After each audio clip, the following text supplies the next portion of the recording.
thank you for gifting a sub to Omar. Thank you so much. 90, thank you for gifting a sub to Jack Cooley. Goosebumps, kinda, yeah. Yeah. Thank you guys for the gift subs. Enjoy your Discord Nitro. Boost your favorite servers. Ah.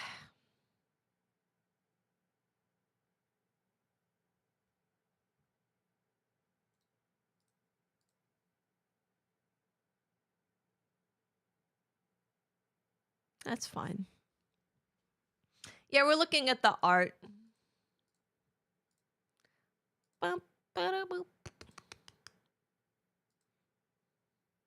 This is the worst one. I think Velcana is by far the worst one. I think Velcana is a travesty. Because this is straight up not Velcana. This is some other dude. I don't know who this is. Who is this? I don't know who that is. I don't know him.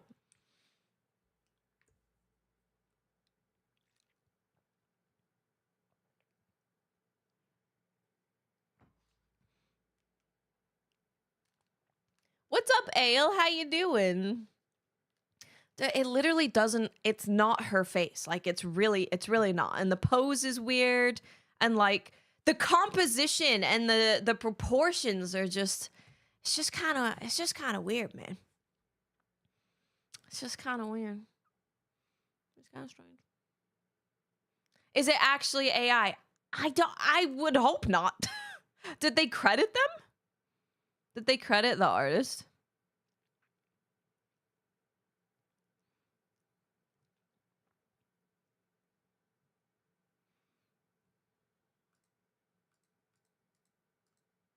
I don't know if it's just their art style, you know? I don't know. Oh, it's at the bottom of the card. Daniel Romanovsky. Okay, hold on. Romanovsky.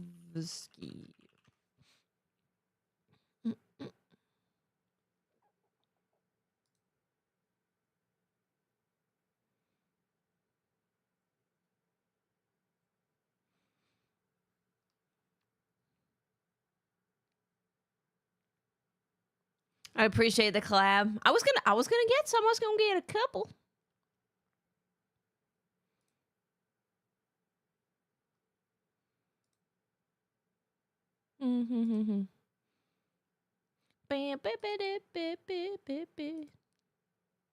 They make really beautiful, like, environments. Like, their environments are really beautiful. Maybe that's the problem.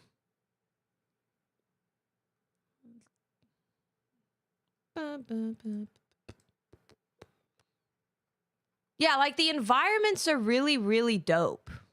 And there's a lot of environmental stuff in here and not a lot of, like... Because even this is, like, yeah... I think when the focus is the monster, you know? Someone whose focus seems to be more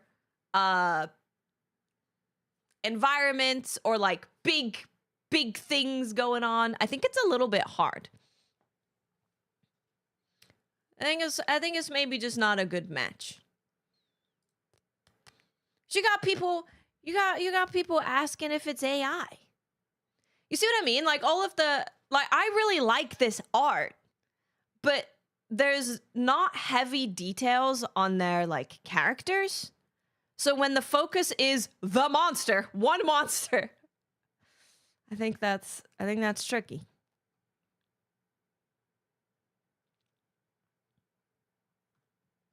The art style doesn't translate to Monster Hunter. Yeah, 100%. 100%. Like, this is crazy. This is beautiful. Gorgeous. What's up, Blank? How you doing?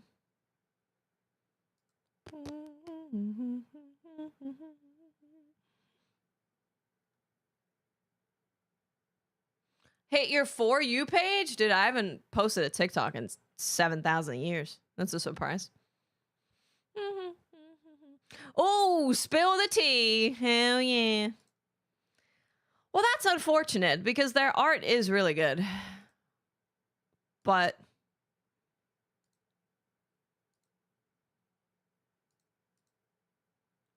this one's just bad. This one is just bad. Oh, was it from GI then? We're looking at the Monster Hunter Secret Lair Magic the Gathering collab. Yay, subs. I think I'm ready to start looking at stuff. I think I'm ready. I'm ready. This is Yoasobi. This was actually my favorite song that they performed live.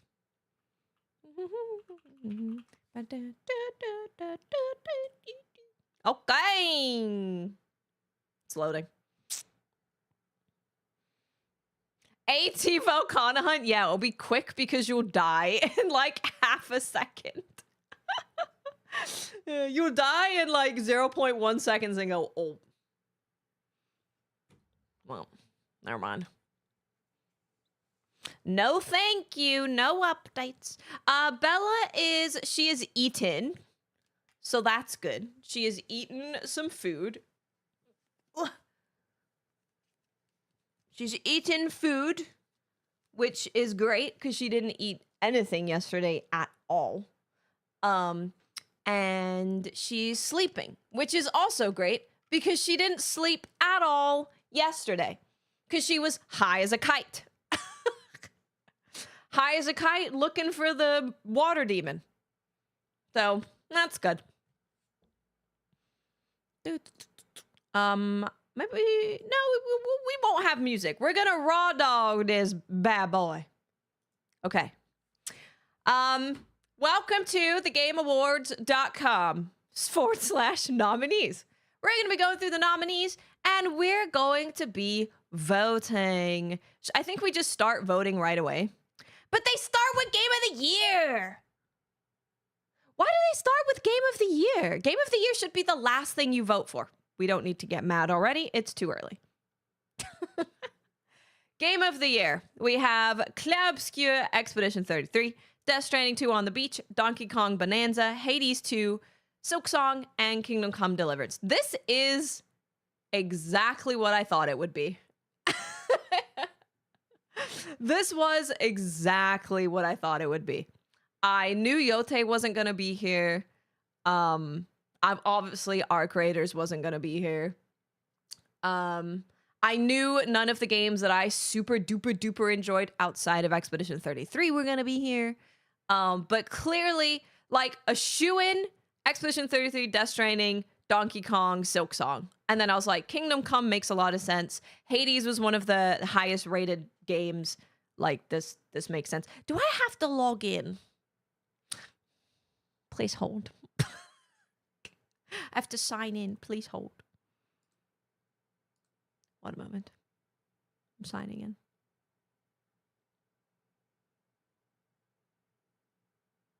Please hold. It's going very slow. Do Donkey Kong and Hades 2 seem really out of place, or is it just me? Hades 2 is one of the highest rated games this year. Just like perfect across the board, pretty much. Mission failed. There was an error signing you in. Okay. Something weird happened.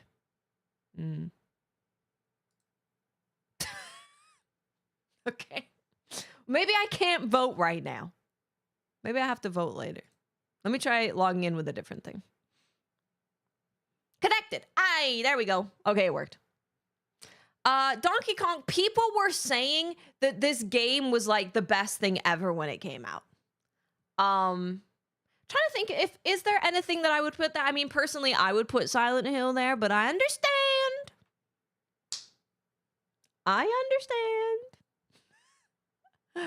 But yeah, I feel like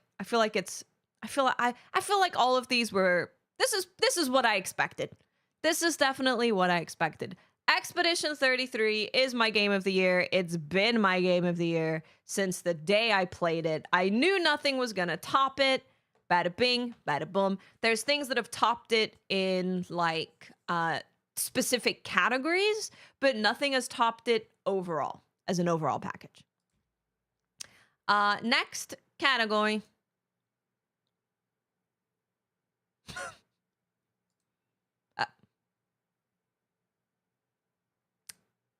This is going to take a while. Blueprints.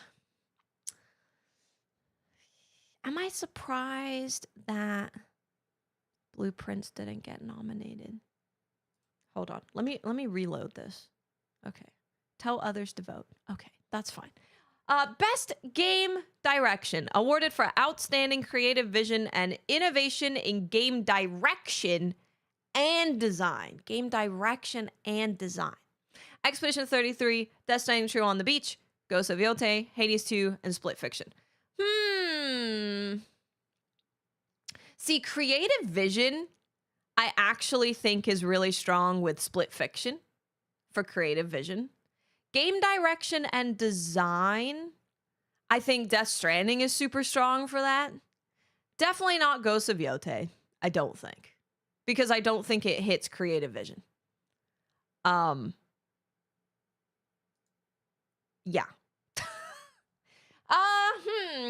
Creative vision, innovation in game direction and design. I think I go Split Fiction here. Yeah, I think I go Split Fiction here. I think that fits the criteria. Maybe. I think. I think it does for that category. I think it fits it.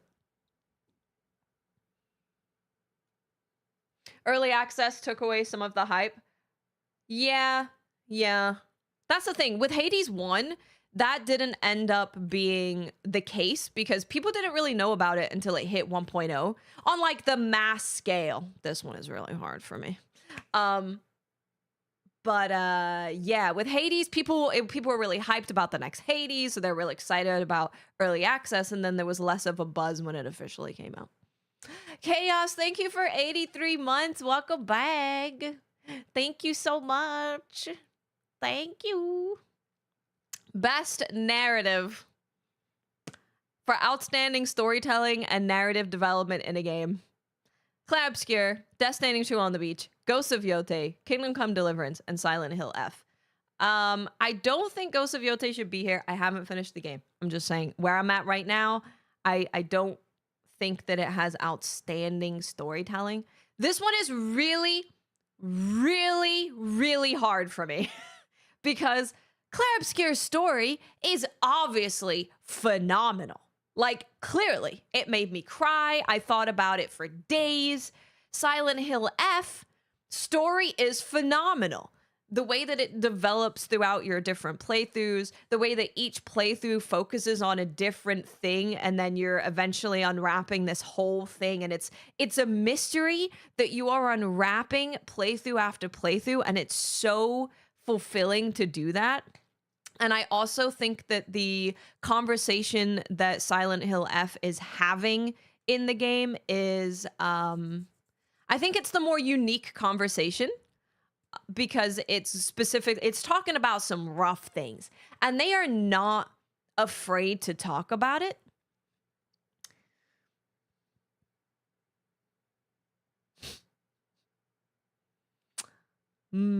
Silent Hill F stories. I'm leaning towards Silent Hill F. Here's my reasoning. One, the fact that they're talking about topics that people never talk about.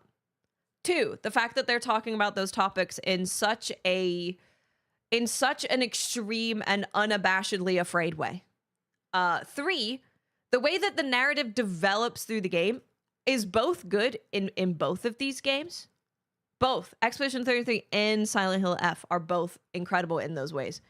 But the way that Silent Hill F tells the story where you finish your first playthrough and you're like, what? What?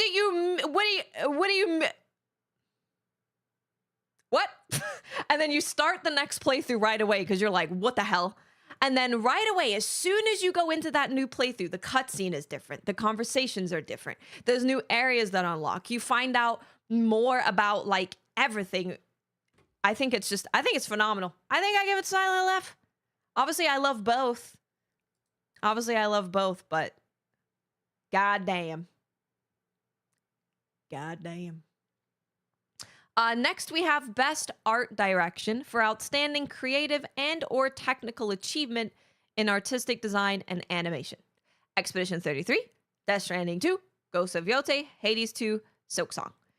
Ghost of Yote definitely does have incredible animation and also incredible technical achievement. So I understand why that is there. Death Stranding 2, their art is also really cool. Clair Obscur, obviously, their art is really cool. They all deserve to be here. Well, Game of the Year is easy. Elite J, thank you for the biddies. Thank you so much. I think the fact that you need multiple playthroughs with Silent Hill is what makes it so strong. Silksong's art is really good. Yeah. Yeah. Best art direction. I mean, they do also mention technical achievement for animation. This one is really hard. This one is really, really hard. Every single one of them has every single one of them fits the criteria like really, really well. I think a technical achievement in animation, for sure, Ghost of Yote is super up there. Their animation work is pretty freaking phenomenal. I think for like creative, artistic design, Silksong and Clair Obscura up there for me.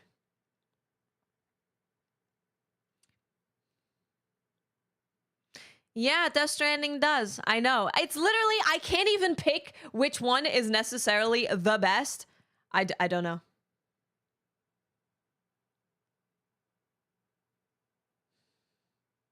This one is really hard. This one is really hard. They're all beautiful in very different ways.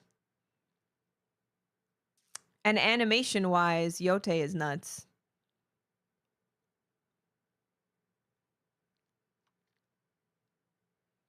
Expedition 33 was about artists. I don't know if that really makes a difference. Yeah, Game of the Year was easy peasy. No problem there. Oh, brother. You went with Silksong, the bow staff animations in Assassin's Creed Shadows. Yote had really good animation work. Art direction. I think I go Silksong as well, actually. I think I go Silksong. I do think that their art, and when you go into an area like, oh my god, I think I'm going Silksong. I think I'm going Silksong. Best score and music. This is all also okay. Listen, I love what Ottawa did. Love that. Also, the music in Hades is incredible. The music in Death Stranding also really good. But the music in Expedition 33, 10 weeks at the top of the classical billboards, 10 weeks with like 80,000 hours of music. Expedition 33. The music's crazy. The music is crazy. It's one of the best soundtracks that I think we've had, just like in general. It's so good. Okay, come on. come on. It's thinking about it. I still listen to the music, absolutely. For sure. I love the but it's like one track compared to a multitude of tracks.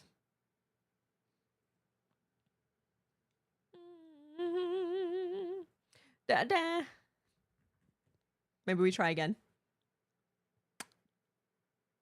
It's okay. We just get to do this for longer and yap about more things. It's fine. It's okay. It's all good. No problem. Do love me some shamisen. Oh my goodness. The performances this year are going to be so fun. I'm going to reload. Oh dear. The performance when they do so first of all, the performances in general, like throughout the show, but then the game of the year, like mishmash that they do, it's going to be pretty great. That's going to be pretty great. Best audio design. Ooh. My desire to vote for Silent Hill F in everything, but I don't think it should win that one. Battlefield 6, Claire Obscure, Death Stranding 2 on the Beach, Ghost of Yotei, and Silent Hill F. I do think that Arc Raiders audio design, oh God. Are we okay? Is really good. I do think it's really good, and it probably should have been included. I don't know if they did that. They didn't include it because of AI voices, and they're putting the voice work with best in-game audio and sound design. Yeah, I guess you can't put it in there. I guess you can't. The best in-game audio and sound design, I guess you can't put that in there. Game of the Year, Expedition 33. It does have great audio design. Yeah, it does. It does. Audio design. This is different. This is different to like best soundtrack. This is different.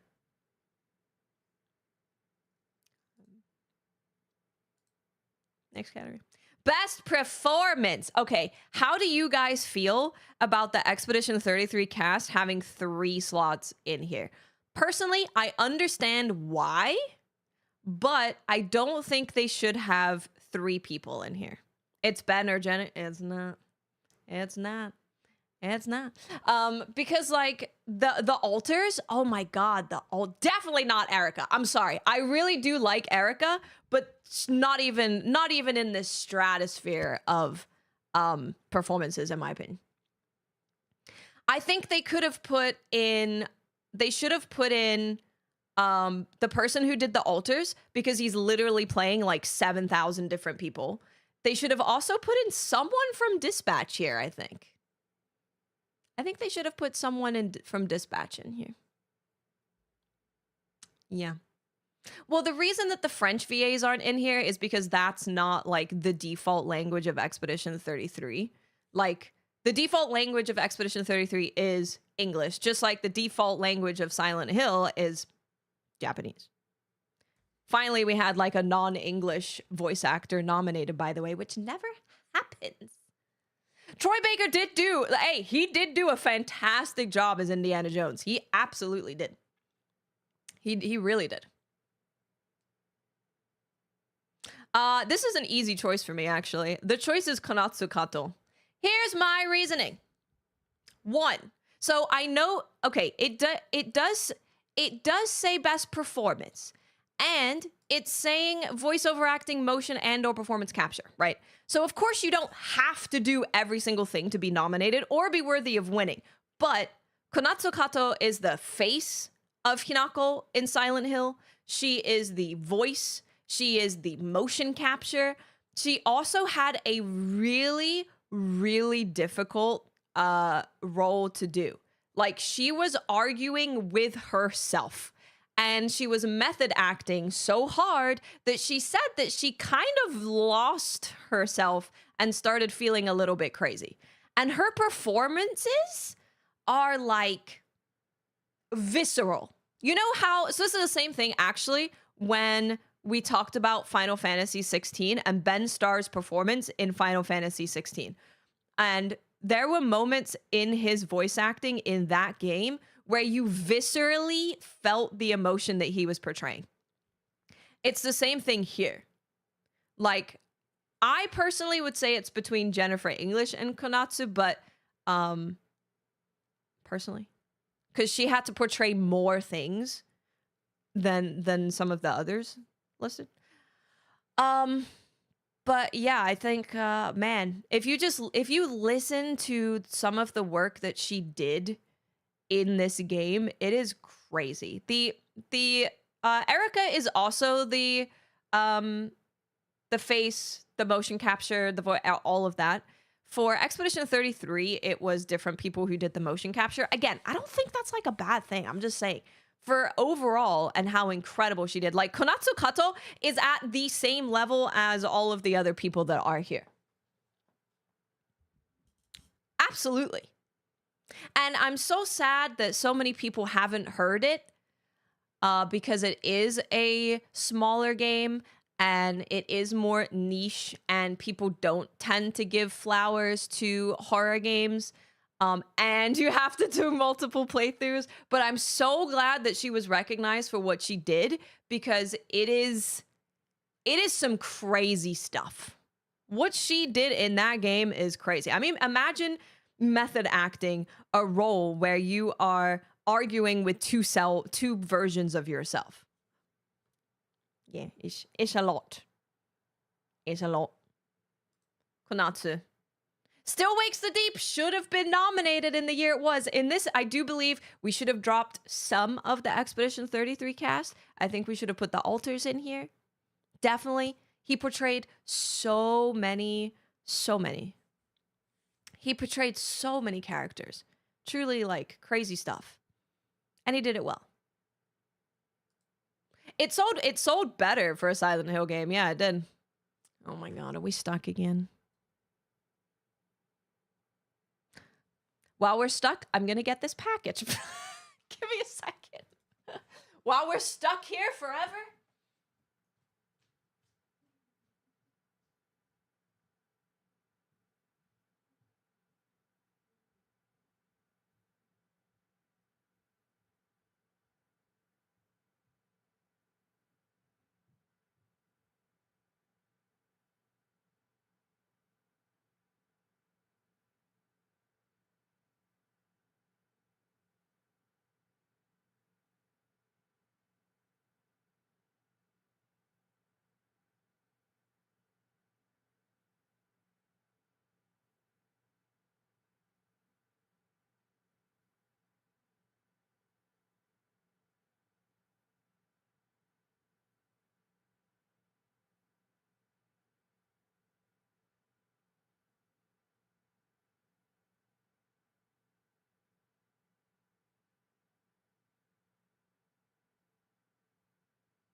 Did we make it? Oh, let's go! We made it! Let's go!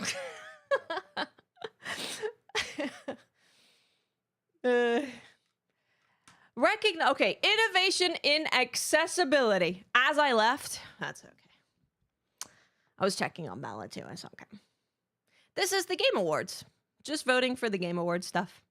Recognizing software and or hardware that is pushing the medium forward by adding features, technology, and content to help games be played and enjoyed by an even wider audience.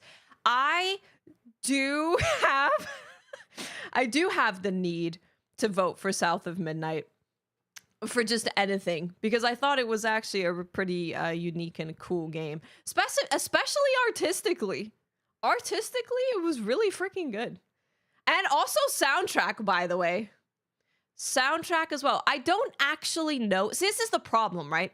Even if you play these games, if you don't need the accessibility features, you don't actually know what they have for options in accessibility features. It should have been an art direction. I agree. It should have been. South of Midnight is a truly artistic ass game. No, it should have been. It should have been. But like, I played South of Midnight and I played Assassin's Creed and I played Doom, but I don't know what they have in terms of accessibility. I truly don't.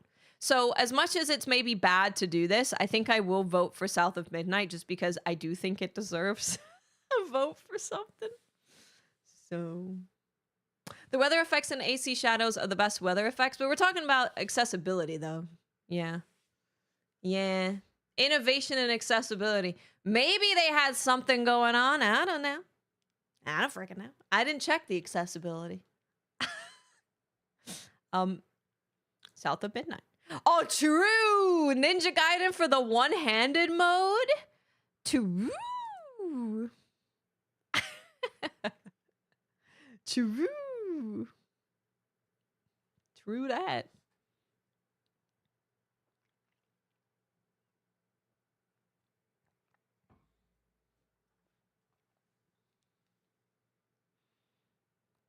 I've been waiting. I've been waiting. Ah, there we go. Thank you. Wonderful. Next. Oh, I'm waiting. We're only on 8 of 29, by the way. What is going on? Why is the site struggling so much? Is it because so many people are voting? People are coming out in droves to vote for something. I feel like it would have happened last year with Wukong, no? Oh, Cloudflare. Oh, true. That is a thing that's happening. Okay, at least it's like loading now.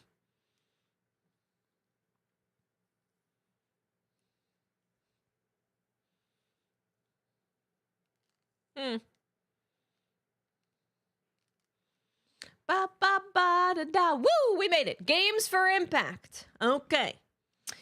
Now, unfortunately, I've only played one of these. A thought-provoking game with a pro-social meaning or message. Consume Me. I do know a decent amount about Consume Me because it's about like a young girl's relationship with food. So, I mean, probably, yeah. Despelote. Lost Records, Bloom and Rage, South of Midnight, and Wanderstop. Listen.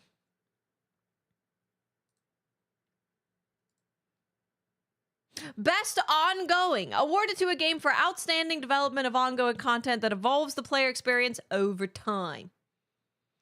Helldivers 2, Fortnite, Final Fantasy, Marvel Rivals, No Man's Sky. Yeah, like, I'll be honest, I am biased towards South of Midnight. Like, it was not my game of the year. It wasn't my favorite experience ever, but I enjoyed what I played. I enjoyed the way that they used music and the level design to tell the story of what they were. I thought they did a really good job with that. I thought it was good. I think I'm going to go for No Man's Sky. No Man's Sky's updates have basically just made an entirely new game on top of a game. So I think I'm doing No Man's Sky. It's okay to be biased. You be biased. I mean, this is your vote, my friends. This is yours. Everyone's going to vote their own way. This is your vote. This is yours. They give competition to Overwatch. Overwatch's competition is like itself. They've fumbled their own bag. I don't think it gave other people an option, which is good. But yeah, I think they kind of fumbled it themselves. I've been waiting on this midnight train to the Game Awards. Not the midnight train to the Game Awards. Our vote is only 10%. I don't even really care about voting. I like the conversation around the Game Awards. I like all the conversations. I like the conversations of us remembering the games that we've played. I like the conversations around like, ooh, this game should have actually been there. Yeah, that was actually really good in this respect. I like the conversations around the new releases, trailers and stuff. I like the conversations. What's up, Eddie? How you doing? It's about the experience, yeah. I'm having a great experience. Okay, it stopped loading. I'm having a great experience. Except, this. This is not a good experience. Yeah, you can vote for a while, for sure. I've been waiting. There's gonna be one category I get mad at. I think there's gonna be two. I think there's gonna be two. I can't wait. I can't wait to yell about things. This has been too nice. We yelled a lot last year, I think. Best esports team. That's gonna be the one. We could talk about the news about the indie category, the best debut indie. Megabonk has dropped out of it.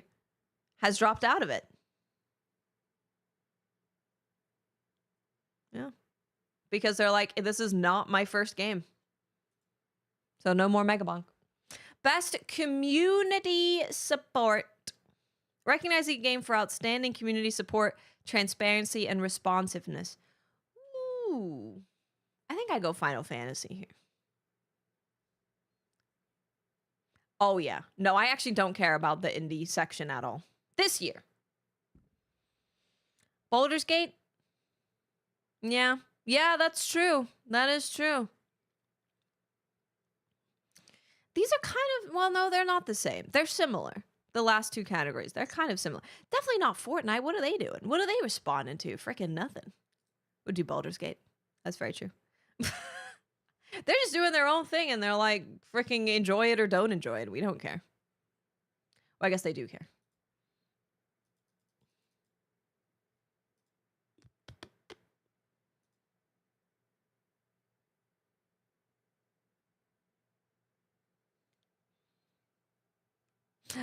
We did it. Best independent game. For outstanding creative and technical achievement in a game made outside the traditional publisher system. Absolem, Ballpit, Blueprints, Clair Hades, Hollow Knight, Silksong. It's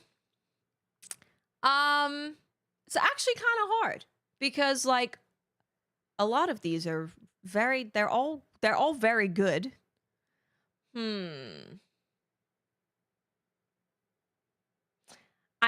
Well, that's more of like a debut thing. I'm tempted to give it to Blueprints because it's super indie, and they did do a really good job. Silksong finally came out, so that's nice. Absolem is really cool. Ballpit is great. I haven't played Ballpit, but I've watched people play Ballpit. I know it's really good.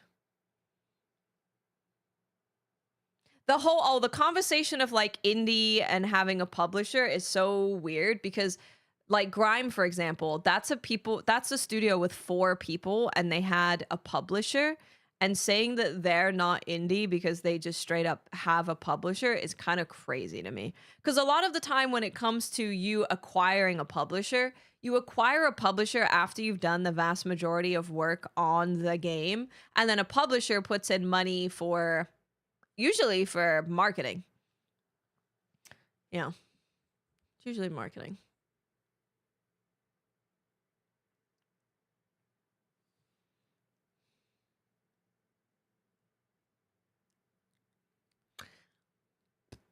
Yeah, this is they do say this. Yeah, traditional publisher system, which is, I guess it's not a traditional publisher system. I don't know. Maybe it's not traditional. I think I'm gonna go. I think I go Silksong. If I'm listening to that. Best debut indie. Okay. I mean, I know what I'm voting for here. First of all, Megabonk has stepped out of. I'll read the full statement from Mr. Jeff Keighley. Jeff Keighley. I found him. So it says, Megabonk, a nominee for Best Debut Indie Game, reached out to clarify that he is an established solo developer who had been presenting himself as a new creator under the name Vadinad. We're grateful for his honesty. As a result, Megabonk will be removed from the category. He'll share more about his story when he's ready, but we respect that he didn't want to take recognition away from other debut teams, even though the game itself is outstanding. No, it says that he is an established solo developer, is what he said. Yeah.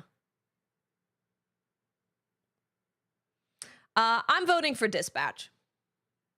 I'm actually like the fact that Dispatch is up for nominations makes me very confused as to why Dispatch isn't in Best Performance, Best Narrative, Best bunch of other things. It's actually really strange. I could understand if it's not here at all because it like just finished getting all of its episodes next week. But the fact that it's in here, I'm like, interesting. Interesting. I probably wouldn't have voted for it for Best Narrative over Silent Hill F. It was just because I don't think it was better. But the writing is very good. The writing is very, very, very good. Hey Spartan, what's up? Dispatch, best debut indie. Telltale's coming back, baby. We're so back. Bada bing, bada boom. Live forever, beef. Best mobile game. Destiny Rising, Persona 5 The Phantom X, Sonic Rumble, Uma Musume Pretty Derby, and Wuthering Waves. I'm voting for Uma Musume. Next. Next. Cultural phenomenon. Took over the world. Got so many people into the actual horses. People were sending food to the horses. People were checking up on their health. It was great.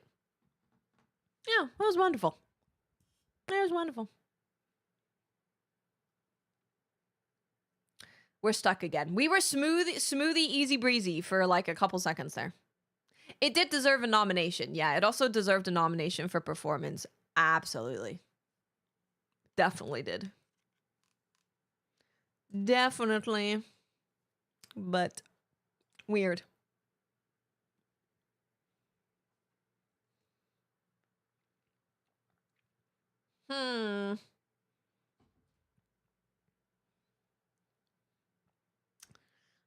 Would it be bad for me to vote for the one game that I watch someone play and is on my wish list and I was going to play it, but not in VR? Midnight Walk. Did Deadpool come out today? Really? That's kind of crazy. If so. I was really interested in the Midnight Walk. It's made with clay animation. It looks really, really cool. The visuals on it are really cool.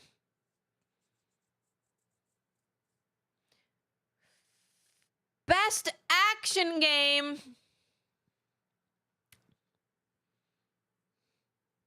You can cut off half of this screen. Easy. Easy. Cut off half of the screen. We have Battlefield 6, Doom the Dark Ages, Hades 2, Ninja Gaiden 4, Shinobi, Art of Vengeance. I'm voting for Ninja Gaiden 4. Shinobi is incredible, but I think in terms of like an overall action game, I think Ninja Gaiden 4 I think Ninja Gaiden 4 has it. For me, personally. Shinobi's combat is really, really fun. And you get into it really easily. It's super smooth. The others, Doom, nah. Battlefield, why are you in action game? Do not put shooters in action game. You know, like multiplayer shooting game. Don't do it. Just what I'm saying is don't do it. We don't want you here. Hades 2, it technically has action, but I wouldn't really say that it is like an action game. I don't think really. Technically, I mean, I guess maybe. But nah, absolutely not. Nope. Ninja Gaiden 4 all day, baby. It was really good. Yeah, so I just want to say really quick. Hold on. Go back. Maybe we don't go back. We don't need to go back. We went back. Best action. First Berserker Kazan should have been in here. First Berserker Kazan, in terms of action, is easily one of the best action games this year. Like, easily. If you had First Berserker Kazan in here, that would be harder for me to pick, to be honest. I'll vote again.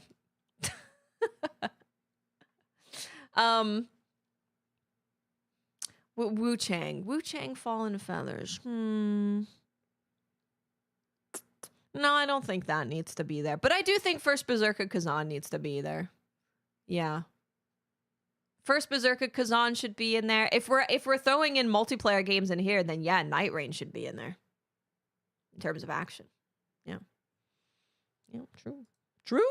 I voted again. Double voting. I'm cheating. Best action adventure.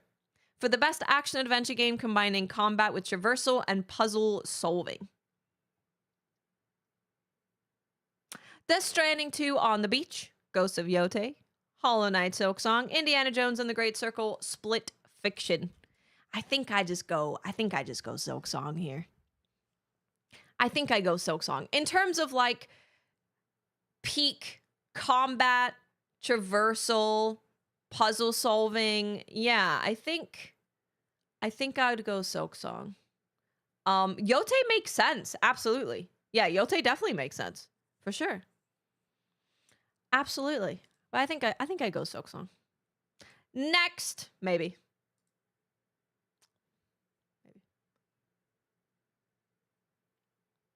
We were breezing. We can only breeze for like 2 categories, and then we have to wait for like 5. Got Yote by a hair. Yeah, I mean, this Game Awards simply just shows us that this year has been absolutely incredible. It really has. I couldn't log in with my Twitch, but it did let me log in with my Twitter. So you could try just a different login thing. The hardest category for me so far has been narrative. Narrative was the one that I really had to think about. All of the others have been generally pretty... Not in terms of like a huge gap between the games, but I'm very like aware of which game I put above others, you know. What's up, Chosen Samurai? How you doing? We just voted for Ninja Gaiden. Oh, now you get to hear me yell about things. Wilds, I don't think needs to be in the RPG category. I'm gonna vote for it because it's Monster Hunter Wilds. But I mean, technically, if you read there, for the best game design with rich player customization and progression, including massively multiplayer experiences, I mean, I would have put it in action more than I would have put it in action, I think. Oh, rather than RPG. Bella is doing well. We went to the vet.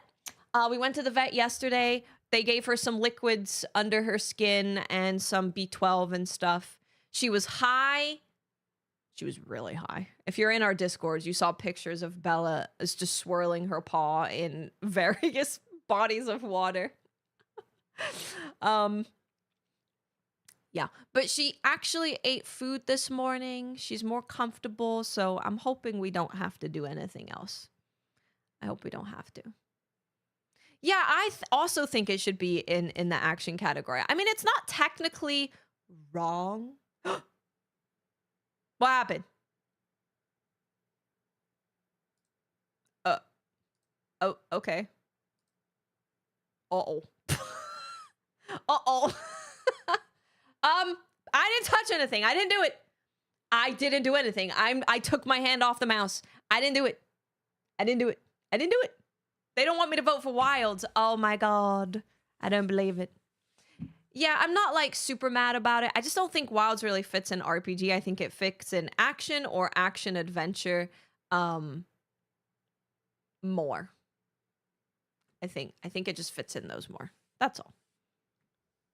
Yeah, drop Battlefield, put in Monster Hunter Wilds, drop Doom because it doesn't deserve it. Sorry. And put in First Berserker Kazan. Best RPG. We have Avowed, Clair Obscur, Kingdom Come Deliverance, Monster Hunter Wilds, and The Outer Worlds 2. I would vote for Clair Obscur if I'm thinking of best RPG that I played. However, Wilds is here. It's in the wrong category. That's not my fault. I didn't do this. I didn't do it. Wasn't me. I didn't do it. Best fighting game for the best game design primarily around head-to-head combat. 2XKO, Capcom Fight 'em Collection 2, Fatal Fury City of Wolves. How are you, Chosen Samurai? You doing well? I hope you're doing well. Mortal Kombat, I think I go Capcom Fighting Collection. I play League of Legends, and I will never vote for Riot's video game. No, I don't think it deserves to win, though. I don't think so. It's not. No, I don't think so. Best family game. For the best game appropriate for family play, irrespective of genre or platform. Donkey Kong Bonanza, Lego Party, Lego Voyagers, Mario Kart World, Sonic Racing Cross Worlds, Split Fiction. I'm going to vote for Sonic. It has creepy nuts in it. The kids love creepy nuts. It's true. They told me.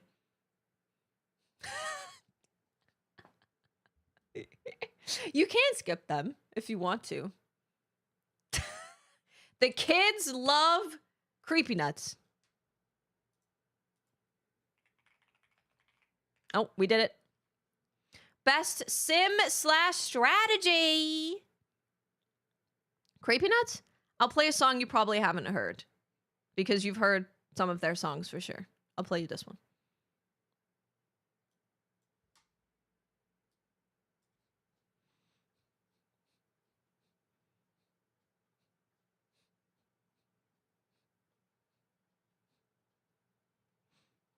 My favorite band, my favorite artists. No, not a band. They're a duo.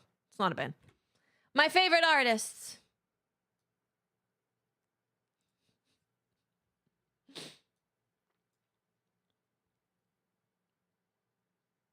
This is a really short song. I'm just gonna let it play. It's really short. Best game focus on real-time or turn-based simulation or strategy gameplay. Honestly, I think I go Alters here. I actually really do like 2-point stuff, and I know Final Fantasy Tactics is obviously incredible. Civ. But Alters was like, it's a unique experience. Yeah, I thought it was a really unique sim strategy game, and I appreciate that. I appreciate it. I think they deserve some recognition. Best sports/racing. EA Sports FC 26, F1 25, Mario Kart World, Rematch, Sonic Racing. I go Rematch here, I think. Yeah. I think I go Rematch. Rematch. We go Rematch. We're breezing-ish now, kind of, a little bit. Oh, my comment is the top... Oh, never mind. Best multiplayer. It's not going to happen, but it would be so funny if it did. If it did, it would be so funny. It would be the funniest thing. I would laugh. I would scream. DCP would have to throw me off of the podcast because of my screaming and laughing at people. Elden Ring Night Raid, baby. Okay, best multiplayer. Arc Raiders, Battlefield 6, Elden Ring Night Raid, Peak, Split Fiction. I am actually totally fine if really any of these win. To be honest. I'm okay with any of them winning.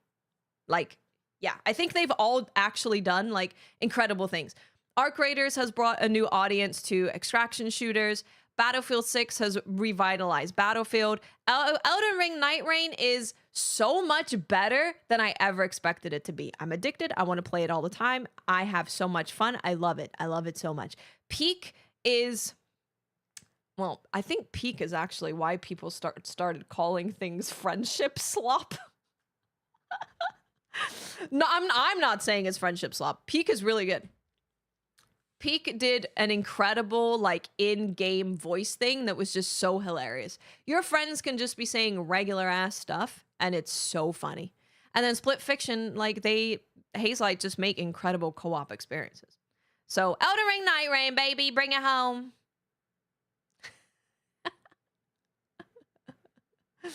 Elden Ring Night Rain, please. It would be so funny. Please. Please. It would be hilarious. Oh, I would laugh. I would point. No, friend slop is a really stupid term. It's really stupid. There's nothing wrong with these like cheaper games coming out that are shorter experiences that you can play with your friends. Like there's nothing wrong with that at all. It's a good thing. It's a good thing that you can be like, "Hey, there's this game that's like $10. We might only play it for a week, but it's really fun." DMC, I can never pick. I'm sorry, Capcom. Y'all done messed up on that show real bad. You messed up real bad. Best adaptation. I don't want to vote for any of these, really. I don't really want to vote for any of them. I'm not voting for DMC. Sonic should 100% be here. Yeah, absolutely. Yep.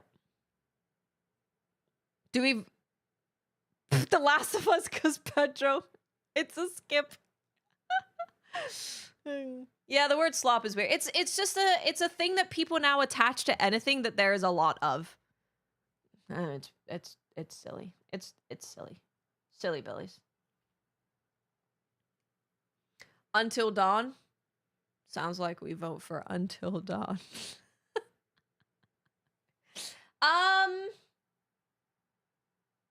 I don't like any of them. Last of Us Season 1 was good. Yeah, it was good. Was Splinter Cell good? Did anyone watch it? Can you skip? We can go to the next one, yeah. We could go next. That's fine. Most anticipated game. Where is Neo 3? Where is Monster Hunter Stories? Where is Pragmata? Where's Onimusha? What are these games? These games are trash. Trash games. Not all of them. I don't mean that. I don't overly mean that. Where's Soros? Soros? Neo 3 is going to be my game of the year, like 100% easy peasy. I don't even need to think about it. Witcher 4 isn't even coming out next year. Let's be serious. Let's be serious. The Witcher 4, they said when they showed it that they haven't like made the game. It's not coming out next year. I mean, it doesn't say for next year, but I assume that's what they're saying. Yeah, I'm voting for Resident Evil 100%. But like, hold, I have a Word document. There's actually more things that I need to add to this. But these are the games that I have slated to play in the first 3 months of next year. Except I'm not playing this one. Sorry. But I'm also probably not playing this one. Listen, I know Neo is niche, but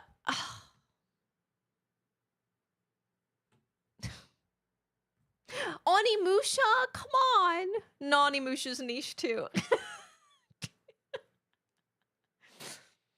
Pragmata? Everyone has been dying for Pragmata.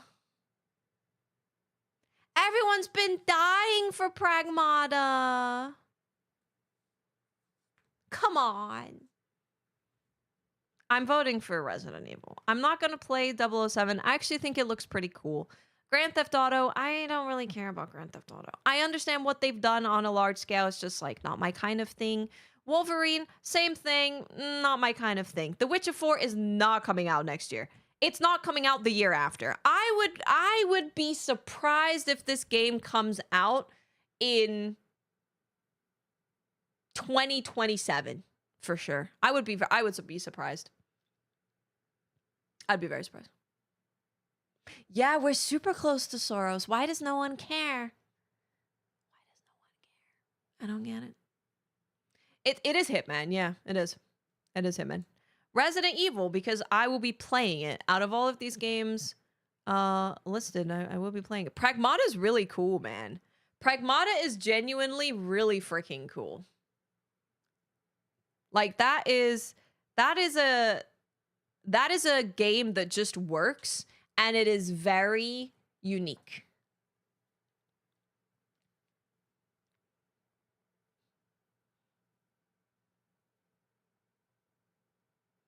Content creator of the year. For a streamer or content creator who's made an important and positive impact on the community. Kadril, Kai Cenat, Moist Critical, Sakura Miko, and the Burt Peanut.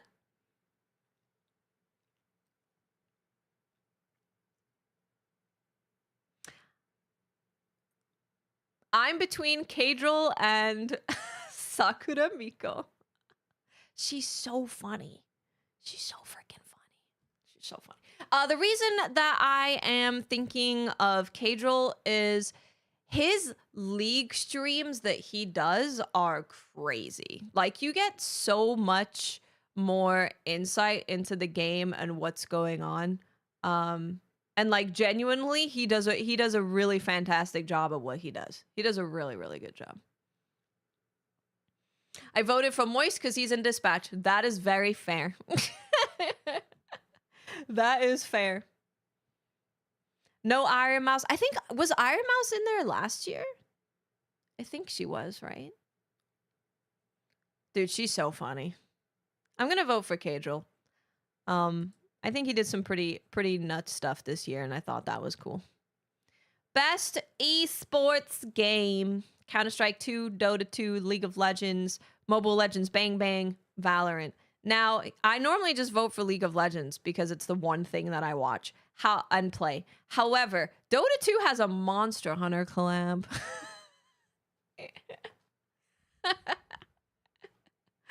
It is the same every year. It is the same. I mean, it's hard to break into esports, I guess. Mobile Legends, Bang Bang.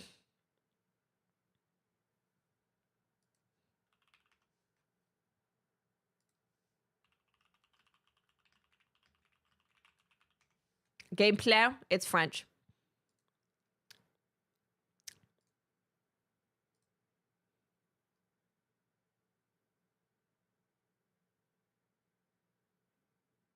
Yeah, I remember, I think I see people streaming this on TikTok, and I'm like, oh, they're playing Wild Rift. And then I'm like, wait.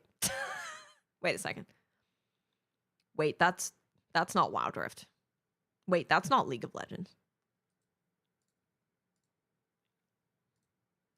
Yes, League of Legends. Just go on about your day. On to the next. If you can't sign in, try using different things to sign in. Yeah, there's a Monster Hunter collab in Dota. It's actually kind of crazy. It's a really good collab. I couldn't sign in with Twitch, but I could sign in with Twitter. It's still very laggy, so you're gonna be here for longer than you expect. It doesn't load very quickly.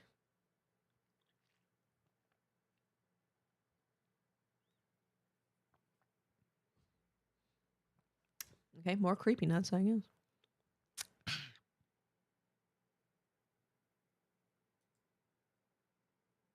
Does that say? Oh, right. They're going to Coachella. I had locked that trauma out of my head. Creepy nuts are going to Coachella. I can't go to Coachella.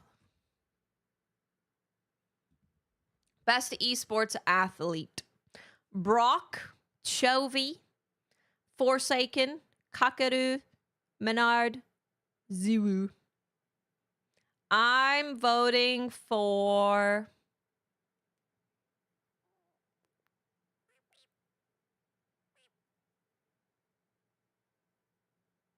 BDD should be there. True. Why are the gaming Illuminati not in the Creative of the Year category? Because we're old.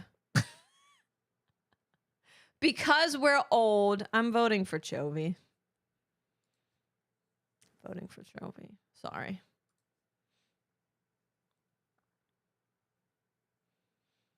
Yeah, the Creepy Nuts are performing at Coachella. I know, I'm devastated. I can't go to Coachella. But I'm hoping that they do... Where's Peter? I'm hoping that they do concerts outside of Coachella. It's just so expensive. Coachella is so expensive. Fujikaze is gonna be there too. I can't remember who else was there.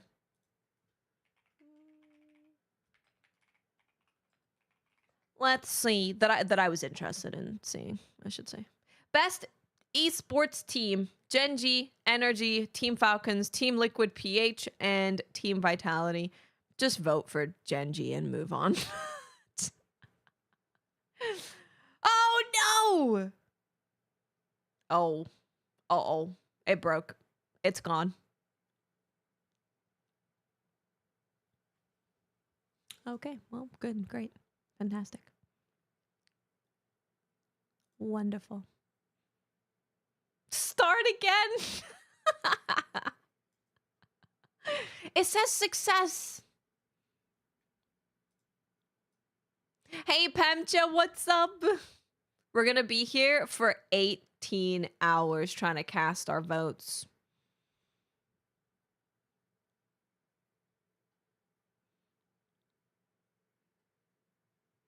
I don't know why Genji was up there. I don't know. They probably don't know either. They're just like, yeah, whatever. Oh. Did I do it?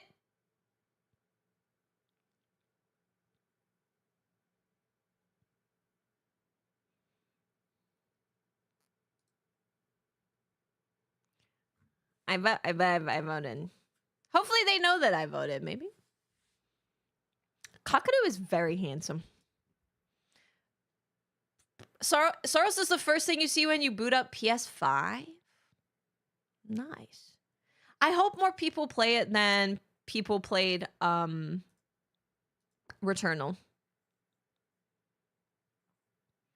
I really want to go to the Expedition 33 concert. It's going to be really tricky if they don't have one in Seattle, which they probably won't. But I am going to the Elden Ring concert. So that's good. Start voting. I mean, we voted. Okay, yeah. Okay. Okay. It's because I didn't vote for I'm gonna vote for the one that I skipped. They have one in France. Here's what I voted for if you missed it. Game of the Year, Expedition 33, Game Direction, Split Fiction.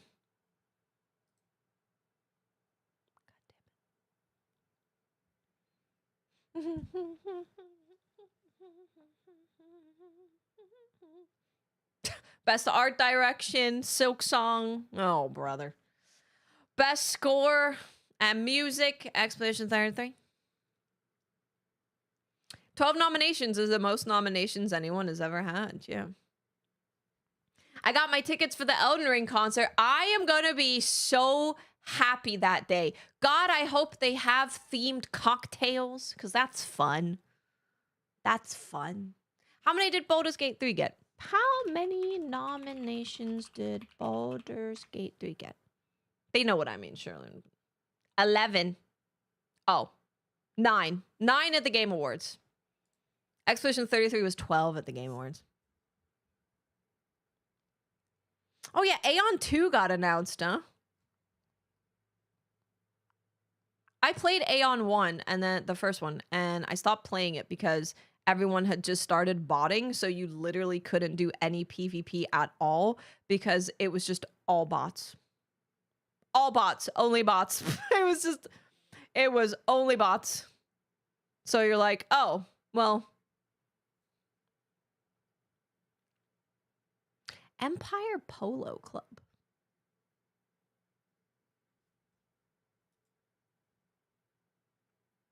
Oh, that's Coachella. Okay, never mind. Best audio design. So I voted for Silent Hill wherever I could. Konatsu Kato, easy clap. Innovation. Oh, this is the one I didn't do. Okay, there we go. Wait. Yes. Now we should have 29. Maybe? I think. Maybe.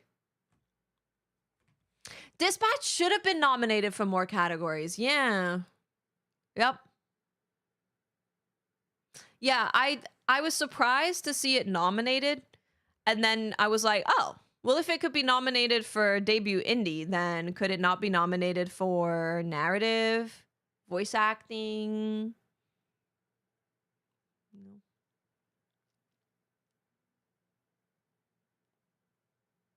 You trip and don't listen to Billy. His opinions are terrible. Well, so they used to not accept games after like October. But now it seems like they accept them whenever. Exactly, Chosen Samurai. One of them might have been me. I used to play, I would go on my assassin and go to the low-level areas and kill people. But I would kill high-level people trying to kill low-level people, which makes it better. And the flying was cool. The flying was cool. The flying was actually really cool. The PvP was also cool. Honestly, the game, I had a really good time with the game. It's just you couldn't have done, you couldn't do like PvP really in the end game at all because everyone, it was all botted accounts. The cutoff is somewhere in November. Oh. Interesting. Oh my god, what is that emote? Why is that? Why do you have a Jeff Keighley emote? Well, we basically, we're good. We did it. We can't go through everything. It's gonna take so long. That's amazing. That's so funny. Jeff Keighley. A Keighley mote. Keighley-mote. The voice actors, I can try. Performance. Oh, I didn't do best adaptation. This is a better way to do it. I would do that. Apparently, I didn't vote for accessibility either. I swear I did. I swear I did. It was Ben Starr from Expedition 33. Jennifer English. Oh, here we go. Ben Starr, Clay Obscure. Charlie Cox, Clay Obscure. Erika Ishii, Ghost of Yote. Jennifer English, Clay Obscure.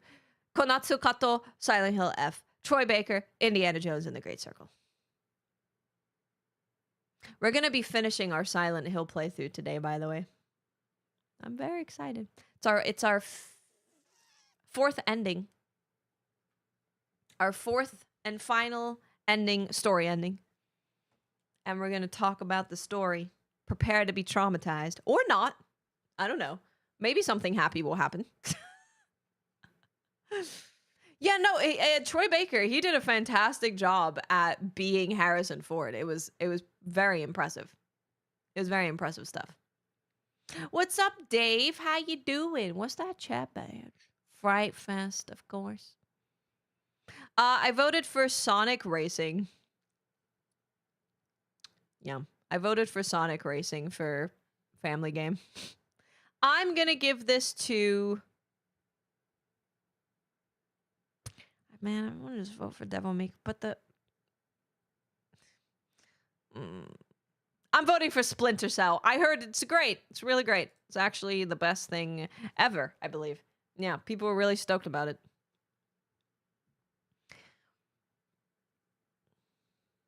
$18 out of 29. Game of the year, game direction. Yeah, these are all the big ones. VR, I understand people not doing. Same with probably mobile game. They don't know what an RPG is. Or an action game.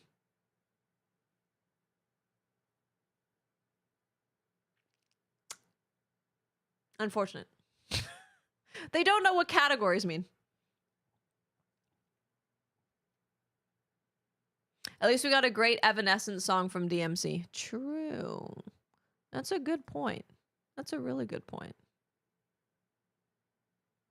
Wait, is she also gonna... Okay, I thought she was also gonna be at Coachella. I was about to lose it.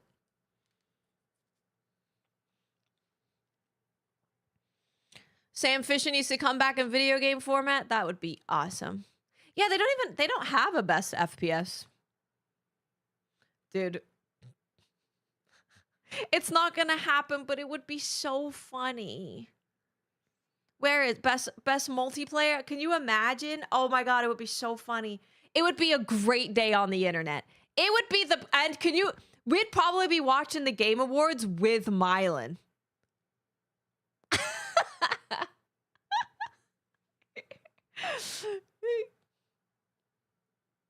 Another Game Awards where Mylan loses. That would be really funny.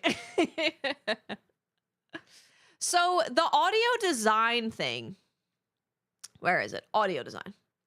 Recognizing the best in-game audio and sound design. I agree that the like environmental weapons, all that stuff, audio design for Arc Raiders is really good. But I do wonder if the fact that they use AI voices makes them go, well, we're not putting them in this category. And I think that it would be reasonable if you're talking about like overall audio design of a video game. If you're like, well, I'm not gonna put AI stuff in there. I think that's reasonable. If it was like best, I don't know what you could say. Minus voices. Minus voice performances.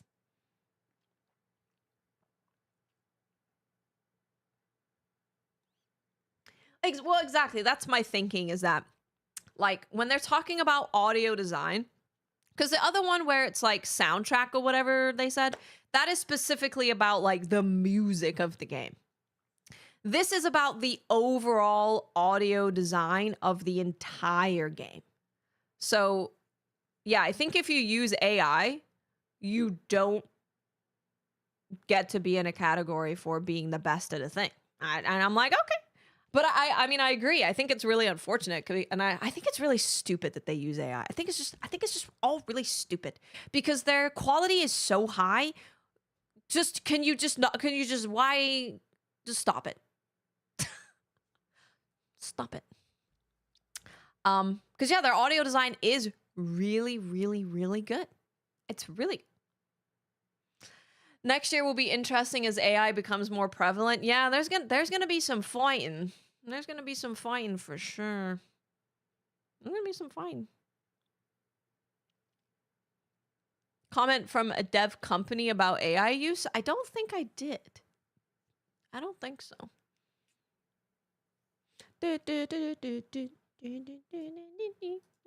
Let me check the tweeters.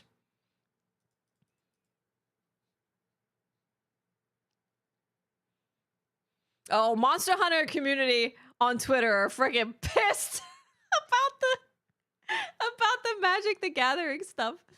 AI could be a creative resource if you have no creativity.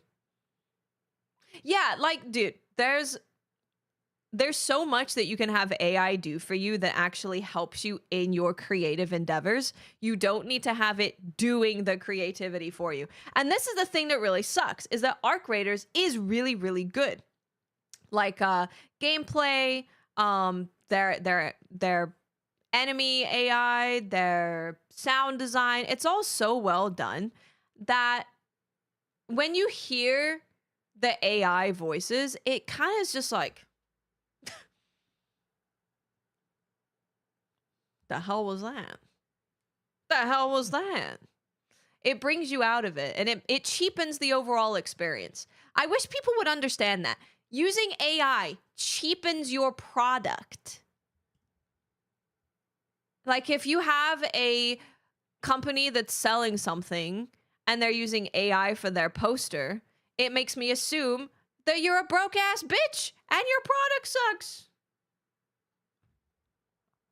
It cheapens the experience, and I don't know why they're like dying on this hill, because they have no need to, and the game would definitely be better if the conversations and all of that stuff were not AI. They were not AI. Eh. Oh yeah, I mean, Where Winds Meet definitely has like a bunch of weird AI stuff. Remember, everyone, it's not an accident that they're using AI to replace artists instead of replacing dangerous labor. They want to kill us all. I say bring it on. Bring it on. Well, don't. I can't be bothered. I can't be bothered to fight for my life. I'm tired. I'd rather be doing other things. Zahen is out tomorrow?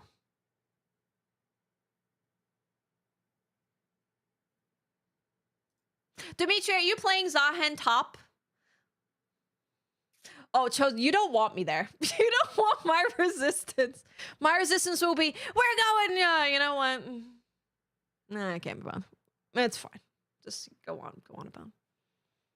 Because I will be jungling Sahin. The main character's voice in Chinese sounded AI as well. I try to be, no, I think I'm good at fighting back, actually. Yeah. I think I'm good at fighting back. Maybe.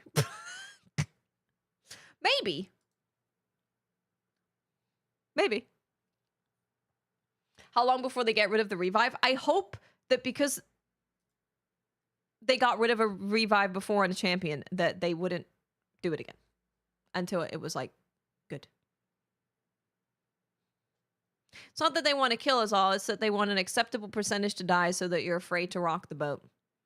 But then they're like, you gotta have babies. Well, if there's a population problem, then why are we being dumb? Do you want more people or less people? I'm getting very mixed messages. And I don't appreciate it. I don't appreciate it at all. First Berserker Kazan got robbed. Like, actually, though. First Berserker Kazan actually got robbed. This is the first game that has made me feel like I'm playing a game inspired by Neo. That's why it got robbed. Neo lives getting robbed.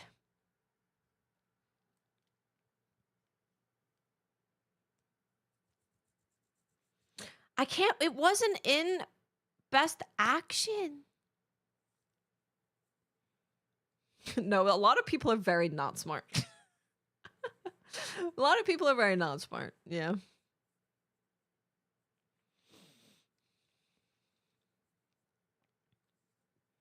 AI is a tool to help you make your cool ass stuff faster and better, but you're still making your cool ass stuff? Sure. Yeah, sure. Cool.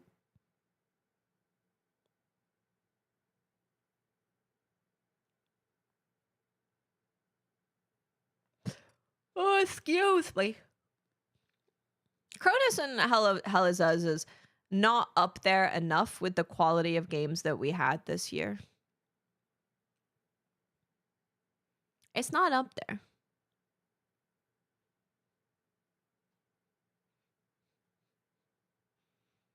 I think we're ready to play Silent Hill. I literally have an hour of gameplay left. Maybe about an hour. Maybe about an hour. It's gonna be awkward for the YouTube thing. I'll just add this whole stream to the Silent Hill playlist and I'll just timestamp it of when we start playing it. But I'm not gonna switch it yet because it's banned in some companies. Probably companies. It's banned in some countries and it kicks people out.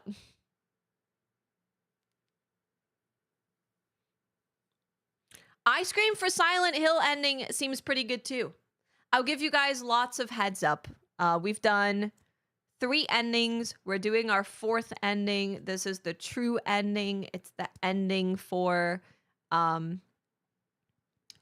the story of the game. I've been so invested in the story of this game. I love it so much. I'm so obsessed with it. I'll fight for Silent Hill F. This game is so good. I almost fought Cowboy when we were at the Neo thing. Yeah, I was like, I didn't like the combat.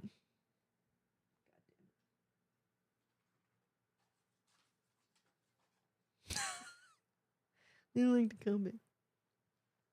Like, but the story is so good.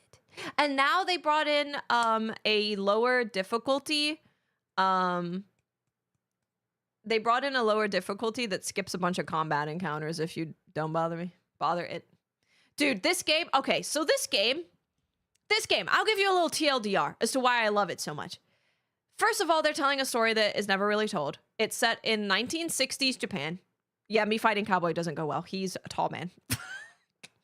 I was wearing platforms though, so I'm 5'2", but I was probably like 5'5" that day. Yeah. I was pretty tall. Anyway, the game tells a story about something that doesn't really happen that often. It's 1960s Japan, and it is a girl who is right on the cusp of like being a child and being a woman, doing what she wants, living her life, and being forced into a marriage where she's expected to lose everything about herself and simply become whatever her husband wants to be. And they really delve into what marriage was like for, this is specifically talking about a girl who is like being sold off to be married to someone. It's like, yeah, we're not just talking about a girl who fell in love in her small village and was like, I want to get married. We're talking about a girl who was sold her hand in marriage so that her dad could pay off his gambling debts.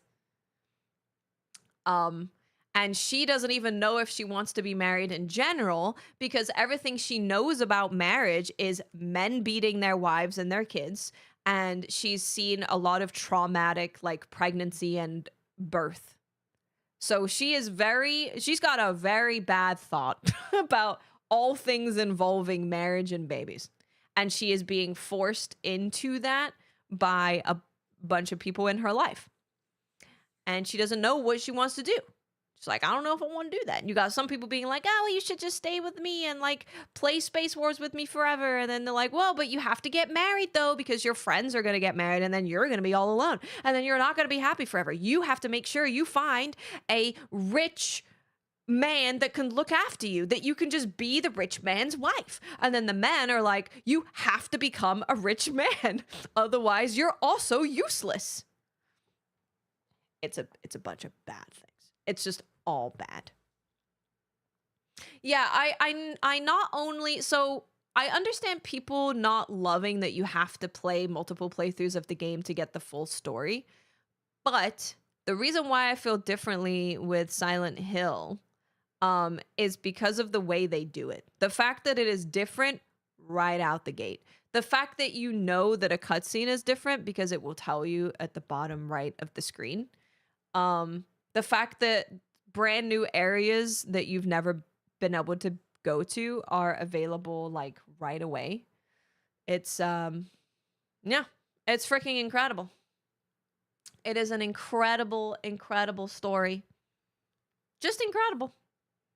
And the way that it unravels, oh my god. And it's with the way that they do it. It's not just do another playthrough and get a different ending. It's like, this ending, I'm learning about my parents. This ending, I'm learning about my best friend. This ending, I'm learning about all of the different gods and their inspiration on the village. Yeah. Judo, no, I'm working on it. I've had a lot going on. Yeah, the multiple playthroughs, the fact that it slowly unravels and you're like, oh my god. And then you go to the next one and you're like, oh my god. And then you go to the next one and you're like, what the And then the last one, well, the one that we're doing right now and what she's learning about her dad, I've been very close to crying many times on this playthrough. This playthrough has made me on the brink of tears a couple times.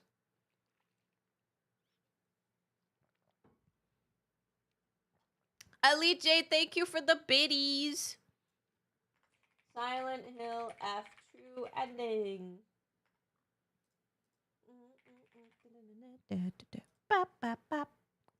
We're so close to the end. Okay. We're going to be playing Silent Hill F for, I'm going to say like 2 hours. So if you aren't interested in watching it, I totally understand. We will be playing something else after we're done with Silent Hill. So probably where winds meet. I've never had a game make multiple playthroughs feel so enjoyable. Yeah, besides Nier Automata. Yeah. It's when a game is crafted specifically for multiple playthroughs versus, you know, there's more endings that will help you understand more about the game. It's crafted from the ground up for you to have multiple playthroughs. and it's done so well. I have my book. Where's my book at? Oh, I found it. I don't know if any of my notes are helpful anymore because we've learned so much in the last few endings. But I did take notes on I took notes on what the doll said on the rocks towards the end of the game. So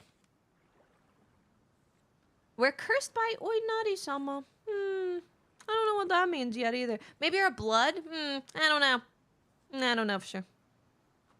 But I took many notes. I took lore notes is what I took notes for. Yeah, these are all lore. These are lore notes. Like this is lore notes on Silent Hill F. If you play in Lost in the Fog difficulty for puzzles, you will probably want a notepad because it doesn't tell you anything. It doesn't like help you out that much. So yeah, if you play on the hardest difficulty for puzzles, I think that, yes. Yes. These are the endings. We're on this one. And we've done everything we need to do to get this ending. We just have to finish the game. Zin, thank you for 7 months. Thank you. Thank you. I kind of want to do a Lost in the Fog playthrough. Maybe sometime. I'm just gonna be sitting here. Are you still playing Silent Hill F 3 years later? No. No. What do you mean? You know, there's a brooch that you can only get on the easiest difficulty. It's from the rabbit thing in the school. Yeah, they give you the conditions. Yeah, so as soon as you do the ending, they tell you what you need to do for the ending. Yeah, it's like a little hairpin of a bunny rabbit. Dude, I tried to do Lost in the Fog for my last playthrough and tapped out in my first puzzle. No, I think playing Silent Hill during a spooky month maybe, but it's not a very scary game. It spooks me sometimes, I guess, but... Oh, let me ping that we're doing the ending, because I know people have been... This is going to be very confusing. If you haven't seen... Don't worry about it. My arm was... Well, I cut my arm off. My face was ripped off by some fox lady. And my back has been... I've been branded by my husband-to-be. This is what marriage does to you. Hence why we are afraid. Yeah, let me ping the Discord that we're doing the ending. I've also been waiting. I'm so excited. Silent Hill F2 ending happening now. There we go. That was fun. Honestly, I'm tempted to go for the platinum because at the end I'm gonna be like somewhat close. Somewhat. I don't think it does anything. I don't know if it says something, Wolf. I just saw someone post it and they're like, wow, I can't believe you had to play on the easiest difficulty to get something. And I'm like, what? Let me turn it up. Okay. We'll do a quick little recap.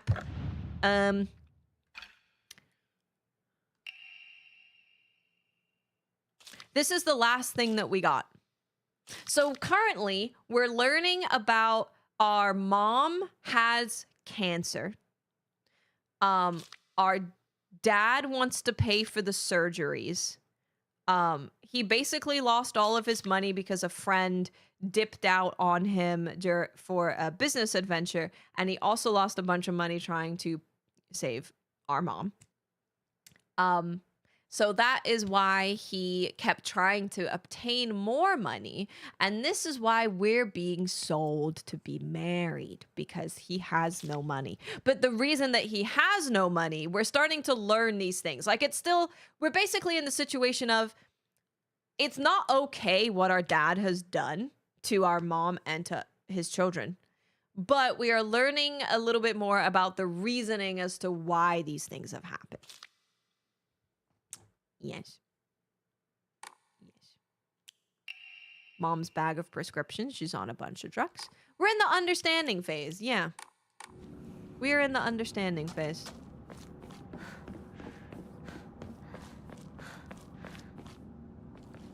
I went the wrong way. Maybe. Maybe not.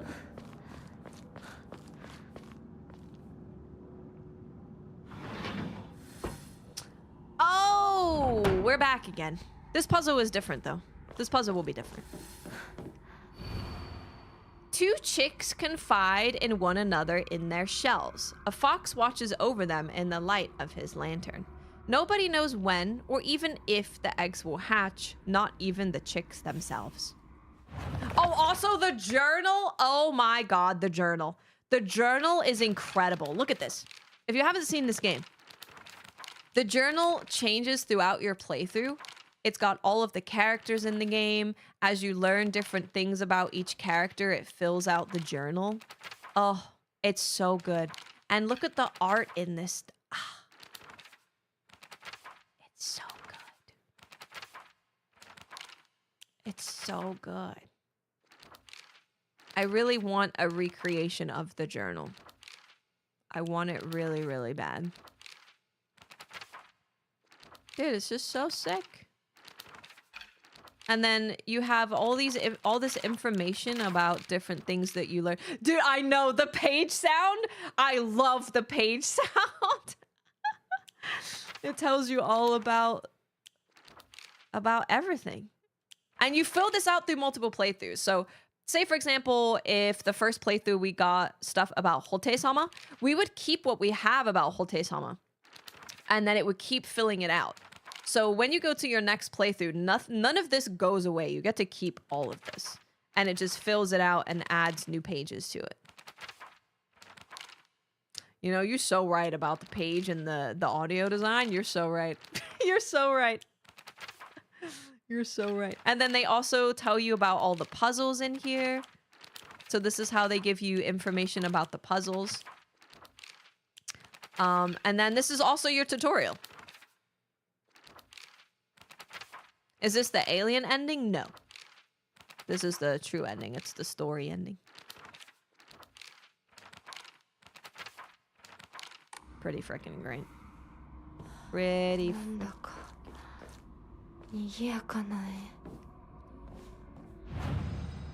Record. Oh my goodness, I would pay so much money. Oh wait. Oh wait. I would pay so much money for a physical version. That'd be great. Prove your intent with the crest 3. Show what lies deep in your heart. Let the line of fox guide you. Offer the crest and lay bare your soul. So also this puzzle, there's multiple puzzles throughout the game that change based on which playthrough you're on. It also changes based on difficulty. But this is one of the puzzles that changes based on what playthrough you're on.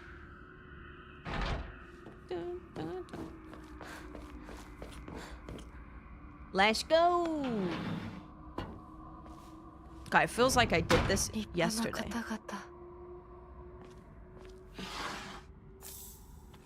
Judo, thank you so much for 5 months. Thank you. I will be good to get your stuff over to you tonight, by the way.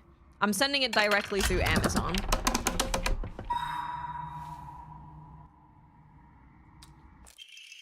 Ah, yes, we get new lore, too. Judo, thank you so much. I really appreciate... Dude, I love it. Trinity Steve... Oh my goodness, I love this game so much. You're on your second playthrough? Oh, it gets even better. It gets better with every playthrough. The time for rebirth is now. Respect us, serve us, become the good and clever woman you ought to be. Our clan.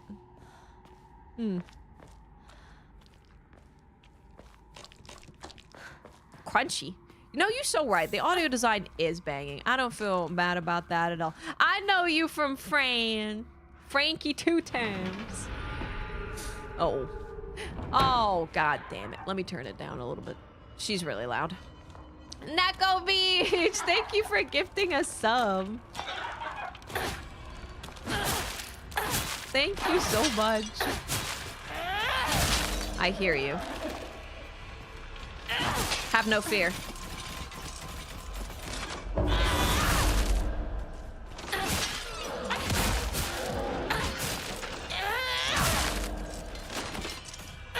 Don't worry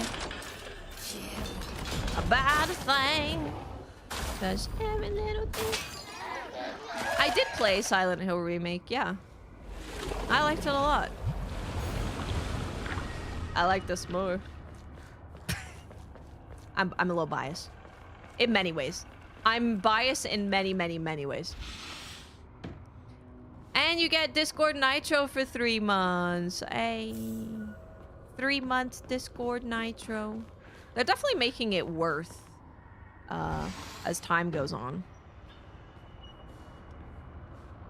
F was your first Silent Hill ever, and then I just finished Remake. Oh, nice! Hell yeah. This is a different Silent Hill, but it's still very Silent Hill. I'm looking for lore. This is... I have to be annoying when I'm looking for lore. I'm looking for lore. That was fun doing the Game Awards voting. It's always so fun. It's honestly one of my favorite times of the year. Voting, talking about it. Of course, watching it, seeing the announcements. I think it deserves it, alright. But I think there's this big disconnection between the people who have really played it and read everything and do multiple playthroughs and everything, and people who just did one playthrough and like didn't read anything, and that was that. Like, they don't get it. They just don't get it. They don't get it. The story is so good. I'm very glad it got narrative, though. Very glad it got narrative.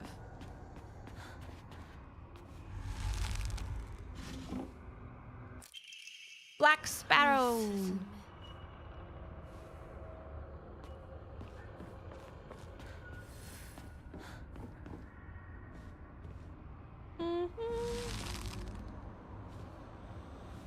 Still no Bloodborne announcement? I don't know. I don't know why they do this. I don't know why they do this to us. Mind's Eye got robbed. True. Facts.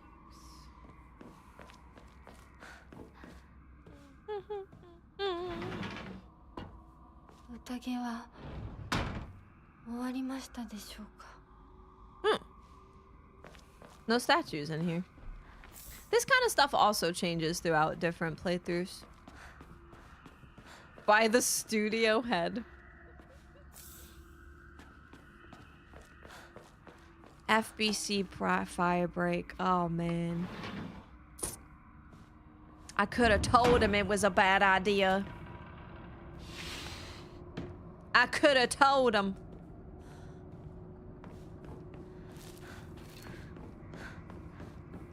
Hi. I lied. No, they're gonna stand up. Hello, I'm looking for lore. Do you have any lore?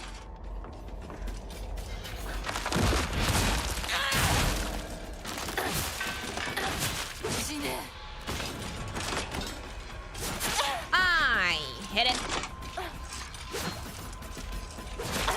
Rude.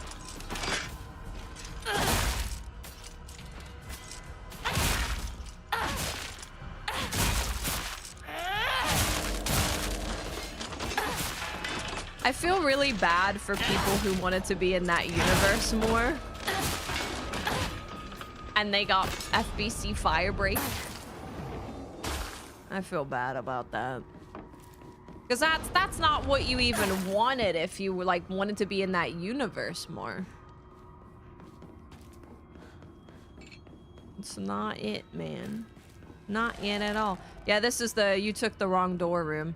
There's a bunch of cages and women locked up. How suspicious.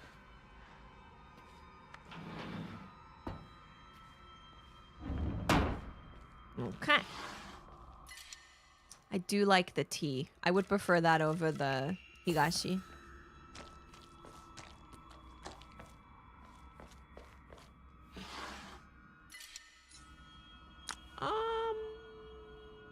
No, that's fine, I guess. That's fine.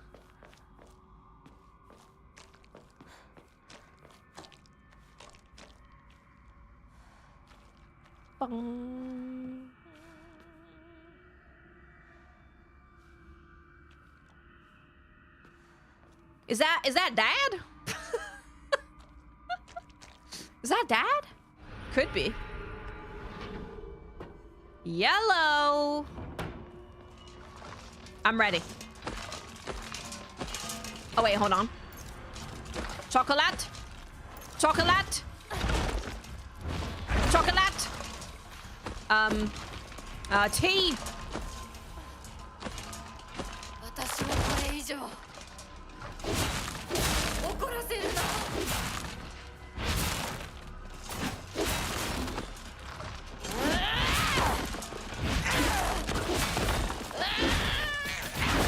Pop me super.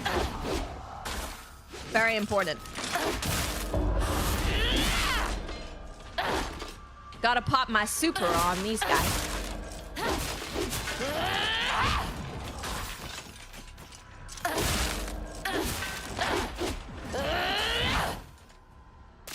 Fantastic. I mean, it's good that they haven't given up on it, honestly. It's a good thing.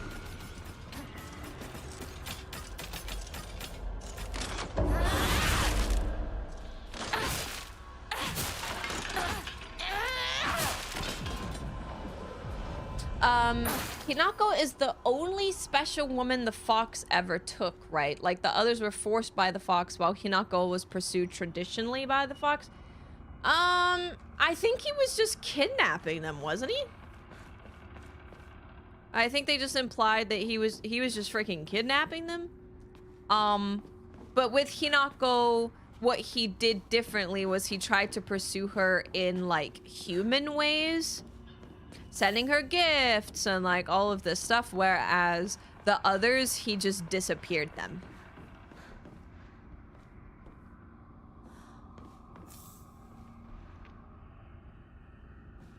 Yeah, the others, he was like, yoink, that's mine. Because he gets angry. Yeah, he gets angry. He's like, I did all of this stuff. I should have just freaking kidnapped your ass, is exactly what he said. The exact, like, word for word. Like. Hey, Creamy, what's up? I should have just kidnapped your ass. I heard it. It's exactly what Kotoyuki would say.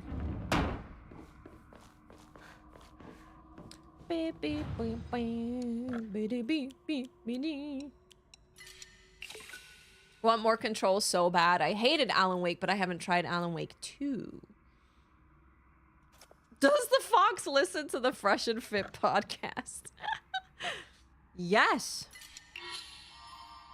Yes, I believe so. Oh, I should say.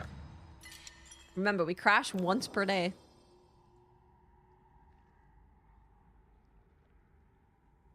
She can kidnap me anytime. Hinako? I agree. I agree. Boop, boop. No, I want to take care of Hinako. I want to look after her. I want to let her know it's okay. We'll beat up the fox, man. I'll beat him up with you. It's okay. I'll beat him up. Maybe. I'll try. I'll try. He's kind of strong, I'm not gonna lie. And I don't have fox powers, but, I could try.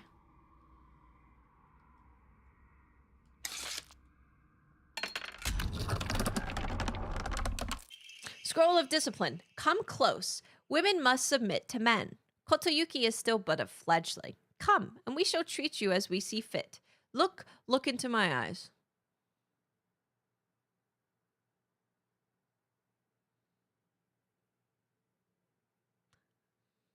Okay. Ah! That's new. She hasn't said that before. What's up, Lobo?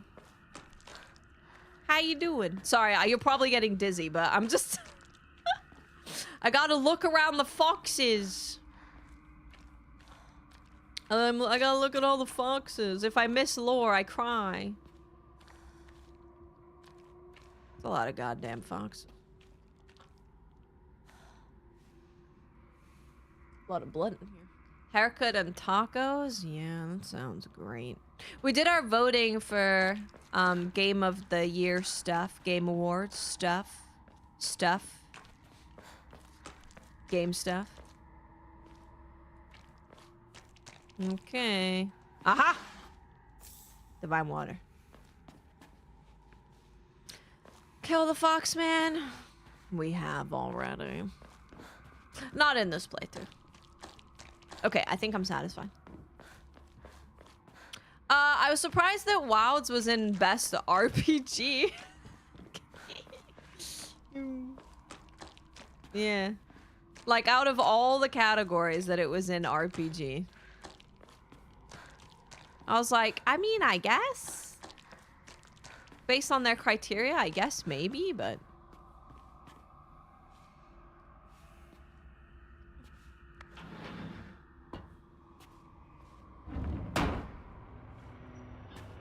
Oh, this is a pregnant lady.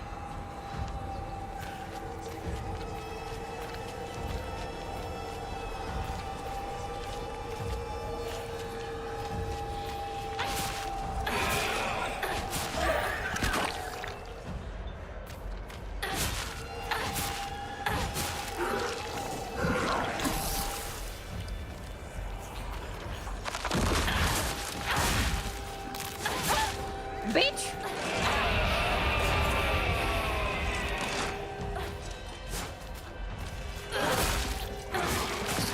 Oh, you son of a bitch.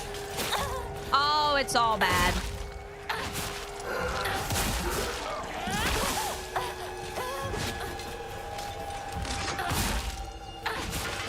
Taking forever to die. God damn. What is that? This is childbirth. Welcome. Whoa, whoa, whoa there, lady. Relax.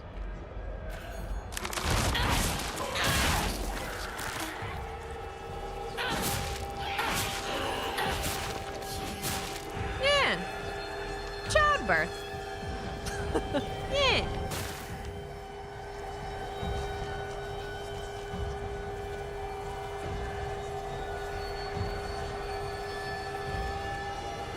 I've never actually looked at it. It says multiple different things. That's how my mother describes my birth. It's pretty traumatic for a lot of people. Pretty traumatic.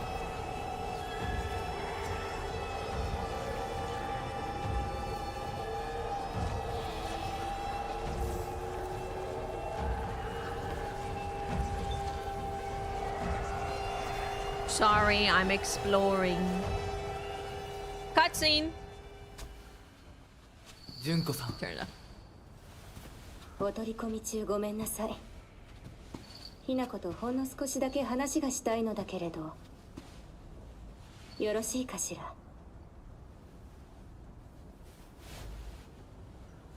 では。お姉ちゃん、まだ生きてるのね。She's talking about me. しっかりなさい。しっかりって。未練は拙速では立てない。そう思い時間を与えたけれど、生きていてもいいなんて考えてないわよね。そんな甘えは許さない。殺せ。必ず。I don't know, sis. You ain't looking so good. When you can see the dispatch box stuff, on the dispatch finale stream. We do it at the beginning. お時間をありがとうございます。 We do it at the beginning.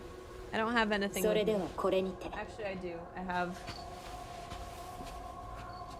I have SDN hand sanitizer. And 姉妹で語り合えたかね。はい。 and this. それでは行こうか。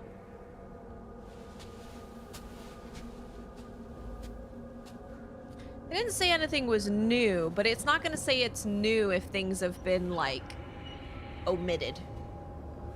I'm an SDN dispatcher, it's true. あなた様の See, now she's all like... お印ですね。 We're back to being, you know, what's the word? What's that word?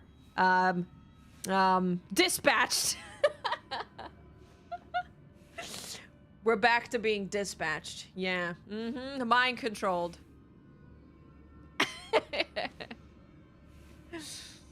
Raven, it's not spooky! This is the end of the game! We're gonna be finishing the game in like an hour or less. Thank you so much for 18 months. Welcome back. Look at us. Have no fear. Look at my arm. This is the arm of a fighter. Oh, I need to give Bella her medication. Give me a second. Give me a second. One moment.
I found a Bella. Her chin is soaking wet.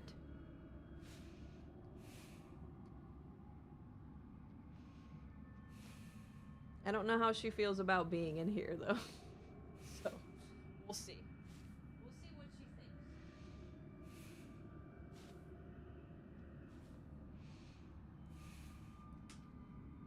thinks. She's, definitely still drinking a lot.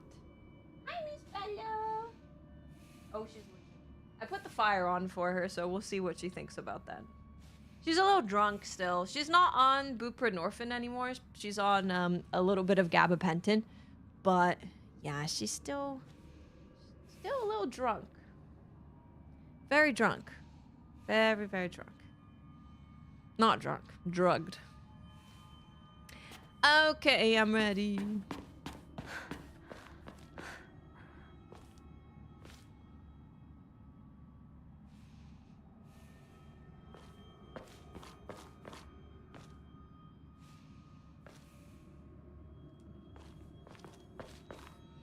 Ba-ba-da-ba-doo. Oh, excuse me. Let's save it. See if we need to give anything. We don't. Yeah, she's going through. I think this is a pancreatitis flare-up. I think it is.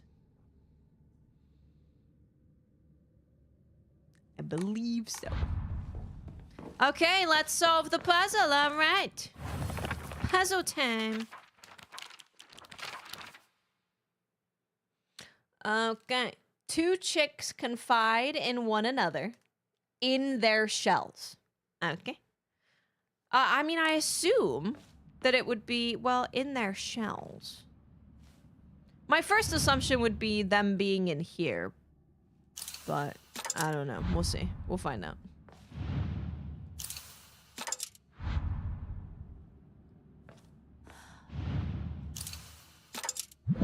Hey, look at that. Woo! Let's go, baby!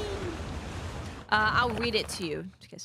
Two chicks confide in one another in their shells. A fox watches over them in the light of his lantern. Nobody knows when or even if the eggs will hatch, not even the chicks themselves. First try.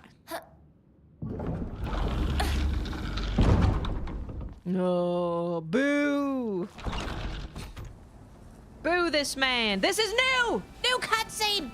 New cutscene!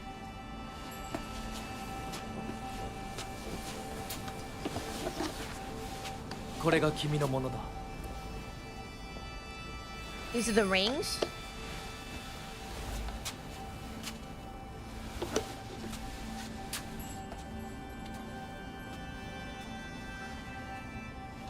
Sa, kimi mo.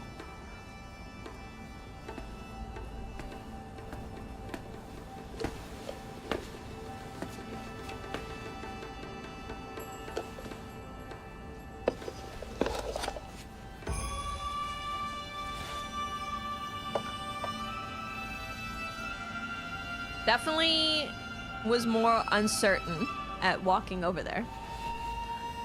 That was definitely new. Normally she's like, yeah, hell yeah, brother. I'm on the way. 始めようか。はい。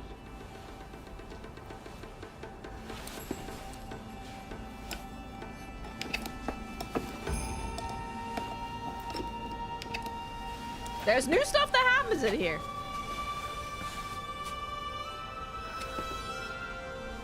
That's what I'm saying, you gotta pay attention.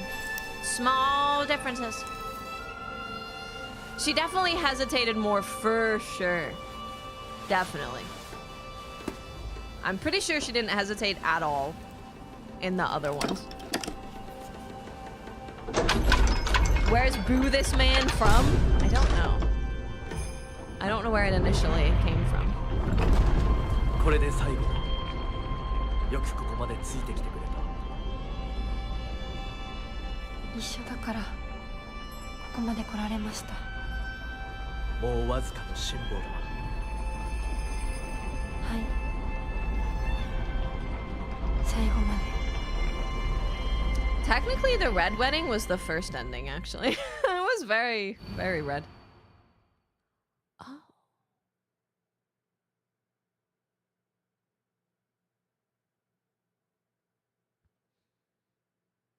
Why would I skip it then? Skipping progress will not affect the story. Achievements tied to action difficulty will not be obtained if skipped. This will also skip content you have not seen? No. I mean, no, thank you. No, thanks. It's because this is the part where there's a lot of fighting.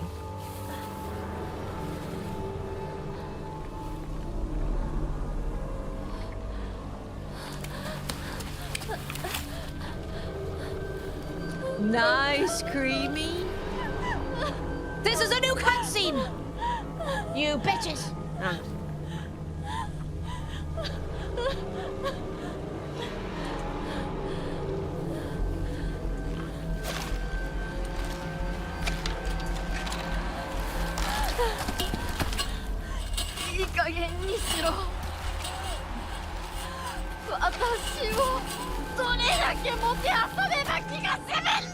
The voice line is different.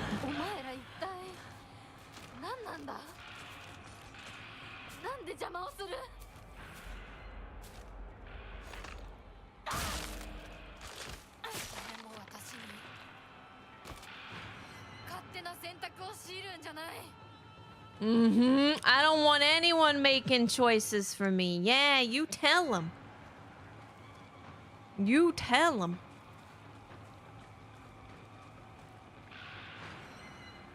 Let's take a look.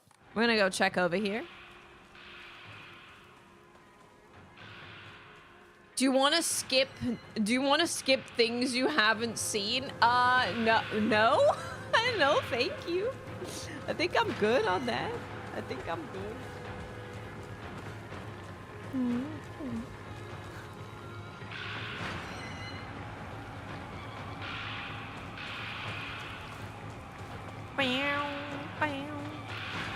Kitchen knife. We can replace our kitchen knife with a kitchen knife. You think there's gonna be Ghost DLC in 2026? Or do you mean the Legends stuff? I'm super stoked for Legends. Super stoked. Bye-bye.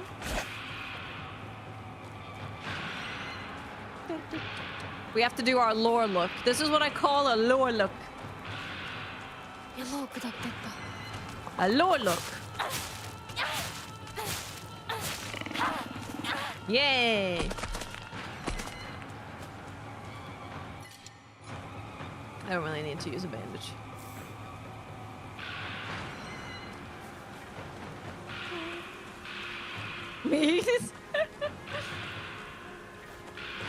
It's from Half Baked. Half Baked. There you go. Silent Hill F isn't nominated for Game of the Year at the Game Awards. So, and that's usually the one people are talking about when they say Game of the Year. It's usually what they're talking about.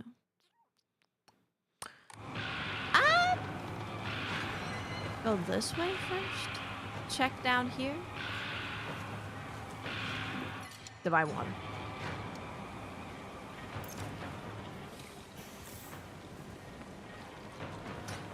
Dude, people, when Donkey Kong came out, people were talking about how it's like, oh my god, I thought Expedition 33 had it, but this is Game of the Year.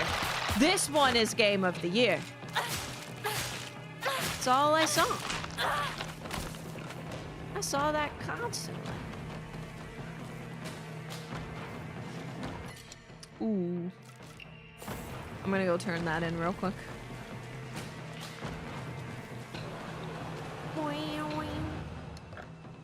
Recency bias is for sure a thing. It is for all of us. It's definitely a thing that I try to stay away from. I try really hard.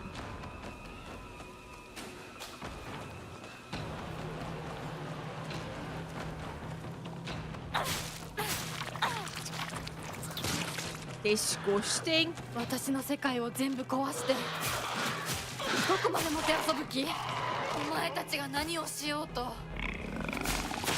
She's actually like sure of herself in this one. She's actually like, nah, I've had enough. She has had enough. We can use toolkit on here.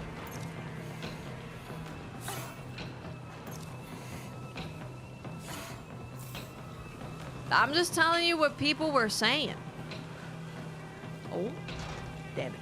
That's what people were saying. And I was like, really? It's that good? And that's what made me think, oh, I should probably play Donkey Kong. And then I watched people playing it, and I was like, I mean, I'm not gonna enjoy this. Dude, her voice lines are all completely different. Oh, come here, bitch! Oh. Rude. Dude, I caught her. You saw that? I got her ass. I got her ass. You motherfucker.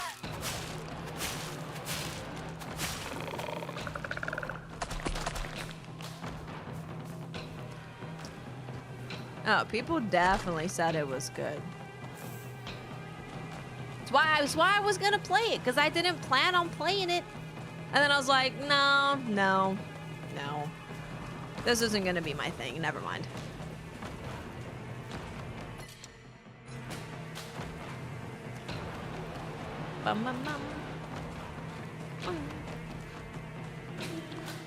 Oh, look who it is, Blobither. Back again.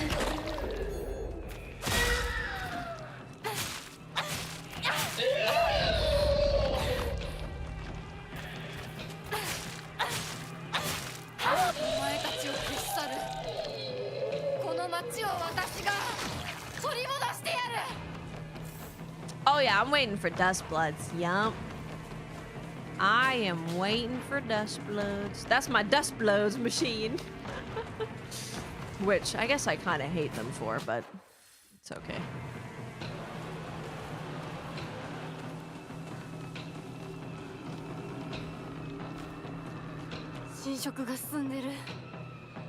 There's definitely like a Nintendo thing. Like, I don't think you're really gonna see a Nintendo game come out and be reviewed poorly. I don't think. Generally. And there was a bunch of things that Mario Kart World did that kind of pissed people off. While still definitely not happy, Lily, my cat, has finally realized, oh, relax, someone is sleeping, let's go. Oh my god, it's such a relief when you get the teeth cleaning done. Oh, such a relief. It's not something you have to do that often, generally.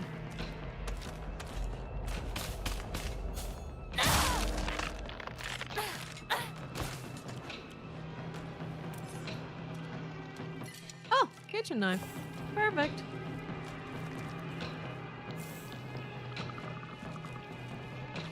Oh, I should probably kill that one.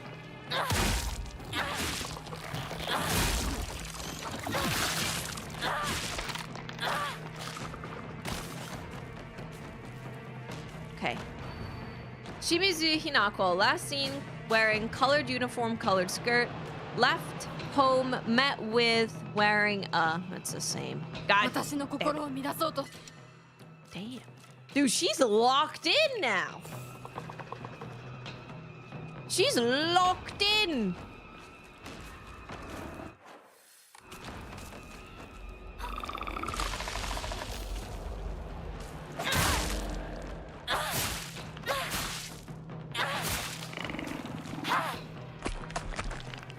This is the... yeah. Oh, we opened that the first time. Ooh, Inari sushi, nice. Get rid of the bandages. Don't need them.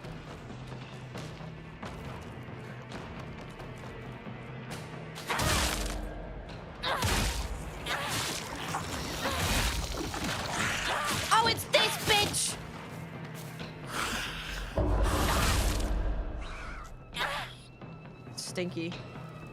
Stinky man.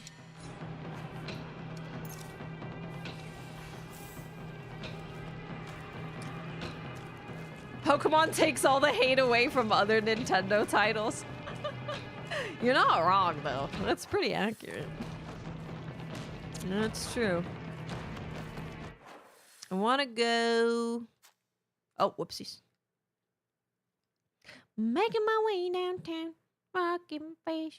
Waiting them home.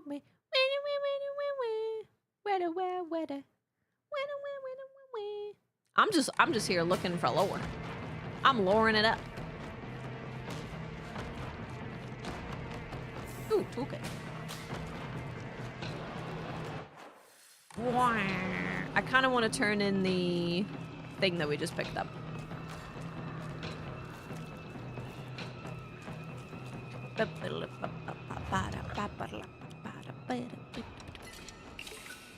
Nice. Despite their selling numbers always being high, there's just certain things that is like always going to make a ton of money. No matter what. Always.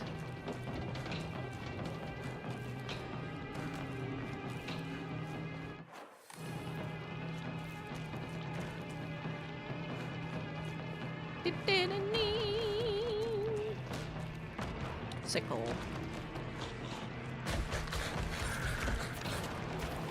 Why is this man here?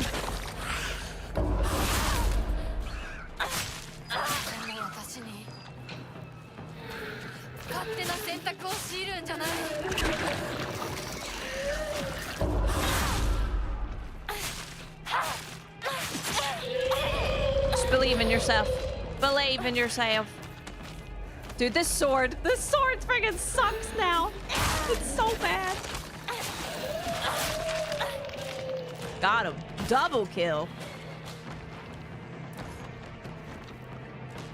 COD does always sell a ton as well. This is true. Dude, yeah, her whole thing is entirely different now. Kind of awesome. Her whole attitude is completely different. Nintendo does sketchy stuff. Yes.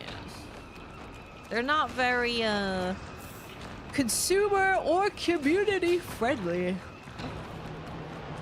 Yeah, I'm excited to see what they do outside of Pokemon. Because they haven't done that in so long. Uh-oh. Uh-oh. This is new! Now I'm getting mad that they told me I could skip.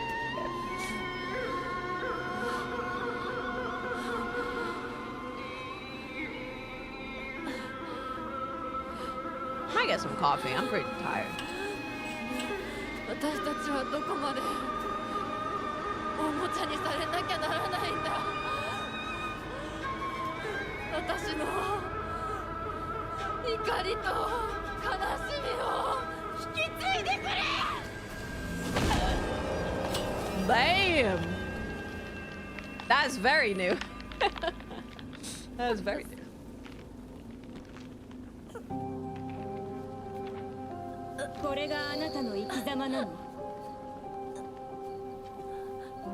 Yes, Duck, she did. You don't know. 私は家畜の餌のように与えられる幸せよりも這いずり回ってでも自分の力で得られるものを幸せと思う生き方をしたい。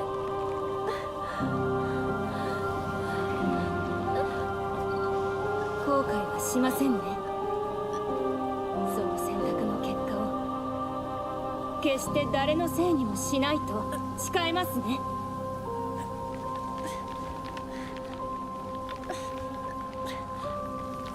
それ私たち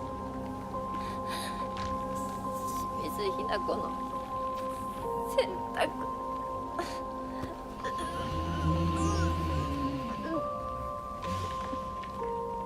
What say you, Hinako? 運命は私たちが自ら私たちが十分に悩み抜いて納得してから選ぶ。お前たちのおもちゃにはもうならないぞ。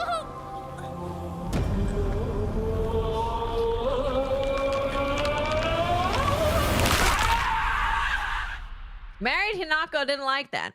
She didn't like that very much. I don't think. Didn't seem interested in that. Is there a part where you were fighting with your sister in the game? I don't think so, no. I don't believe so. Yeah, it's completely different. Completely different. Well. Yeah, see the crunch, that's why we voted it for audio design. I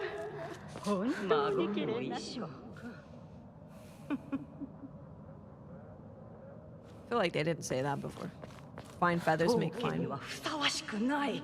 I'm ill fit. I mean, duh, I don't want to be here, bitch. Thank you. Thank you kindly. This is gonna get crazy, this part. This part is gonna get crazy. Okay, this is not new, so far.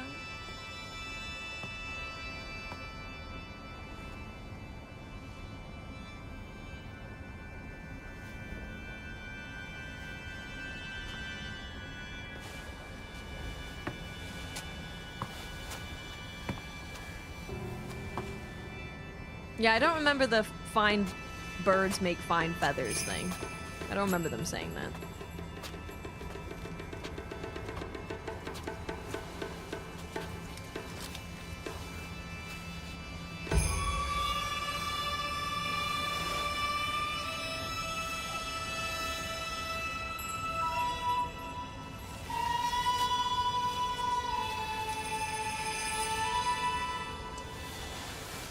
Let's see what happens.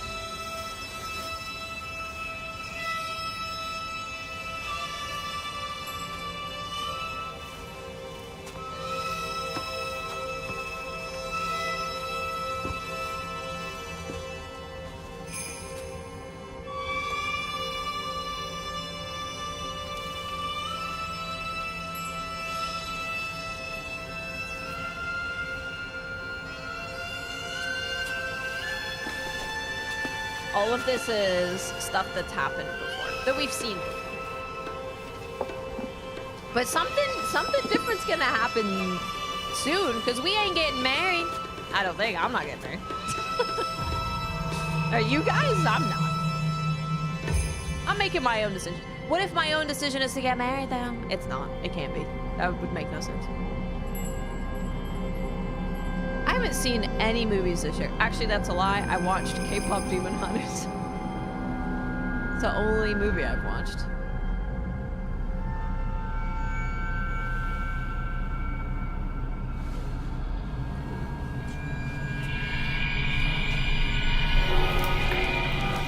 Here we go. We're blooming. What's up, Russ?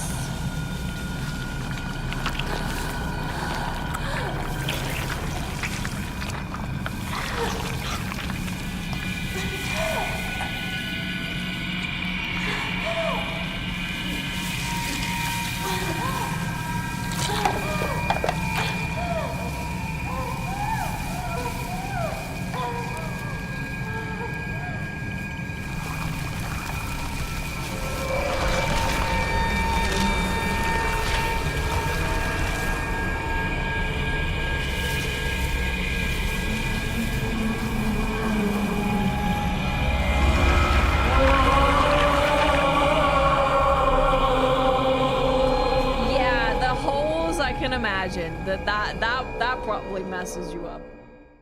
That scene is rough for that.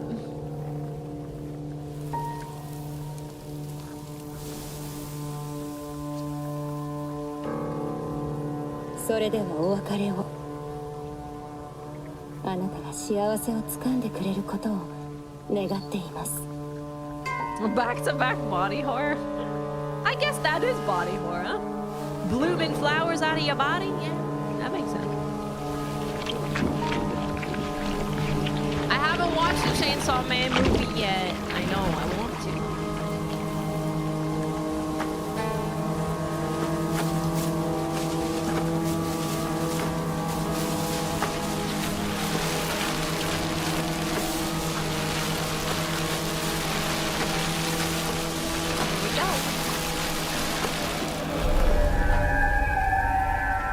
Very curious what happens from here if we're like making our own story. 街が綺麗。 Oh, we're on rocks. I wrote down what the rock said last time. Play with me forever. Huh. On the last one, it said, don't believe foxes. Let me turn this down. Play with me forever is very interesting. Wow.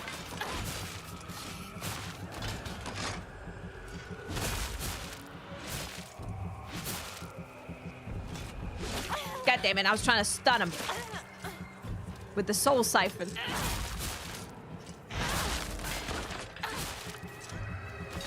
Yeah, our running theory at the moment is that the doll is like the dragon, right? Do not get in my way.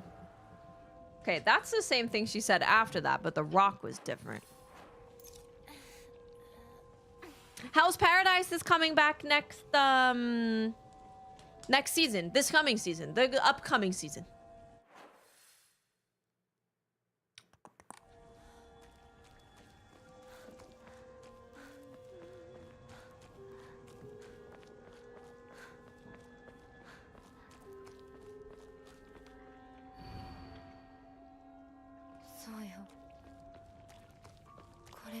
This is my decision, is it? I want to go over here.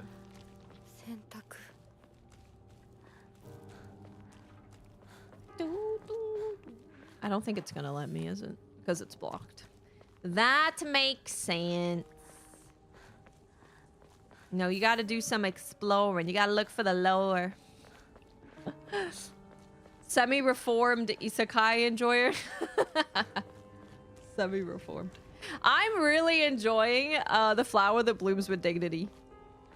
I know that it technically came out, you know, freaking forever ago, but Netflix.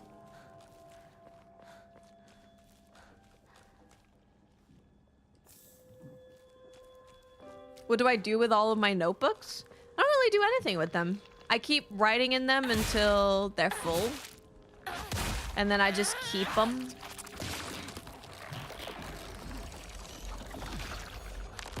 Maybe I'll... Maybe someone in the future will find my notebooks and they'll go, clearly this person was insane.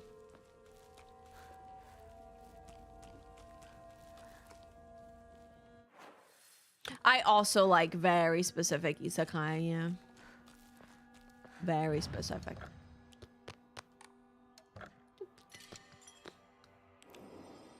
It's just because there's so many of them that it's very likely that not many of them are going to be good. Right? There's so many of them. I'm gonna do a rewatch of Dark Gathering. Ready for season 2. Yay! Lore? Okay, doll. I'm the only one who truly cares about Shimizu Hinako's happiness.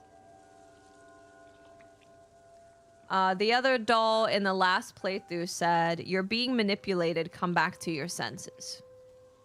I'm the only one who truly cares about Shimizu Hinako's happiness. Specifically, like, not just Hinako.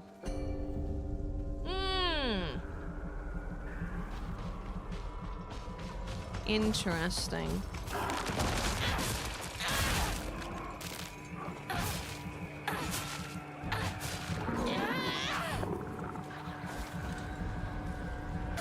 I have not, Lobo. I haven't. I don't currently have HBO, but I'll have it again at some point.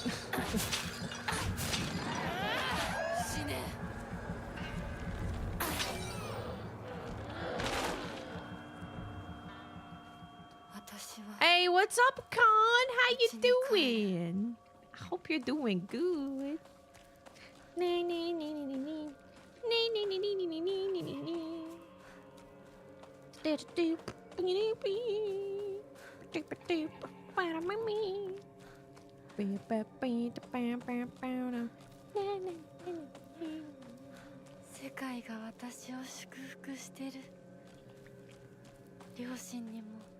She said that last time. The world is celebrating me. Check if you're still paying for HBO. Yeah. Yeah. That's definitely one that I like re-up and then get rid of. Okay, we do have our super. Let's go get him.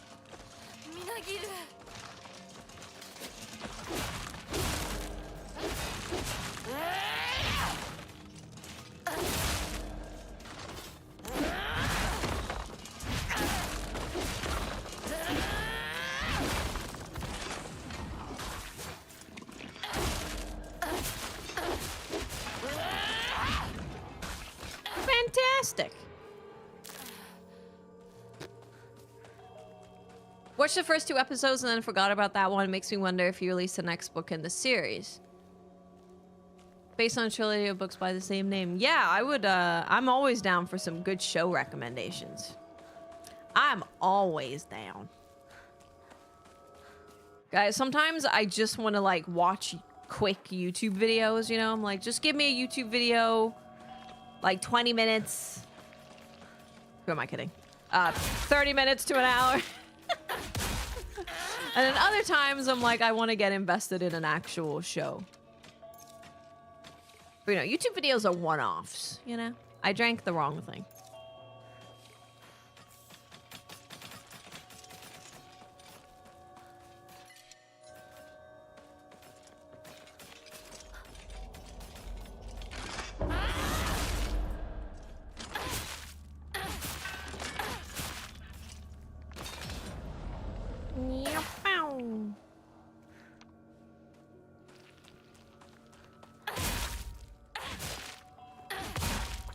Tokyo Vice.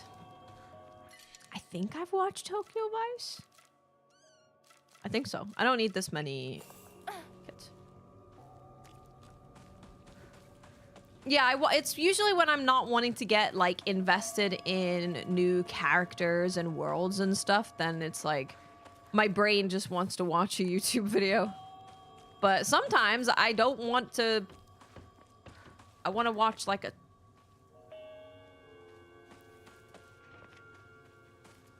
I want to watch a story, follow something, rather than doing one-off stuff. That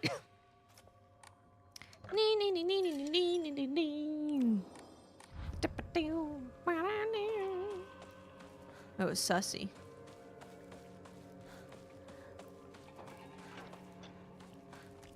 Huh. There's someone in the house.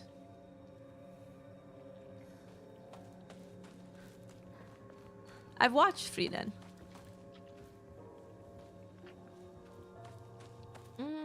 Anime doesn't count. I watch anime all the time. It's the only thing I watch. Chocolate. House of Dragons.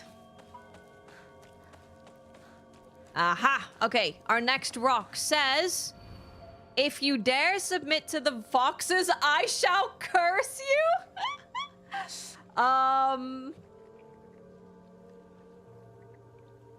Okay. Give me 1 second. Give me 1 second. I'm just gonna run this ad real quick. Sounds like a water dragon to me, guys. Or the other thing. Whatever it is. I'm watching you. Keep an eye on the doll for me, please.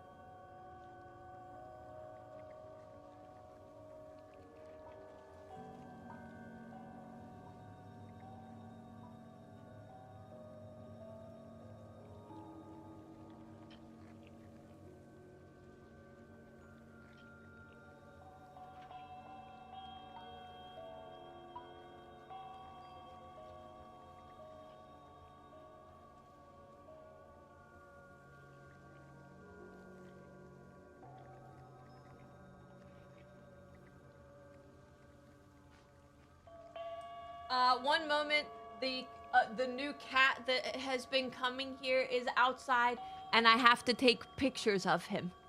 One moment.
Sorry about that.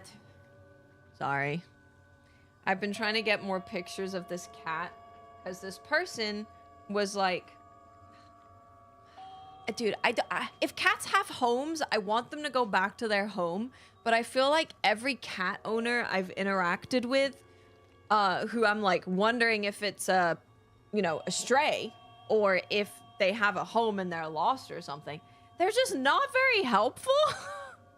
Like, so, this person was like, I'm pretty sure that's my cat.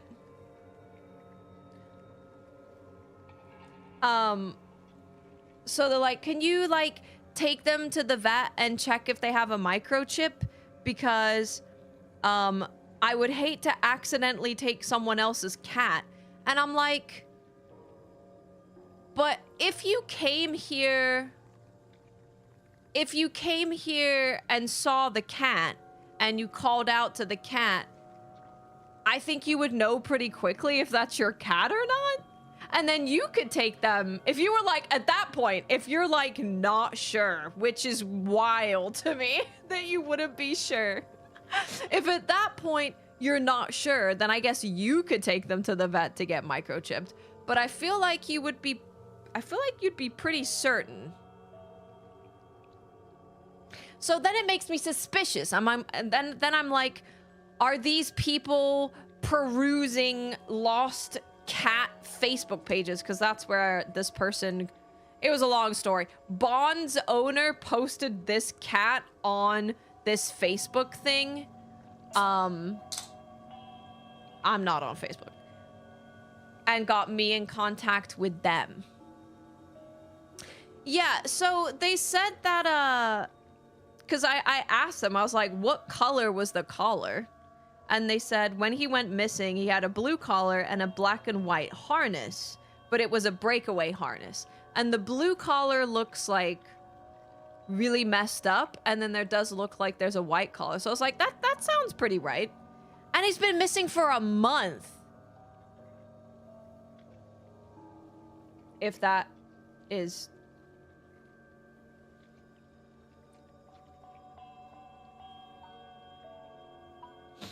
What's up, Shanton? How you doing? Hey, Infamous. So I was like, I haven't attempted to catch this cat. No, I haven't. I haven't attempted to catch the cat and like sprint off to the vet with them. But I can take more pictures of the collar. I can like say their name and see if they react to it, which I have said his name. Apparently his name is Carl. I was like, I have said the name Carl, and they're like, not... I wouldn't say that they're reacting to it, but he's also eating. And like, so it's kind of hard. Carl! It's kind of hard to say. Maybe I'm saying it wrong. Maybe I'm saying Carl wrong. Well, apparently he is not microchipped. So that's another thing, right? Right, exactly, guys. If that was my cat, I would rush to go see them. If someone had posted this cat that I had on a leash and a harness and they went missing a month ago, and I just come across this picture and I'm like, oh my God, that's my cat. I would be like, here's my information. I live, 20 minutes away. If you see them, please let me know. I'll come over right away. I'm just a little like... I don't like it. Why are people weird? Why are people weird? I don't like it, right? That's what I'm saying. Like, the communications, I'll tell you guys what the communications are. I text them, and I was like, hey... someone on the Ring Neighborhood app sent me your number because they believe that the cat has been visiting us. Is yours. Here's a couple of pictures. I really think that is my cat. Where are you located? Does he have white front paws or respond to the name Carl? Because if he responds to the name Carl, he's 100% my cat. I was like, he does have white front paws. Yeah, that's like the the least unique thing about him. He does have pretty unique markings. And then I asked,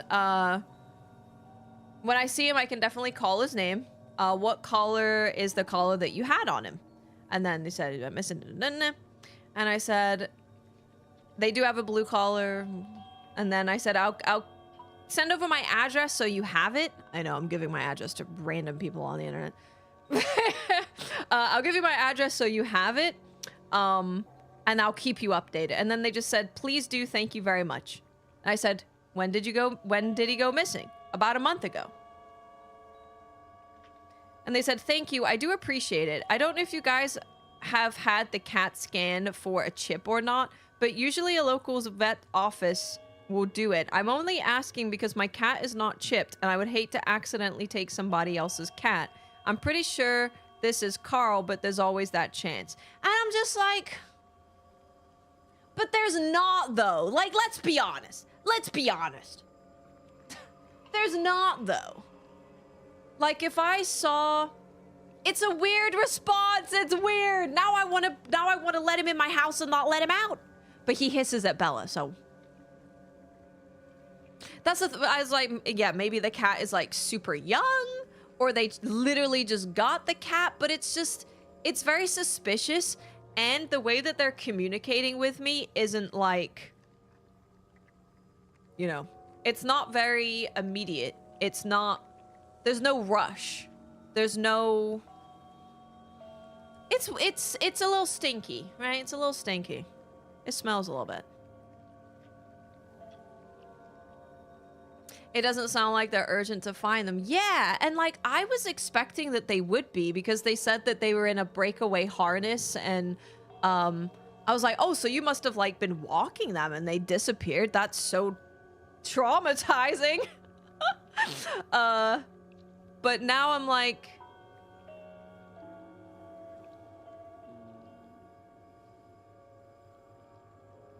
not saying that you're like not the owner, but I doesn't seem like you care that much, right?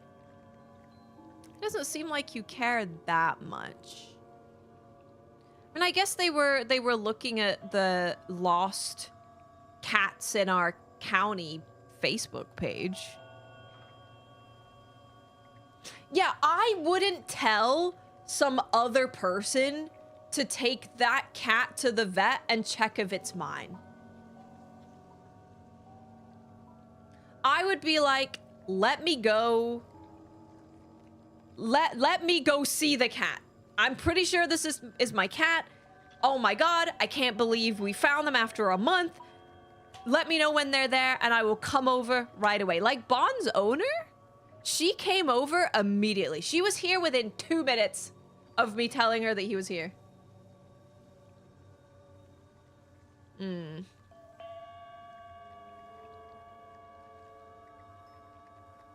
Yeah. We take pictures and ask one guy on the street that lets his cat wander outside and the local neighborhood group.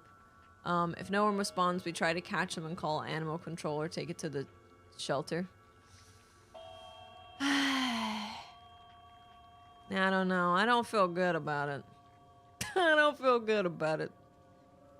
So currently I'm feeding him and like making sure he's fine. And we also have a cat shelter outside. So if he's really cold or wet or whatever, he has a shelter he can go in as well. So I'm not like super concerned. But the vibe, yeah, the vibe check is weird, man.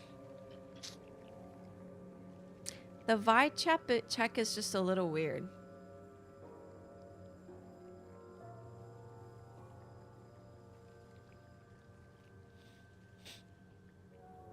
I don't think I could bring, he was like hissing at Bella right away. Bella has so much going on that I wouldn't want to put her through introducing her to another cat.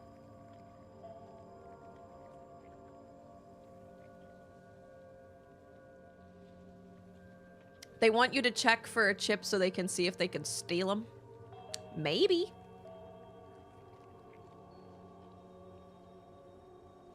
Maybe. It's just weird. It's just not how you would act. It's just like not normal. Like the way Bond's owner acted on the phone, I found it a little weird because she was like, we can share him if you've grown attached to him.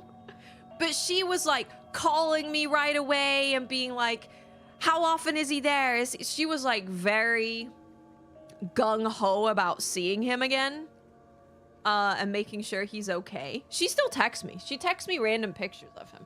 She texted me today showing me some kittens that look like him. She texts me pretty often. But yeah, it's weird, man. It's weird. Right, Bagel? This is the thing. I'm waiting for them to say more. Like, if you catch him there again, can I come over? Like they didn't. What do you want? I don't know. What are you doing? What do you? So you want me to catch him? But if it's your cat, and if you think it's your cat. See, that's the thing that really trips me up. If you think it's your cat, why would you not go to get them right away? And then if you're unsure, for some reason, you could then check them for a chip.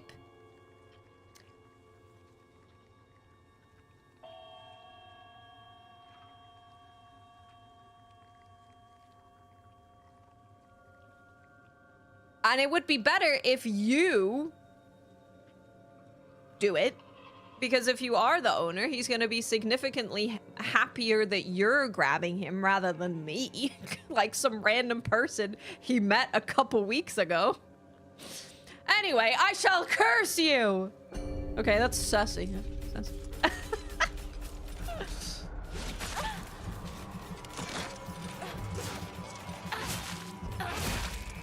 Well, that's the thing. Like, I would expect them... They're just not talking to me. They're not telling me anything. They're just not... They're not really communicating about any of it. It's really weird. Super weird. I mean, I guess there's many things. They could maybe not speak English super well. Like, there's a bunch of things that it could be that's not insidious, but I'm definitely very aware of, like, I don't want to just hand someone a cat that they don't have anything to do with. I don't just want to, like, hand them over. Here you go. Here's a cat. You know? They think they're a weirdo? Maybe. But I clearly have taken pictures of your cat, though. Right? Like, I could understand if I had maybe, like, just shown you a picture that you had posted online. But if I'm posting you pictures of the cat that is clearly taken from my phone with, like, a bunch of different angles, I feel like you could probably trust it pretty well. How strange. Hopefully they're not watching the stream. If you're watching the stream, it would be a wild coincidence. I'm just, you know, I want to make sure that your cat doesn't go to a crazy person. That's all. I'm just trying to make sure. I've reunited so many owners with their pets. The biggest one was a dog. That was crazy. He was gone. He was missing and they couldn't find him for like a week. And the owner, see, now this was a real ass owner. The owner was like, oh my God, that's my dog. And then was like, do you mind if we do this and we do this and we do this and we do this? She went to a shelter, got a crate that closes when they go in it. Went and got a crate, was like, do you mind if I set this up outside of your house? I brought food to put in the crate, did all of this stuff. And then we were in constant communication with each other. I was like, he's in the cage. He went in there. You can come and get him anytime. And that's what you expect to see, right? it's also I'm just flabbergasted because that's a normal reaction. Like the onus is on you as the person who has lost a pet to go out of your way to find and confirm that it is your pet. And I also find it a little bit strange that you're fine with like putting it all on me.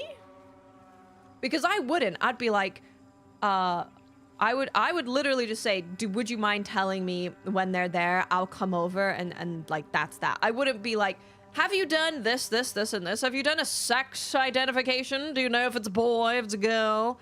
Have you called their name? Have you checked that collar? Have you checked their tags? Have you checked their microchip? I'm sure, but I'm not like... But I'm not, really. Onus, yes, thank you. I couldn't think of the word. Hey, PTD. I had a great lost dog recovery once, managed to get it in our backyard, called animal control. They showed up some random guy who apparently had been at the shelter when I called it in and turned out to be his dog. Oh, that's nice. The cat, so I would say visually, like their coat and also their weight looks fine. Like they don't look like they've been, you know, roughing it on the streets. Their collar is like pretty messed up. I took a pretty bad picture of the collar. Let me see if I can show you guys.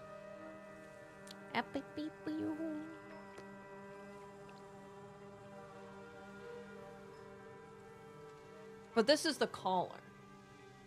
Hold on. Can't frickin' see. You can't frickin' tell. But it's like super raggedy, like it's broken. It's more frayed. Yeah, I guess it's frayed. Yeah.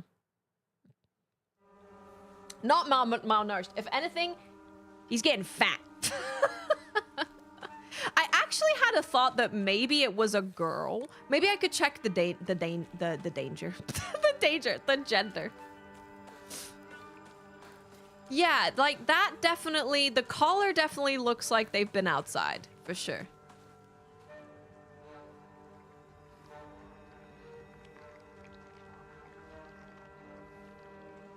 My cat's collar look like that from scratching it all the time. That's also true, yeah. If they've had it for a while and they're doing this, it can catch. Well, we'll see what happens. They didn't text me back after I sent them those pictures. So...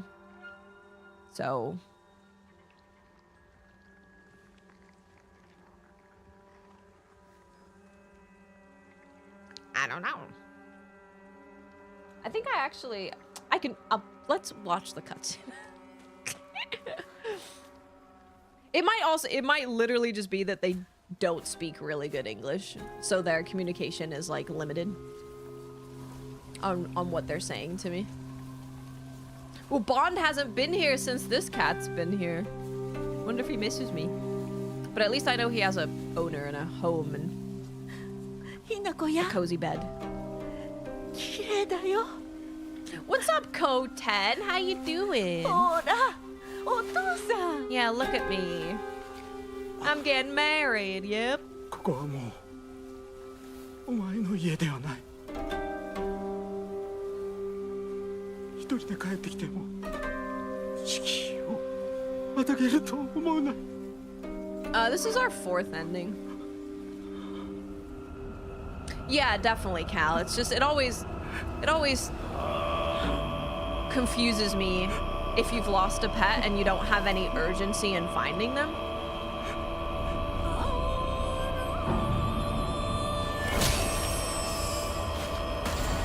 Go into the chapel and...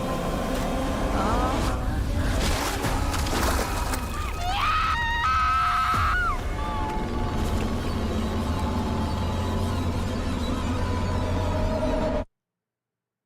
Back to Hinako.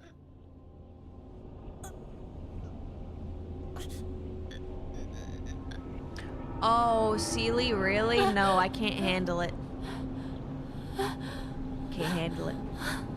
Why is the FPS like 4 FPS? What happened? I know it's locked at 30, but... Oh, there's the doll. What the doll doing? What that doll doing? What the doll doing? Help Shimizu Hinako, please. They said they would curse me if I gave in to the foxes, which certainly sounds like a water dragon ass thing. What is happening? Hello? Hello? Frames? Hello? Hello? Hello? Okay. Hello? Nope, it's being weird. Ooh, it's gonna crash soon. That's probably what that means. It's gonna crash.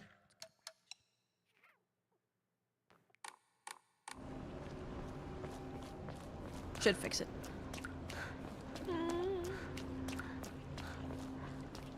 It's the update. Really? Oh, they fudged it up? Okay, it still might crash soon.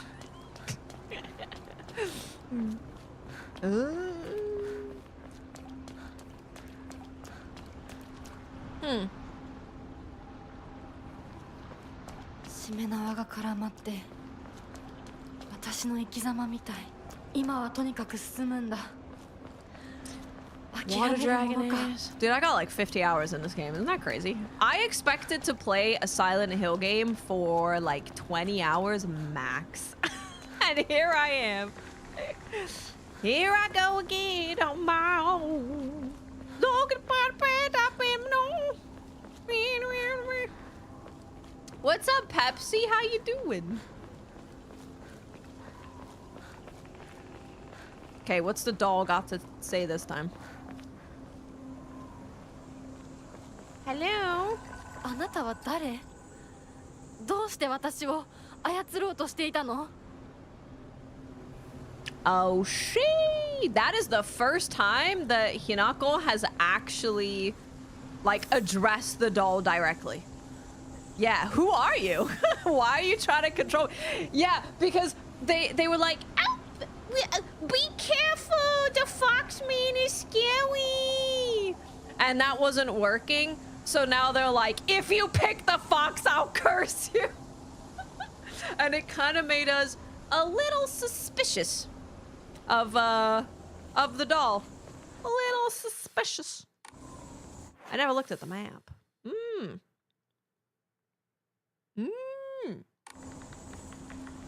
No, she hasn't even really acknowledged it. Not in that way. No. Resident Evil versus Silent Hill is pretty hard. They're both kind of like my childhood. And I definitely do prefer current Silent Hill over current Resident Evil. But I'm really excited for the new Resident Evil. Really excited. I think it's gonna be pretty banging. Oh, that scared me. 通さないつもりか。上等だ。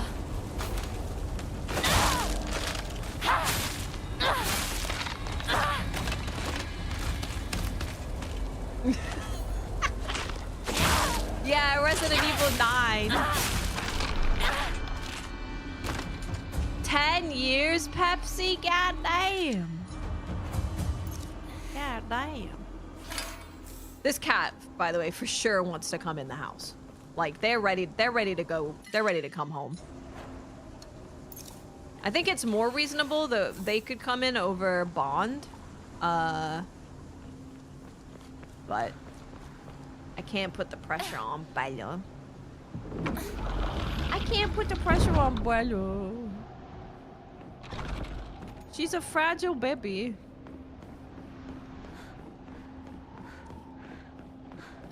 There's a new Silent Hill movie coming out, right?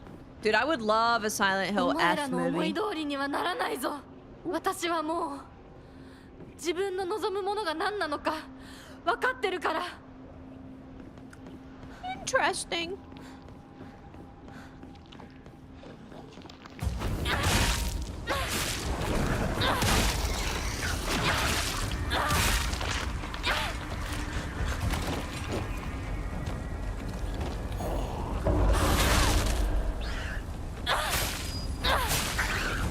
I figured out what I want.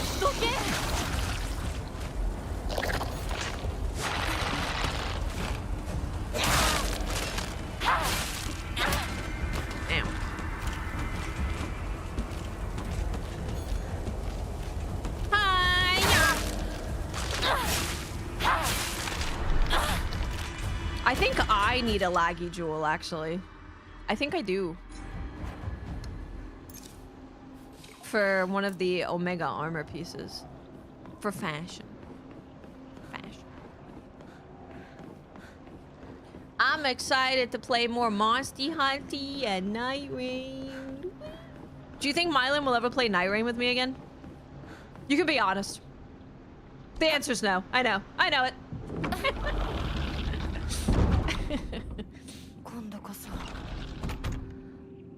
No. Okay,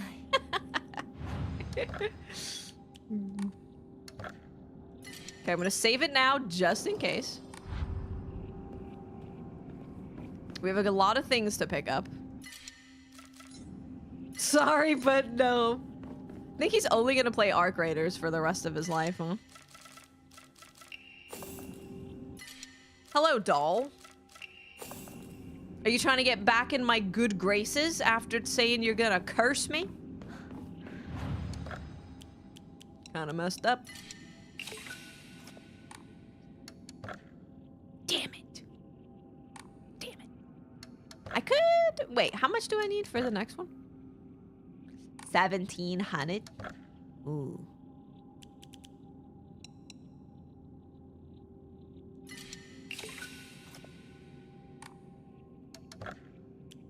Woohoo! Arc Raiders and a baby. Yeah, it's a lot. It's a lot of stuff. Arc Raiders and a baby. Mylan won't even finish Sekiro. Ooh, true. Mylan's... Oh, wait. But Mylan might be down to play Dustbloods. One, it's on Switch and he has nothing else to do. Well, actually, because it's on Switch, you might not play it. But it's... If rumors are true... It's gonna be like an extraction game. So, you know. Sounds pretty reasonable. He might play Dustbloods.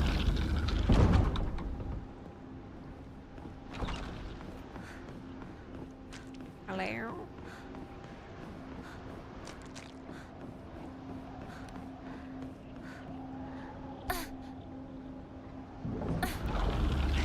I'm nervous, because this is like the end of the game.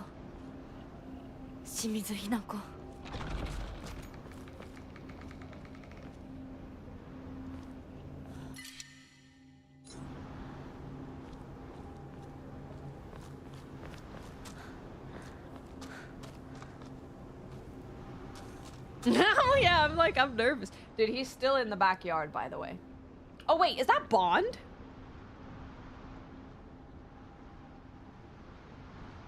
One moment. What is happening?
Okay. It is Bond. They're switching places. I call him Bond, yeah. His name's Toto, but I don't think it suits him. Don't tell his mom. I don't think it suits him. So I call him Bond. I swear he responds to Bond. I mean, it's been 3 years of me calling him Bond, so it makes sense.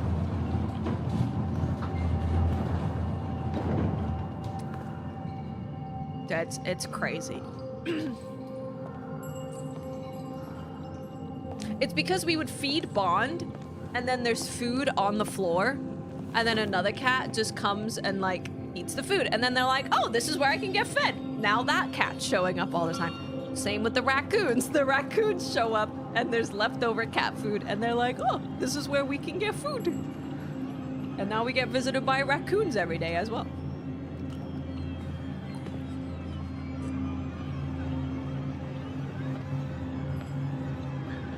Raccoons are very smart. I'm so glad we were able to have a pretty normal day. I got started later than I wanted because I was making sure Bella was okay, but oh, I was so scared about having to go back to the vet and get x-rays, and she's not eating, and I'm not like totally out of the woods yet, but yeah, not totally, but she ate food. It's amazing. Colin, thank you for 58 months. Welcome back. Thank you so much. Dude, the crows still show up at the front door every morning. Ever since they stole my burrito, they are there every morning. Every morning.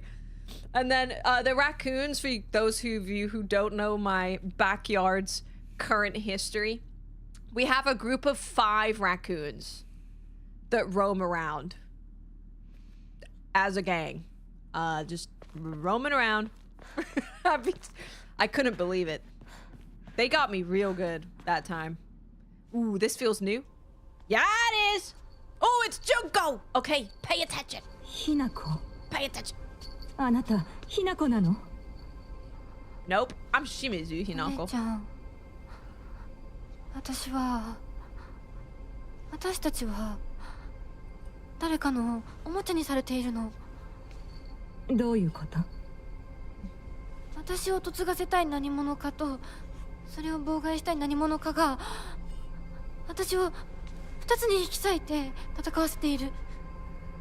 そんなことって。とても苦しい戦いだったけれど、 Oh. 私はようやくそれに気づけたの。人に望まぬ選択を強いること、それをせかすこと、私たちはそれと戦わなくちゃいけないって気づけたから。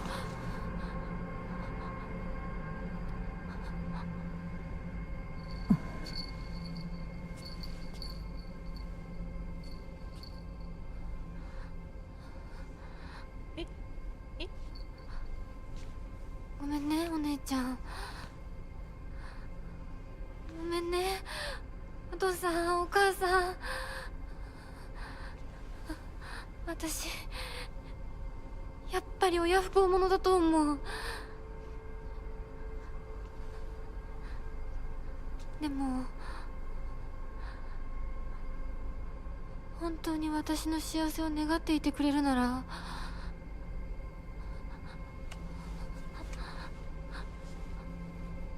この暴挙をどうか許して。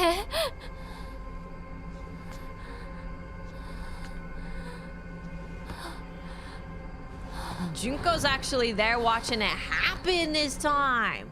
Were we gonna smash up the altar? She's there, watching us do it. This is all new, this whole thing. これが This is the same. 私の選択。 Maybe. She's letting her do it, yeah. 私たちをもてあそぶ者たちへの抗議。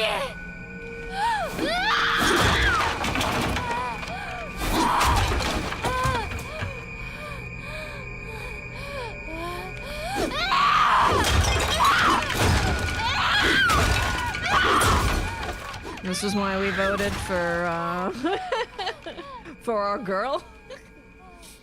This is why. One of the reasons. Very interesting.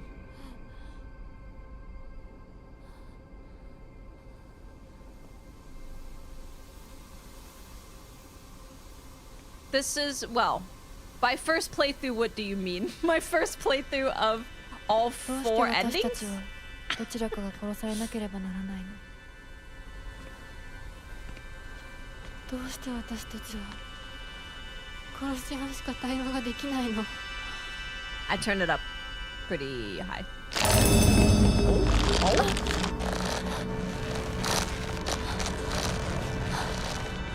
Oh, are we smushing together? Are we becoming one? Oh, that ain't right.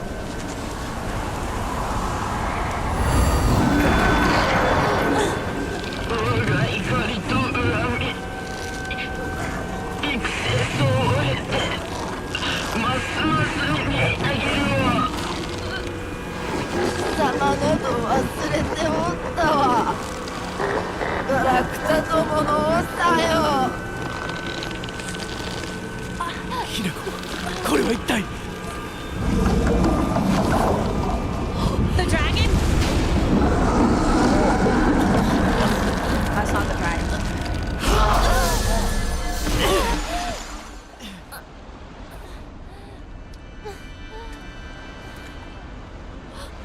Kotoyuki-san! 稀に人里に真意を宿した希少な血を持つ女子が生まれることがそのようなものが里に現れるたびに我らは一族の跡取りにそのものを嫁に欲するようまじないをかけ何を言って歴代の跡取りたちは皆うまくたぶらかしてめとってきたが片身の跡取りは愚鈍だ Rude! 人間の娘一人たぶらかせぬようでは未熟が過ぎる That's messed up. kotoyuki-sanはずっと私をお嫁さんにしたい一心でずっと努力してきたって孤独にずっと Ooh, she! 一生懸命に悩んで生きてきたkotoyuki-さんを笑うな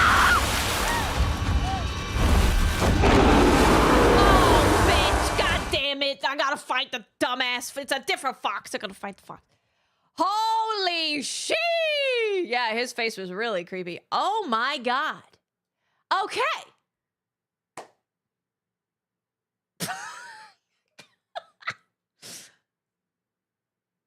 Yeah, so once in a blue moon, whatever they said, what did they say? But they said once in a blue moon, a girl is born that has like divine blood, and we are the foxes. The fox clan has something placed on them that gives them like a crazy desire, and they have to make her his wife. They have to. And then yeah, so Kotoyuki is the boy that was in the village when we met when we were really young. The fox possessed Kotoyuki. So Kotoyuki is like kind of gone, right? Because this fox guy has been in him the whole time. But he possessed Kotoyuki to try and get us to marry him because that's what he's supposed to do. So that also explains all those writings of like just how obsessed he was with Hinako. He was. Yeah. Big obsessed. And then yeah, you had the monster, the boss for the like shoe thing. And also the wolf. Sorry, not it. You look like a wolf. What do you want from me? The fox. I think so, wolf. That makes sense to me. Yeah, because Kotoyuki is like half of the Inari clan's blood. So that would make sense. Makes sense to me.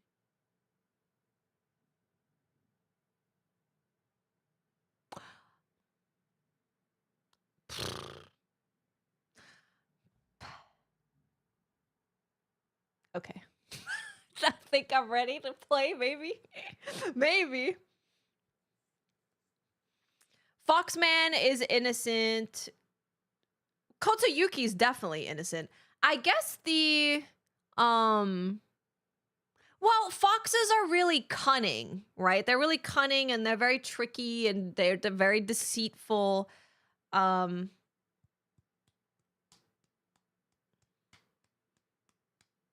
my thinking was like, well, the fox kind of has like a curse placed on him almost, who has to like go after this thing.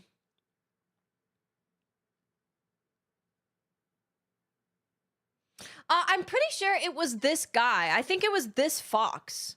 I'm pretty sure it was this fox and the oh my god, what's it called? The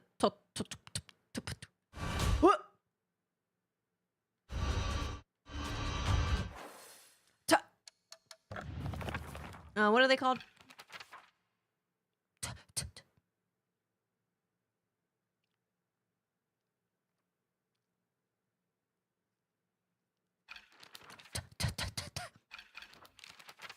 Oh, here we go. We can look at it in here, actually. We'll take a look at it and read it again. A large monster that is like the statue of an Ashura. It wields an array of terrible weapons with its multiple arms. Its body has been pieced together with heaps of junk and entwined with old tree branches and roots, giving it a sense of divinity often found in old objects. You're conflicted on the wording from Hinako? Oh, like don't laugh at him?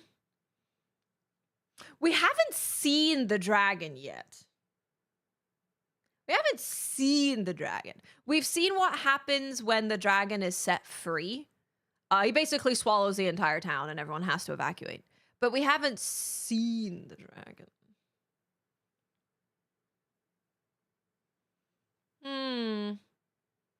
It's just like, don't laugh at him. So at that point, yeah, like the fox who has taken over Kotoyuki's body has kind of separated for him. He's still talking through Kotoyuki's body. Tsuko something. Hold on. I got Tsuko no Gami. Tsuko no Gami. Tsuko no Gami. Tsuku no Gami. Oh wait, Mogami. No, you were right. Tsuku Mogami. Yeah. You were right the first time. Yeah. That's his name.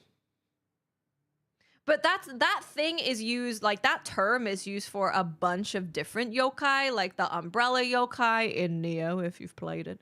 A bunch of things that are just objects, because that is like, it's a tool that has been long neglected for like 100 years, and it has now become, it's gained its own soul.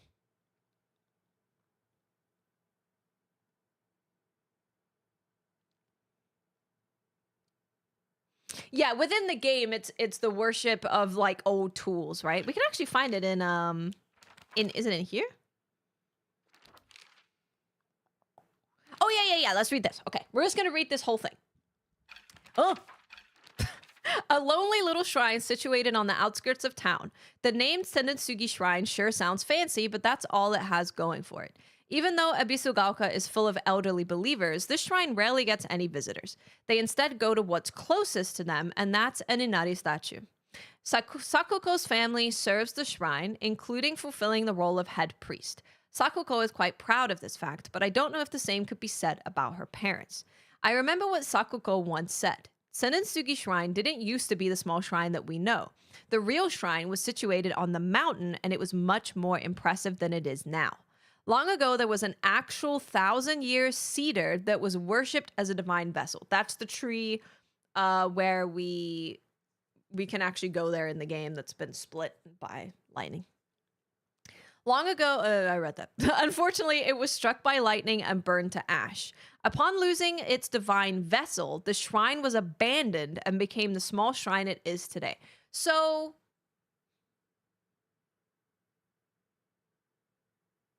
how many gods are we working with? Because we have the dragon, we have the Tsukumogami, which are different, right?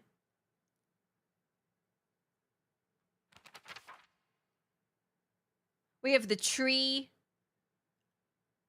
and the is the tree the Tsukumogami faith? Are they the same?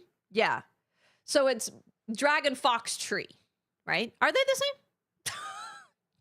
Are they the same? Maybe. Dragon, fox, Tsukumogami, tree. And what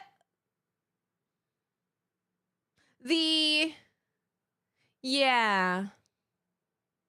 I'm equating the tree to Tsukumogami because it was the first item worshipped. Yeah, like the tree is the item, right?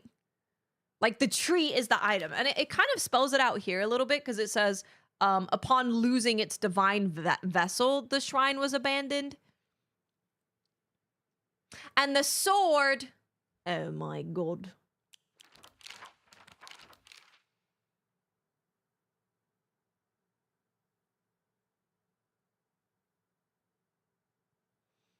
The sword is a part of where did I have the thing about the I think I have a document about it. Like the, you know, I want to read, hold that thought, Foxman. I'm a little busy. I want to read the,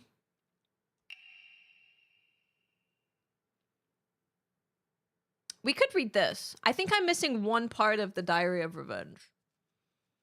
I think.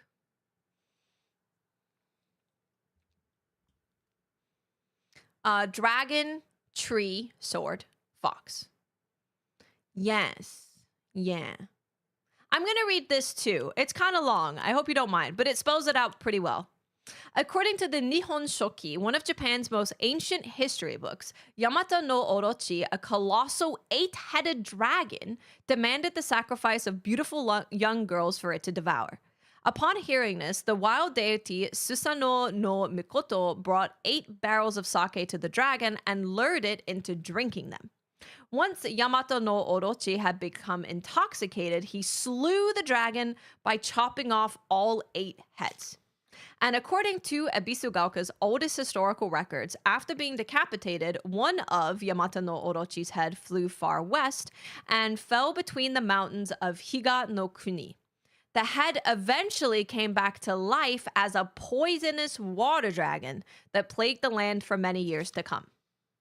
Higa no Kuni is now known as Ebisugaoka. There are records of toxic gas leaks from the underground water streams in the past. It is highly possible that this is where the legend of a poisonous water dragon stemmed from. However, while the local records state that Yamato no Orochi's head flew here, there is no mention of this in the Nihon Shoki. What's up, Black Nova? How you doing? It's not hard to surmise that some shameless individuals put a religious spin on the noxious leaks to turn a profit and falsify connections using famous literature to solidify their claim. Jumping to the end of the Heian period, the infamous Genpei War wreaked havoc across the country, and defeated warriors from the Taira clan fled to all corners of Japan for sanctuary. Ancient folklore claims that Ebisugaoka is one such hidden sanctuary. Few ventured close to this land, for the poisonous gas that rose from the ground was a well-known phenomenon. This made it the perfect hiding place for those shamed warriors. Though this did not come without its own inherent problems, as there are numerous records regarding Ebisugaoka's residents suffering from the water dragon's poison. It's only natural, then, that they were turned to idolization as a device to quell the dragon's anger. However, despite the popularity of the faith at the time, not a hint of its legacy remains today. It just goes to show that even the gods are not exempt from the fickleness of man. I found mention of a transition from the water dragon faith to the divine tree faith. Here we go. In historical records dating from around the middle of the Kamakura period. There it is written that a peculiar monk donning multiple masks and measuring over 10 shaku, approximately 3 meters in height, visited Abisugaoka. Frankly, a ridiculous statement. That monk brought people to a great cedar tree, later to be idolized in the divine tree faith, and told them the following. You who fear the water dragon's wrath, quake no more, for the beast grows weak and prepares for slumber. It is none other than this great tree that has sapped the evil from it. Devote yourselves to the great tree, and it shall keep that beast subdued until the end of time. Upon hearing the monk's words, the people of Abisugaoka abandoned the water dragon faith and converted to the divine tree faith. However, in time, the divine tree faith would also begin to change. Being a settlement hidden away from society, the residents had no way for trading with the outside world, and so they were forced to treat their tools with extra care. It was from this unique culture that the Tsukumogami faith was born. Interesting that the dragon was defeated by getting drunk and then comes back as a poisonous water dragon, and the town is plagued with alcoholism. Yeah, I think there's a lot, like, this story has so many layers, because I think a lot of it is, I think ultimately all of it is in Hinako's head, and she is thinking of the world and what's going on with the things that she has learned. So she knows about all of these different faiths, and she knows about all of these things, and she's attaching different things to different gods. I mean, that's kind of what Silent Hill is. It's like you're in your own head, and everything you're seeing is based on your own, like, fears and wants, needs, insecurities, etc.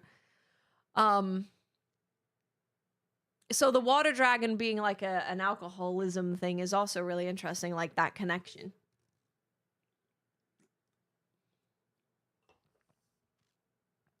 Okay, yeah, so this is linking the Tsukumogami with the tree. Local historic records state that old tools would be brought to the hollows of the divine tree and offered to the gods, once again further warping the religion. Between 3-meter-tall monks, giant sacred cedars, and dragons, do humans simply sense divine presence in anything larger than themselves? How utterly ridiculous. And we also have, like, didn't they say that the tall monk, like, killed people with a katana or something? Was that the guy? And then, in the Edo period, Abisugaoka witnessed another faith-changing event. The divine tree, the symbol of their religion, was struck by lightning and burned down. By this time, the ideologies of the Tsukumogami faith had taken root, and sacredness was now determined by the antiquity of an object. The divine tree was not worshipped for subduing the water dragon. Instead, it was only due to the fact that it was the oldest object in the area. And so a new divine object was decided upon to take the tree's place. The next target for worship was the Inari statue. Before long, faith in the Inari statue itself developed, mixing with the Tsukumogami faith to create an amalgamation of beliefs completely unique to Abisugaoka. So that's why the sword is pissed, right?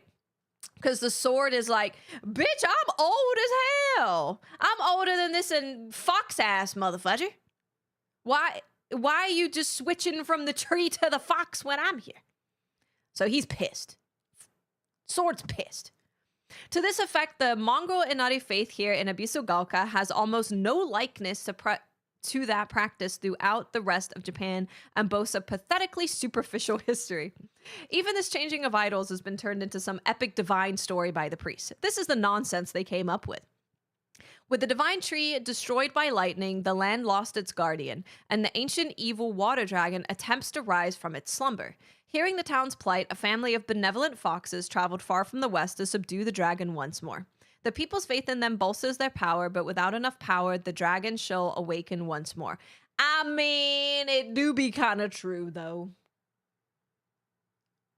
If you piss off the water dragon, if you don't subdue the water dragon will murder you, apparently. Yeah. So now they are convincing locals to devote themselves to the new god, Inari-sama. Water dragon, divine tree, Tsukumogami, and now Inari-sama. Oh, so they actually list it as 4. Water dragon, divine tree. But then Tsukumogami was like connected to the divine tree and also connected to Inari-sama. It's like another layer to both of those, I guess. These pathetic people believe their faith has 1,000 years of history, yet it's been mutilated time and again to suit their petty needs. Man truly is a fickle beast. The four deity, that's common. There's actually I'll take a look at the book again, but there's a bunch of things that Silent Hill uses. Sometimes they use the Japanese version of stuff, and sometimes they use the Chinese version of stuff for religious symbols and stuff, which is actually really interesting. On the 21st, this is it. On the 21st, 13 Abisugaoka residents were brutally killed in broad daylight. The police department has yet to find the killer. Kinshu Paper, Morning Edition, May 22nd, Meiji 13, 1880. This was truly a horrific incident. Police investigations pulled up nothing, and construction on a large-scale dam began soon after, drawing a whole new workforce to Abisugaoka that rapidly developed the town. Before long, everybody had forgotten about the mass murder. I, however, had not forgotten. There is something very peculiar about this incident. 4 is not a good number, no. Very scary number.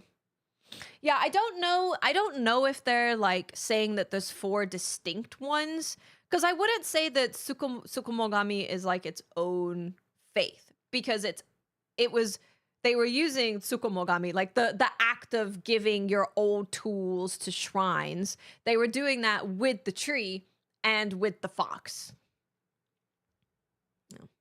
According to multiple eyewitness reports, the killer was a giant of a man over 2 meters tall. So the other one said 3 meters tall, who had covered himself head to toe in tree bark and roots fashioned into some kind of armor. He's literally the tree man.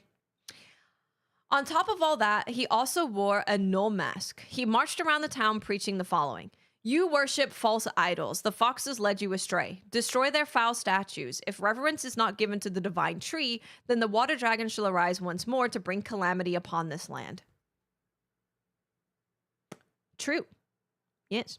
Because when I purify that sword, the awesome sword, when I purify the sword, the town gets swallowed. The man then proceeded to butcher everyone in his path with a katana, the sword that we have that now sucks. I'd wager that the perpetrator was some kind of divine tree faith fanatic. To the followers of the old practices, the transition of faith from the divine tree to the Inari statue is purely seen as an unforgivable act of blasphemy. It's entirely possible that the strange guise he wore was to replicate the giant monk who founded the religion in the Kamakura period. According to another eyewitness report, we also know what happened to his man in his final moments. This too, unsurprisingly, has made out into some kind of divine happening. A thick fog swept in, and from it appeared a pack of eerily glowing foxes. They circled around the man, surrounding him, and then everything was swallowed by the fog, leaving nothing behind. The fog! So that is the story of all of it. The last entry was about the writer giving up faith after his dad called out religious groups for corruption and then died from it. Yeah, that's the one that I picked up, but I think I crashed. Yeah, I think I crashed. Because I was like, wait, I've read this before. When we were reading it on the website. So I have gotten it, but it just didn't know that I have it. Didn't know that I have it all. This one was also interesting. This is talking about mortal blood, which we have special blood. Oh, yeah. Maybe having blood that was blessed by the stars. Simply, yeah. Okay, so this is written by the other girl that went missing. The one that we saw the missing poster of, the one that's wearing like the polka dot thing. This was written by her. And this is her going through a thing of like, why was I chosen to marry this like divine thing? Why was I chosen for that? That's weird. Because she doesn't get it. She's like, I don't understand why I was chosen. Mortal blood.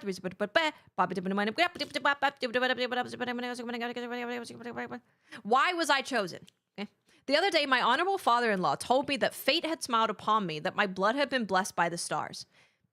If I attempt to interpret his words, I can only understand them to mean that he believes that an intervention of good fortune or coincidence allowed me to be so connected with this house. However, I do not believe he meant to humble me with his words. Instead, I think his words should be taken more literally. My very blood was favored by fate. In the world of mortals, there exist rare individuals who possess non-ABO blood types. So maybe having blood that was blessed by the stars simply means that I was born with a rare mutation. After all, there are many variations, some of which are as uncommon as 1 in 100,000 people. Perhaps when a human child who possesses a blood that contains the power to deepen the bond between mortals and gods is born into a village, they are selected as a candidate for heterogamous marriage. If such is the case, then it would explain why such partnerships are infrequent. I wonder who shall be next to be welcomed into this world. If it is another child beloved by fate, then I would like to do all in my power to help them transition into their new life. Mayumi. I don't know how long ago she went missing. I don't know if there's been anything with a date that talks about her, like, going missing. I don't think. As far as I can recall.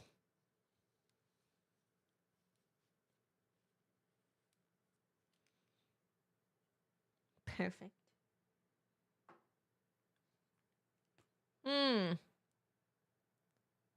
Mine's Eye was trash.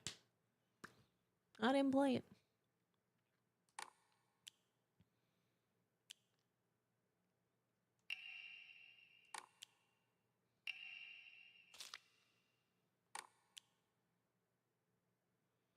Blue moon occurs every 2 to 3 years. Is it really that frequently? When he said blue moon, I was like, I don't know if they're talking about like the physical blue moon or if they're talking about like, you know, once in a blue moon, as in like the term that you use to say something happens very infrequently. I think they're talking about like the saying. I think they mean more the saying of once in a blue moon rather than like specifically once in a blue moon. I think. Yeah. Kakura makakura. Kakura makakura. Kakura makakura. Kakuma makakura. Kakura makakura.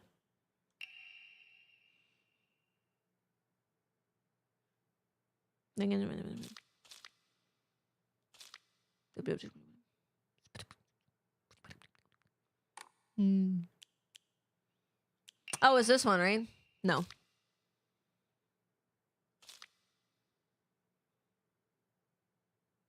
Yeah, blaspheming against religious doctrine. Bear a grudge against the Inari faith.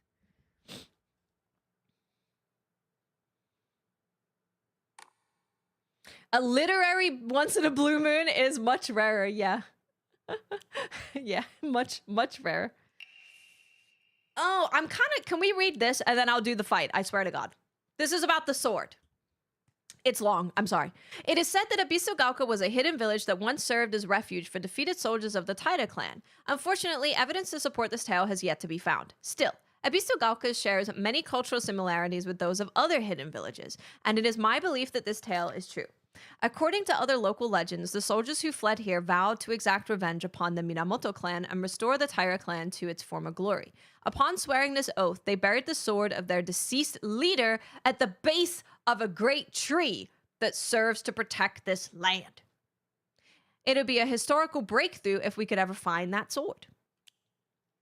However, it is said the sword's animosity continued to grow, even as it remained buried under the earth. So the people erected a sacred barrier around it using Jizo statues as anchors. If one wished to find the sword, they should start by looking for these Jizo statues first. So we broke the barrier and found the sword. It appears that the barrier works by creating a spiritual harmony that inhibits the sword's animosity. Harmony, yin and yang, the 5 elements of Wuxing. During this period, it was thought that everything was composed of 5 elements: wood, fire, earth, metal, and water. Therefore, 5 was a number associated with harmony. In other words, there should be 5 Jizo statues. Are 5 such statues located in this town? I expect tracking them down will prove a tremendous task. In the Muromachi period, the Great Famine of Oi had young individuals desperate for quick money, and so they searched for the legendary sword. One story even claims that the sword was discovered. However, the youth who found it became consumed by the Taira clan's resentment and massacred the others one after another. After that, the sword became known as the Sacred Sword and is thought to contain the lingering animosity of the defeated Taira soldiers. Was the sword hidden after all? There is not enough information. I must search for the Jizo statues myself. I was able to get in contact with a resident who knows the location of an old Jizo statue. This may be my first clue to lead me to the sword. There were a number of damaged Jizo statues in the hollows of the divine tree. I saw old and broken tools laid in front of the statues, most likely so they could be put to rest. The sacred sword came far before the Inari faith. As such, Jizo statues are more likely than Inari statues to be used as anchors for sealing the sword. It seems I'll need to look into the beliefs that are older than the Inari faith to find the sword. I bet it's a different definition of blue moon. When the moon can actually appear blue due to atmospheric conditions, that is much rarer. Ooh, maybe, yeah. They definitely meant it to be like, this is a rare thing that happens. Because when we were looking at the pictures, there's only 4 of them. There's us, there was Mayumi, and then there's 2 others, which I don't know who they are, but they're clearly from like a completely different century, right? Because they're dressed wearing very traditional Japanese clothing, and there's only 4. There's only 4 total on the wall. The defeated soldiers needed a place they could hide to escape prosecution by the enemy army. They were unable to engage with anyone from surrounding settlements, so there was no way for them to purchase new goods. This forced them to make do with what they already had and led to a culture where tools were used for as long as possible. What's up, Antonio? The act of treating old tools with respect and reusing broken or unwanted ones was seen as a virtue and called kishu. It was thought that when a tool reached the end of its lifespan and was laid to rest, then both the tool and the god to whom it was offered would be pleased. Clearly a tradition born of necessity in a hidden village of defeated soldiers. In the Edo period, lightning struck the divine tree, leading people to believe that its spiritual power was lost. They then turned to worship the next oldest object, the Inari statues. Thus, the people of Abisugalka began worshiping Inari-sama. However, the sacred sword predates even the Inari faith. If the oldest object was to become the next object of worship, then it should have been the sacred sword. In other words, if the sacred sword is discovered, it will, without a doubt, undermine the very foundation of local beliefs. Is there anything else in this record from the legend of the sacred sword? Let me take a look. Dude, this is why I freaking love this game. This is why I love it. There's so much documents. No. Legend of the Sacred Sword.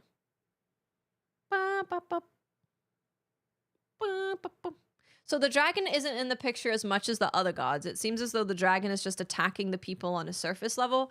We're only really worried about the foxes and the Tsukomogami. Yeah, it's the dragon is basically just like being quelled constantly. They're trying to keep the dragon from like popping up. 1, 2, 3, 4, 5, 6. Okay. Thank you, Neko Beach. Thank you.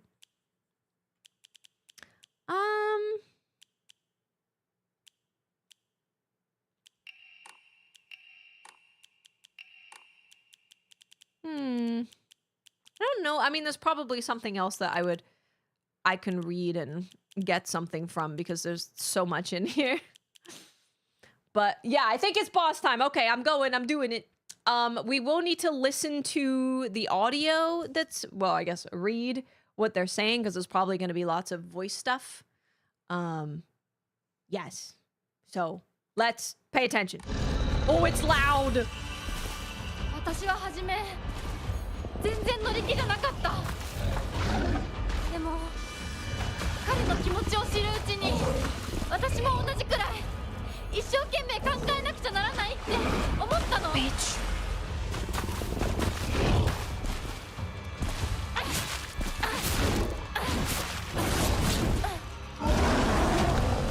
Oh, you bitch! Sorry. No, I didn't mean it. Maybe I did. Maybe I didn't mean it. Okay, I missed.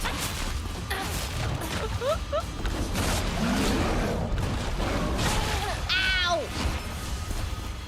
TJ, thank you for 89 months. Huge. Thank you so much. Okay, we got this. I lied.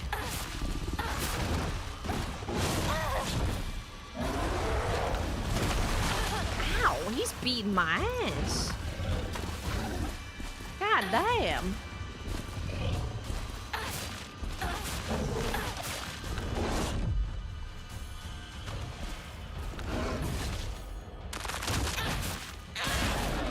TJ, thank you so much. I really appreciate you. What is happening? I'm nervous.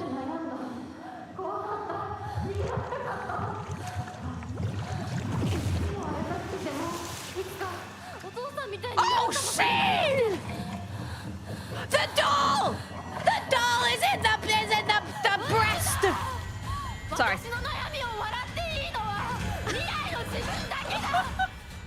God damn it, doll! Son of a bitch! 彼の思いに応えることで私の人生は何を得られる？何を失う？何が変わって何が生まれる？女の幸せは男に愛されること。そんな魔法の言葉で私の悩みは解決しない。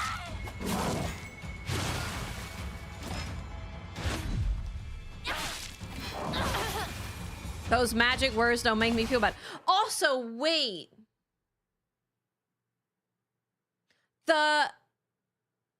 The writing that is happening when we're fighting this guy is the same as when we're in like the other realm, like when it gets all spooky. I mean, I knew that, but that like solidifies it. Okay, wait, hold on.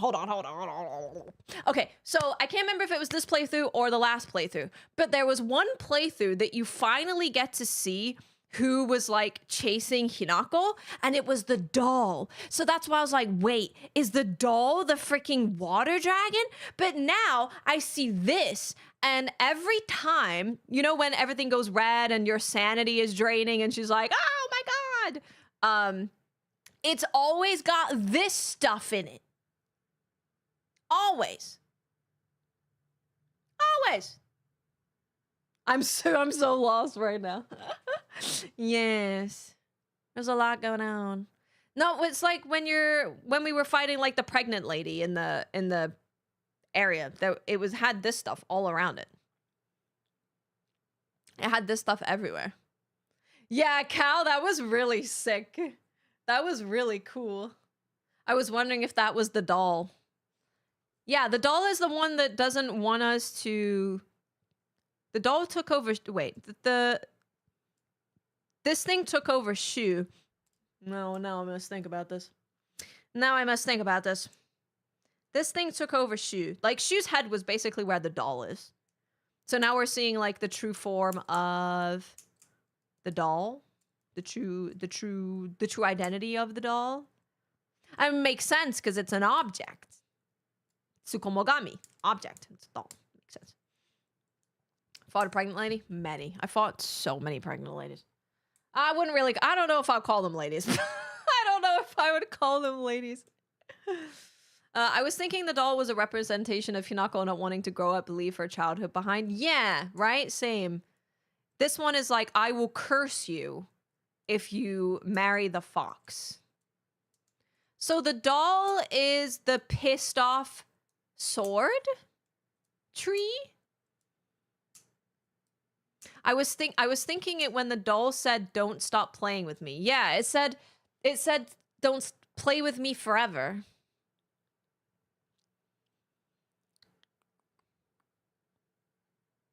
Play with me forever. Like, don't get rid of me. Like, keep my old ass tool self forever. Oh my God. Oh, brother. Okay. I'm ready. Maybe.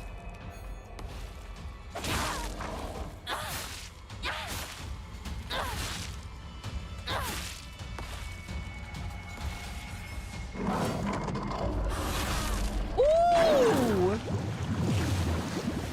Dude, that's so sick. This is so sick. It pisses me off. Oh. Hello, ladies.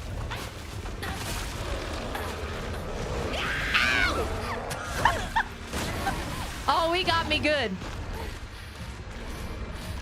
Oh, he got me good.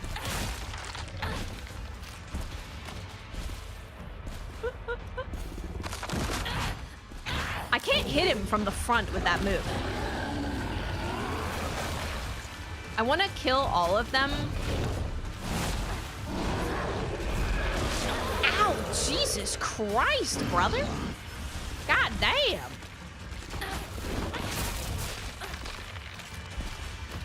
That's how you treat your wives? I know the answer to that. Okay. You got any lore?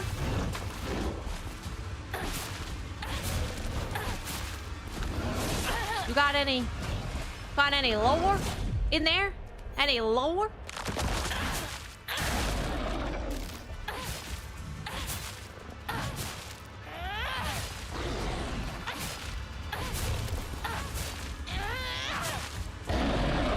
This is the cool. This is so cool, man. This is so cool. Like the it's so many layers because it's the different gods fighting for what they want, right? I want you to marry me so the Inari faith can continue. I don't want you to marry him so that we could be worshipped. I'm the oldest one. But then it's also Hinako fighting with the different parts of herself. The one that wants to make her own decisions. The one that's like, nah, I'm all good. Let me get married. Oh my god, sorry. My struggles are more serious. My doubt consumes me. Okay. Oh, I think I want to get away from that. Oh!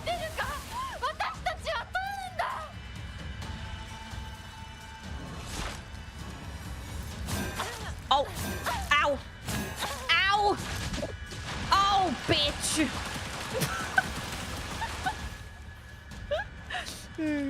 Oh! Hello!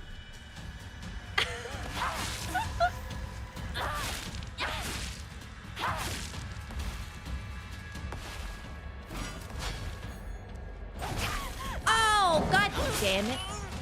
I mean, I get to see the grab, I guess. That's pretty cool. I haven't seen the grab before. Get up, Hinako! Get up! Excuse me. Hold that thought. What's he doing? Are you okay?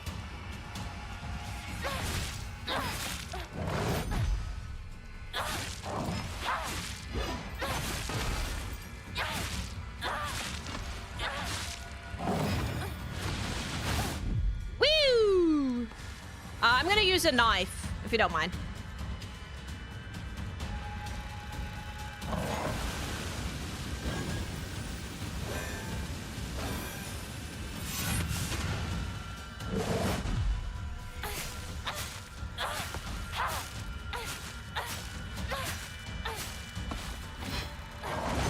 Ow! Delaying ass Elden Ring motherfucker! Oh my god, this is so cool. This is so freaking cool, man. Any lore? Oh, okay. And any lore? Lower it up, baby. Oh. Oh. Oh.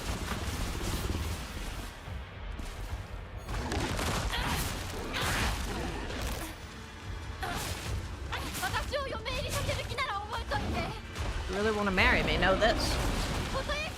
Oh. No one laughs at Kotoyuki. I don't want to kill him too fast for lore, you know?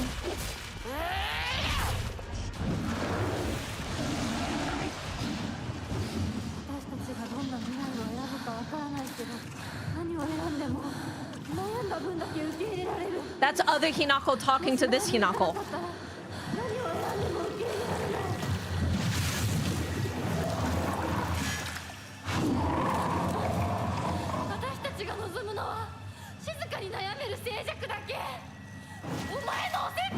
Yeah, shut the fuck up!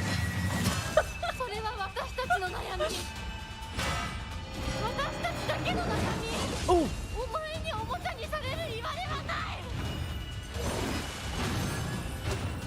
Oh! Oh! Ow! Bring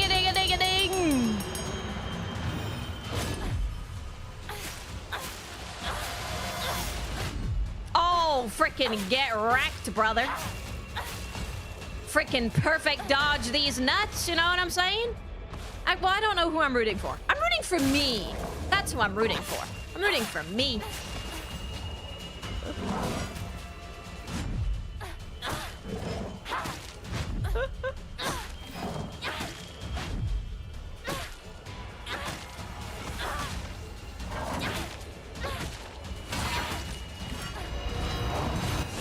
Oh, God.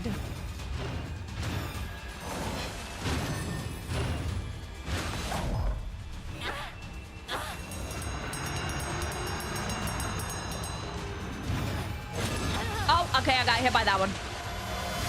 Okay, I also got hit by that one.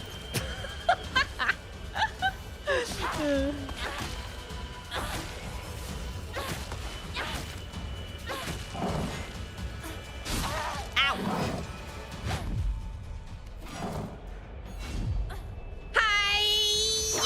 Oh, I lied. I'm gonna try again. Hi-ya.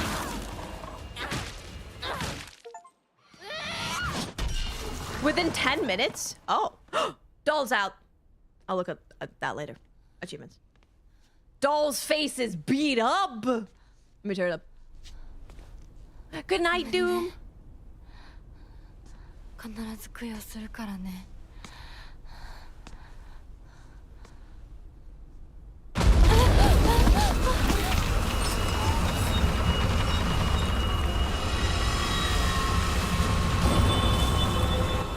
Loud. 大丈夫2人ともほらあっちだ早くほら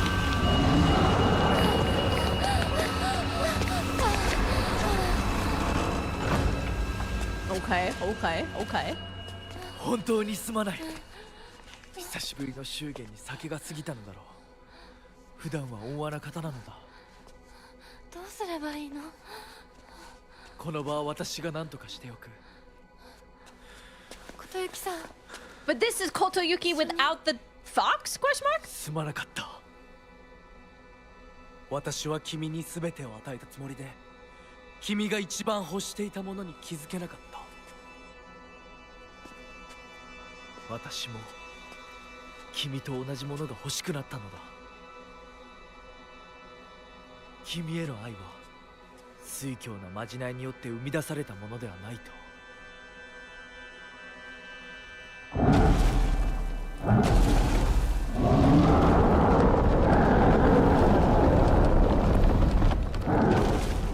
He's pissed. 行きなさい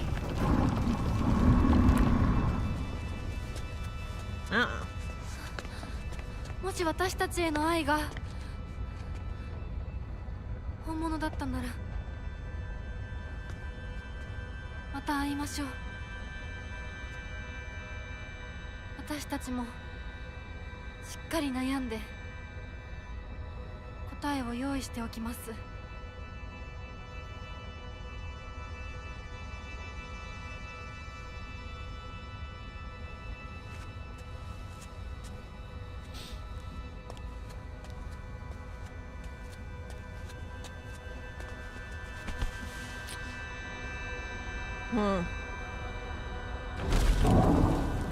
And he said it was his first wedding in like a long time, right? Am I dead? Doesn't sound great. Oh.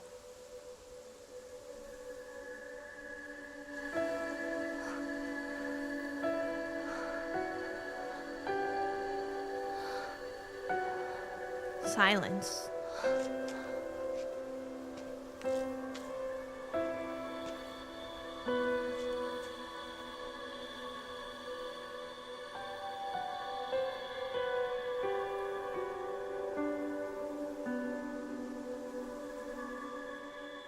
Is there still fog down there? I can't tell.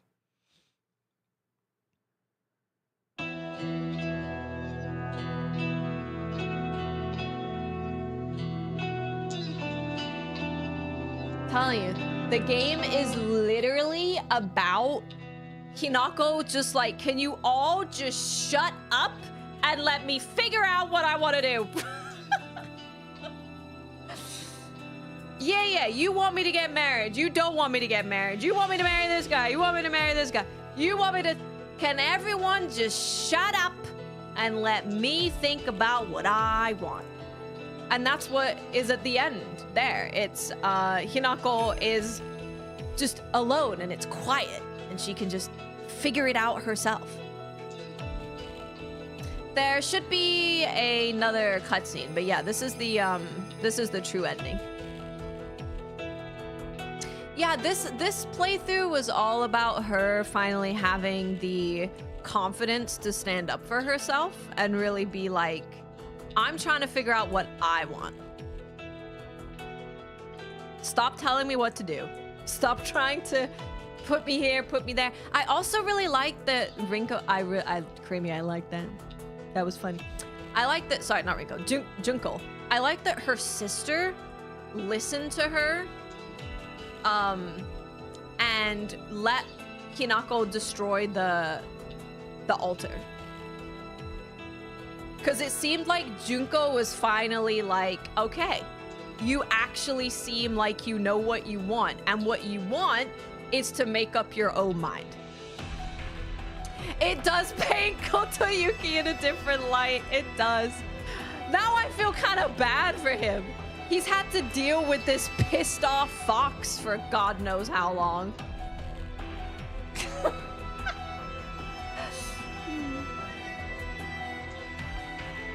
Yeah, they were both used 100%. And I mean, that's ultimately what the story is about too. Not just like the god stuff and gods being used, but it's also about men and women being used. Like, women are used with the, forced to get married, forced to have babies, forced to abandon their friends, forced to abandon their families. But the men are also used in a way of, you have to be successful, you have to be a provider, you can't be weak, you can't show any weakness towards your children and your wife. They are both being used and manipulated for society's wants and needs. There's about to be an ad. I don't think I can pause the... I can pause the cutscene that happens after, but I can't pause the credits.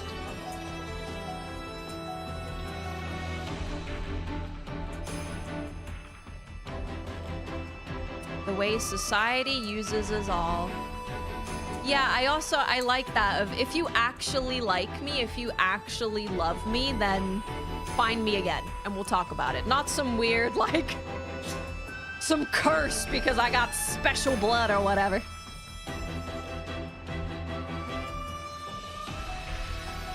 Yeah, there's a, see, oh, these are the, this is it.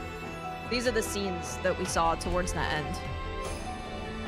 The insight on the dad was huge. Yeah, it was, the final playthrough is really about, like, just understanding that everyone is going through their own torment and not excusing what people do, but understanding why they do it. We're all being used. We're all going through our own thing. We're all trying to live up to whatever society expects of us or whatever. Damn. Wow. This game is so good, man. This game is so good. Oh, this game is so good. This game is so good. It's quiet, finally. This freaking game. Oh! Letter from Kotoyuki. The days have grown warmer where I am. What is it like in Abisugaoka? I can still recall the startling beauty of dandelions peeking out through the cracks. He's gonna make me cry. I don't want to cry. Turn this down so I can read a bit. The ad is... Oh, yeah, the ad's not done. Sorry. I say nothing. I will read it again. Funny how in the end, Fox Boys still say they had too much to drink, and he's usually very nice. Yeah, right? He's kind of like... It almost maybe like Kotoyuki is lying for the Inari god. He's like, he's usually like a really nice guy. He's just very drunk. He hasn't gotten married in a while. He's very excited. That's true. Oh, I'm nervous. Oh, dude, this is gonna make me understand all the fan art, isn't it? God damn it. God freaking damn it. Look at this nice ass. Nice ass letter. He hasn't gotten married in a while. Yeah. He hasn't kidnapped and like ripped a woman's arms off in a while, so he's like a little nervous. So, please excuse him. It's usually like really chill, very nice, you know, he's just the fox guy. Oh, brother. This game is crazy, man. There's so many layers to it. There's so many layers. And I'm so glad that, like, we can understand the game and, like, generally what it's saying without having to be, like, some kind of lore master. I'll read it again. Letter from Kotoyuki. The days have grown warmer where I am. What is it like in Abisugaoka? I can still recall the startling beauty of dandelions peeking out through cracks in stone walls. I would like to express my appreciation for the letter you sent me. It was quite enlightening. I will follow in your footsteps and start by simply trying to enjoy life. As per your recommendation, I purchased sauce-flavored senbei for the first time just the other day. I must have been quite a sight to see. A man dressed in a suit buying cheap rice crackers and eating them with children outside the candy store because he was robbed of his childhood. Oh no, because the fox took over him. The fox took over him when he was a kid. Oh, that's... Hey, Ty, what's up? Oh, dear. Okay. All right. The children laughed when they saw me, saying that real grown-ups don't buy such cheap snacks. And so I explained to them how I wasn't able to eat many treats as a child, which is why I'm eating them now. When they heard that, they began swarming around me and telling me all the different delicious ways you can eat sauce-flavored senbei. Though I must say, I was taken aback when a child suggested I try putting strawberry jam on it. Okay. Imagine such a scene, a full-grown man eating snacks with children. While I was rather embarrassed, I felt like I had regained part of my lost childhood. I intend to become reacquainted with my inner child, discover my own dreams, and live life to the fullest. And once I have done so, I hope to reevaluate my feelings for you. Oh no! Oh no! I want to scream. I don't, but it's gonna hurt me, so I'm not going to. This. He's going to discover who he really is, find things that he likes, experience becoming his own person, and then he's going to think about what he wants.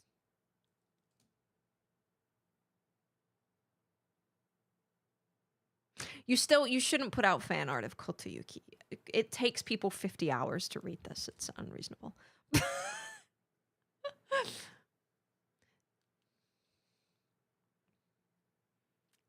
It's so, because I'm getting very emotional thinking about the fact that he was a kid taken over by this fox spirit and basically forced to become crazily obsessed with this girl, Hinako, because she has this special blood, this divine blood, and it made him just obsessed with her. I mean, when did they find each other? When they were like, what, 7, 8, 9? And then we know that Hinako got married when she was like 20.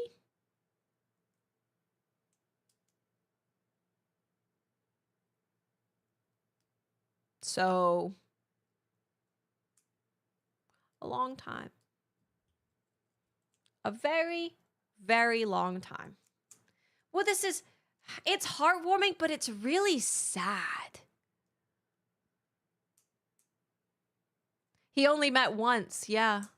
It is heartwarming and like it's a happy ending, but it's also really sad when you think about like Kotoyuki losing his childhood and all of the pressure from society and expectations on all the men and all the women, and like her dad having the dream of opening a store with his best friend, and then his best friend robbing him, and then his wife getting cancer, and then he wants to get money to pay to try and not lose his wife, and then he starts gambling to try and get the money, and then it gets worse, and then he turns to alcohol, and then he gets abusive and violent, and then Hinako sees that, and she sees how violent and awful marriage is, and now she's devastated and wants nothing to do with marriage because all she's ever seen is men being, well, what she sees is men getting drunk and just beating their wives and their children.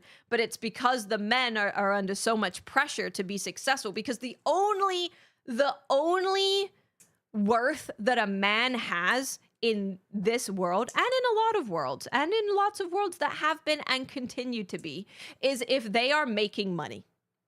They are only worth being strong and making money, and making sure their family is financially stable.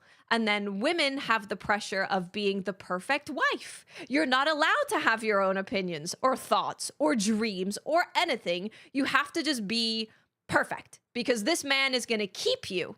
He's keeping you. He's putting a roof over your head. He's buying you things. He's the reason that you can eat. You have to provide this man with everything that he wants. And it just sucks. Everyone is just living a life that they maybe they want, but a lot of them probably don't want.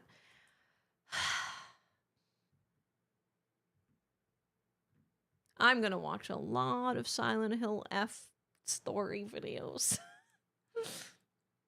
The final boss fight was Hinako fighting the Avatar of the Fox Clan and the Avatar of the Sword so that they can make her own decisions. Yeah, pretty much. Yeah.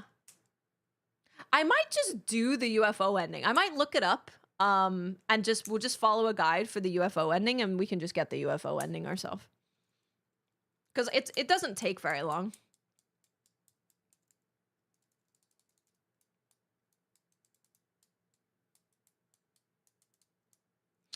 Yeah, the pressures of the world keeping us from being our true selves. 100%. And even if you don't have a ton of pressure, you still get you still have pressure to like be a certain way, right? This is the super like lesser form of this is you grow up and you're like, you're not allowed to like insert thing here because it's for children. So you like push that stuff away. You push that stuff away. It's weird to see grown-ups climbing trees. Push that away. I'm not going to do that anymore. Grown-ups don't do that. I can't do that anymore. Grown-ups don't wear, whatever. Okay, I'm not going to wear this thing that I like anymore. There's a ton of pressure, even without the like very extreme versions of this, to grow up and be something that people think you should be, and not what you really want to be or want to do. It's why actually a big part of what I have been trying to do is to make sure that I am doing stuff that I like. So I would think about stuff that I did as a kid, because when I think about what I did as a kid, I did it purely because I enjoy it, not for any other reason. Like I literally just like doing it. And revisiting those things as someone who is now older and seeing if that is a thing that like really speaks to me and like I really enjoy. Because yeah, it's really sad if you can't do the things that you really like and you lose that, and you lose that part of yourself.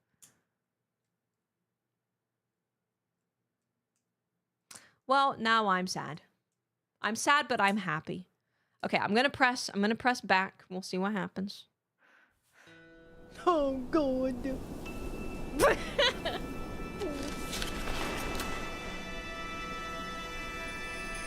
Oh.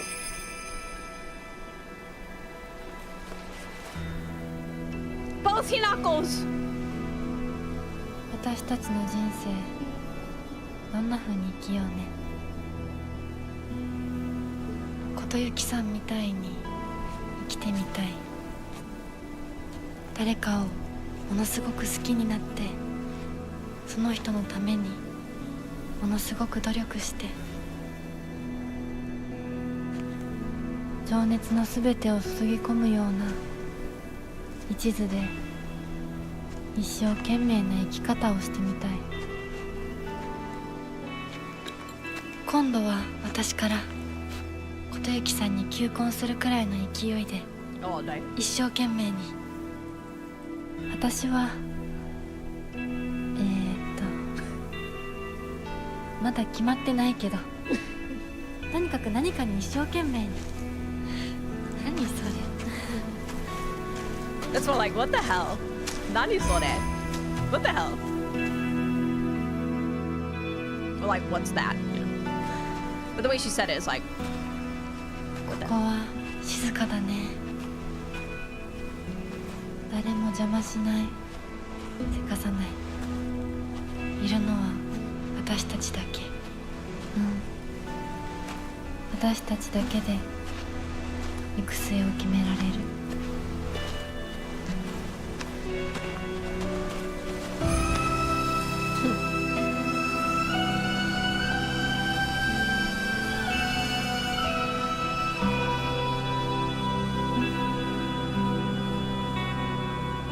is Sakuko's shrine?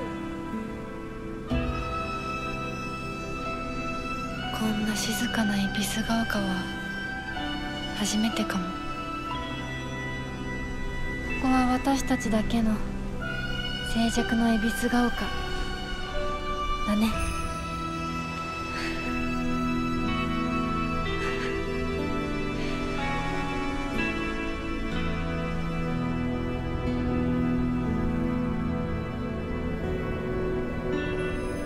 I mean, it looks nice. Wait.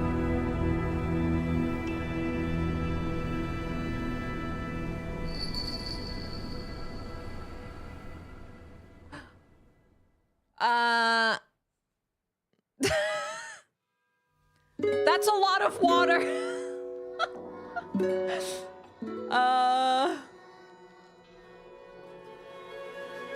That's a lot of water. Like a lot of water. The town's fucked. But at least it's quiet. Thank God. Everyone shut up because they're dead. Great. Understood. Great.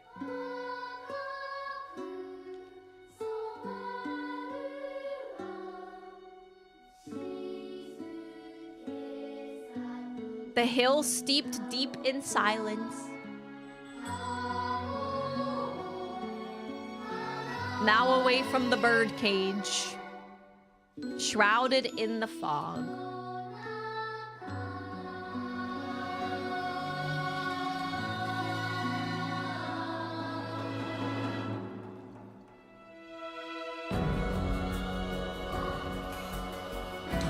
Yeah, we'll see what's after this. Wow, okay.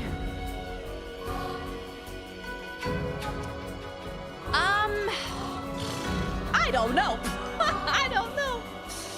I don't know. Because there was also the bell. What does the bell represent? Have we seen the bell? You know what? Let me look.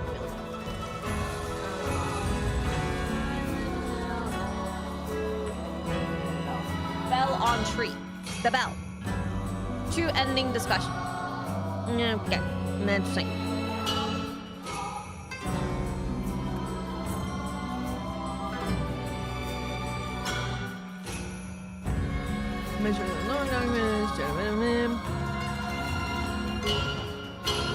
It's mental. Not because it's wrong. Music outcome has a share of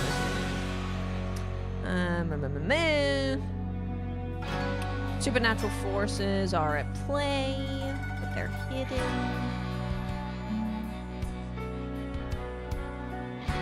Is that the... Yeah. She did give a bell to her sister when she got married. Yeah. You guys are right. So is that a way of saying, like, her sister is there with us, maybe? Or maybe that means her sister's dead. Or maybe that means her sister gave it back for when we make our decision what we want to do.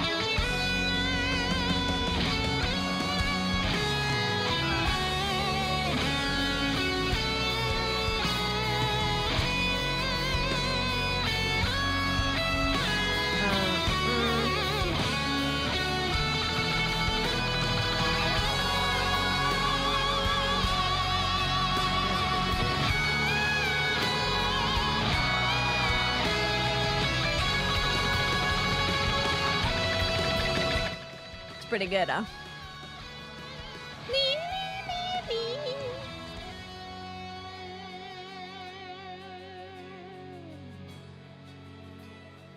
I'm so confused. I mean, there's definitely some questions. Like at the end, it does look like it's covered in water, which is what happened when we did the ending where we didn't purify the sword and we killed the fox. Or we took down Kotoyuki. And that was actual Kotoyuki. That was like not, because when we're fighting the fox spirit here, Pete brought this up as well when we were playing it, that the fox doesn't change color, he stays blue. Whereas when we did the ending, where we fought the fox, it gradually got like more and more fox looking, to be honest, instead of like god looking. Might imply, along with what they were talking about, that she may have just chosen marriage if people weren't always telling her to do it. Oh yeah, totally. Yeah. Bashi, totally. Like, this story is phenomenal. It is one of the best experiences that I've had unraveling a story in a game, and also it's one of the best experiences of how they roll it out, like the different endings that you do and what you learn about it. The dead world could be that society in her life has no more control over anything. In her mind, society, the town, has been destroyed, and she finally has let go of the idea of allowing society. Yeah, that's a good point, actually. 100%. Yeah. Duck said the same thing, pretty much. Yeah. Everything's gone, and it's finally silent. Like, this town doesn't have control over me anymore. None of the people in it have control over me anymore. It's just me. Just me. Just me and other Hinako. Ebisugaoka in silence. We need to talk about our future.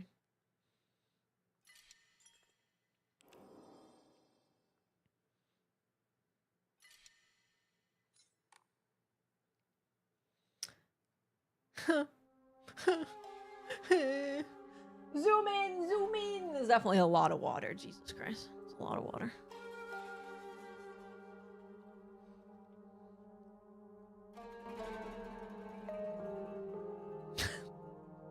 If the bell is a gift you give someone who is married, which is the ceremony of two halves becoming one, does the bell mean the same for Hinako and her two halves?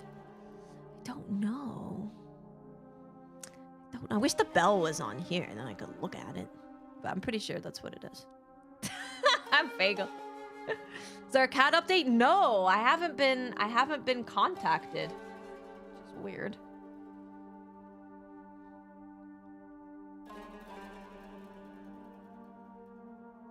Wow. There we go. Drown in a bottomless pit of self-doubt. Dolls are happiest when they are loved. Pah! Disgusting. A hell of your own choosing, nothing else matters. Yeah, because this one, the town gets engulfed in water, but we were still being manipulated into choosing this. Like, it was this time it was Shu being like, hi, you should pick us. I don't want you to get married. This is the UFO ending. This is the UFO ending. We could do it tomorrow. We might as well. We could start out with that. I'll follow a guide to make sure that I hit everything in the right order. You don't have to finish the entire game. You don't have to finish the entire game for this. You just have to hit the point where you collect all of the UFO stuff. Elite J, thank you for the biddies. Thank you. Thank you. Yeah, we finished Dispatch. It's all on YouTube in a Dispatch playlist if you're interested.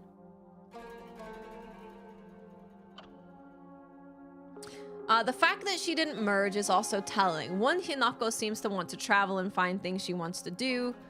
And the other seems to hold on to the marriage of Kotoyuki. She's still conflicted. I don't know if she's still conflicted. Or if it's more so like we're both in the same world now. We're not separated from anything and we're able to just like sit with each other and have like a a conversation that's not us screaming at each other or trying to kill each other. Well, now we have to watch 7,000 lore videos. Yeah, accepting of both sides of herself is more so what, like, I'm leaning towards. Ending analysis and theories. Let's see.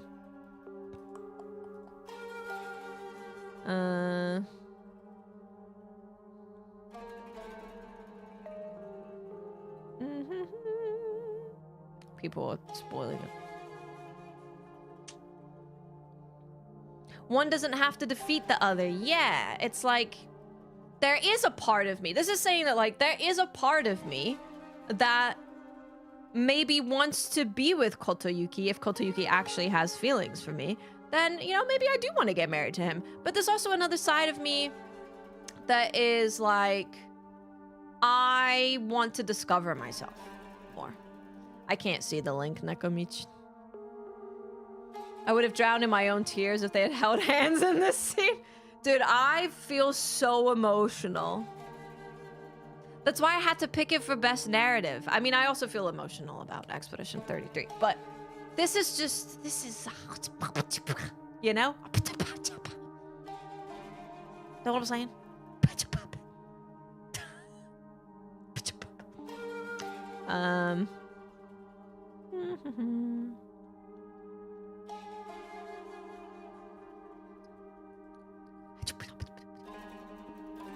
Let's see. Yeah, I'll take a look at a couple and we'll pick one that we'll watch together.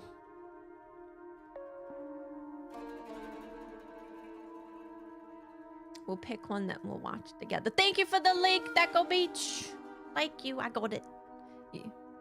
Yeah, this is... It's 34 minutes long. What are people saying?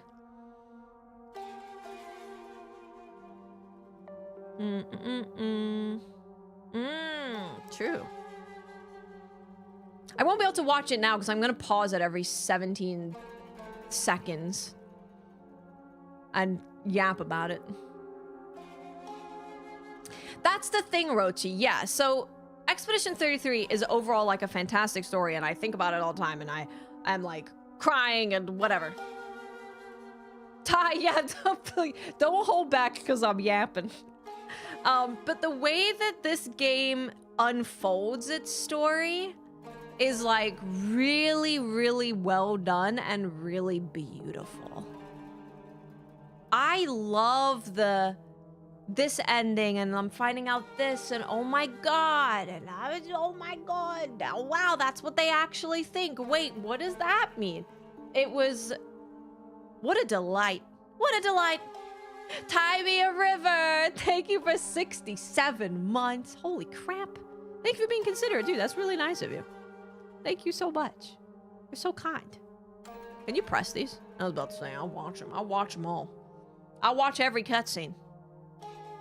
Although there's a lot more than cutscenes. A lot of it is documents. Wow. Wow. It's, yeah, each ending is kind of like Hinako growing up as well, right? Like, especially this one, she's learned about her dad, and when we're in Hinako's house, and she's like, I can't forgive him! He's a bitch-ass motherfucker! Which, I mean, yes. But then Hinako, who has been able to sit down and talk to her mom, was like, hold on, yes. Like, he obviously did things wrong, but this is the reason why. Like, we should at least listen to what he has to say so that we could understand him. The character growth was really good. It was so good. It was so good.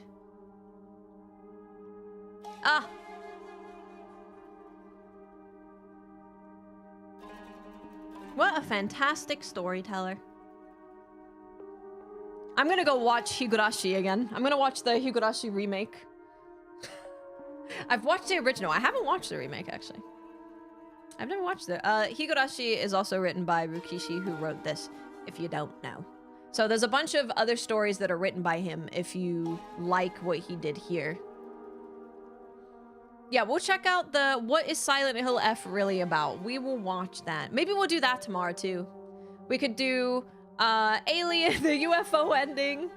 We could watch this video and then we could game after. That sounds reasonable and doable.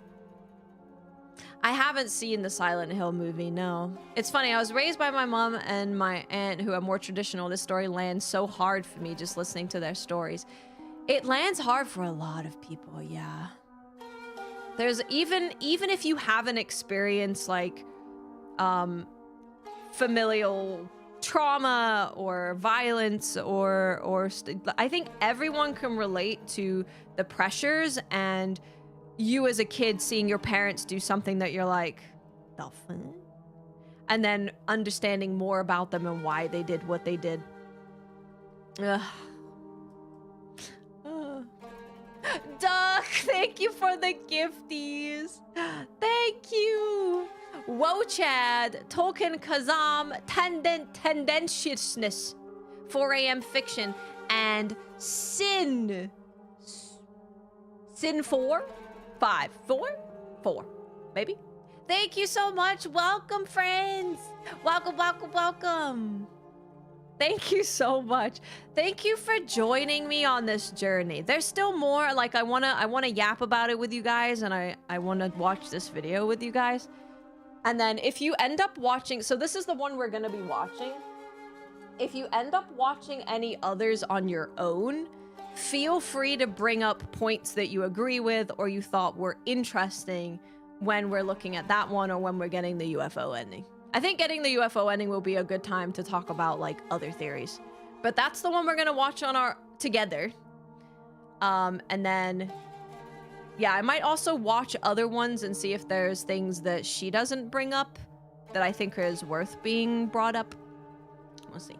I'm definitely going to be thinking about this because even now I'm still trying to figure out why the doll didn't warn her about Shu when it is implied Shu may not be the best person also.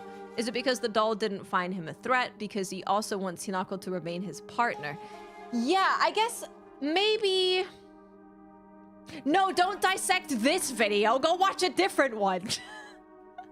Watch a different one, dissect that one, and tell me about the other one. I think it makes sense that that he was cool with Shu because Shu is trying to stop Hinako from marrying the fox. So the doll is like, heh, this guy's gonna help me. This guy's gonna help me real nice like. Maybe. By drugging her and having her kill everyone on her wedding day. It'll be great. It'll be perfect. You got a link to an hour-long one? I'll go watch that. I'll find one. I'll find one. I'll probably watch a couple before tomorrow. Oh, man. Wow. Just... pfft. What an incredible game, man. Games that send me on this thing where I'm... See, only 8.6% of players got this ending. 8.6.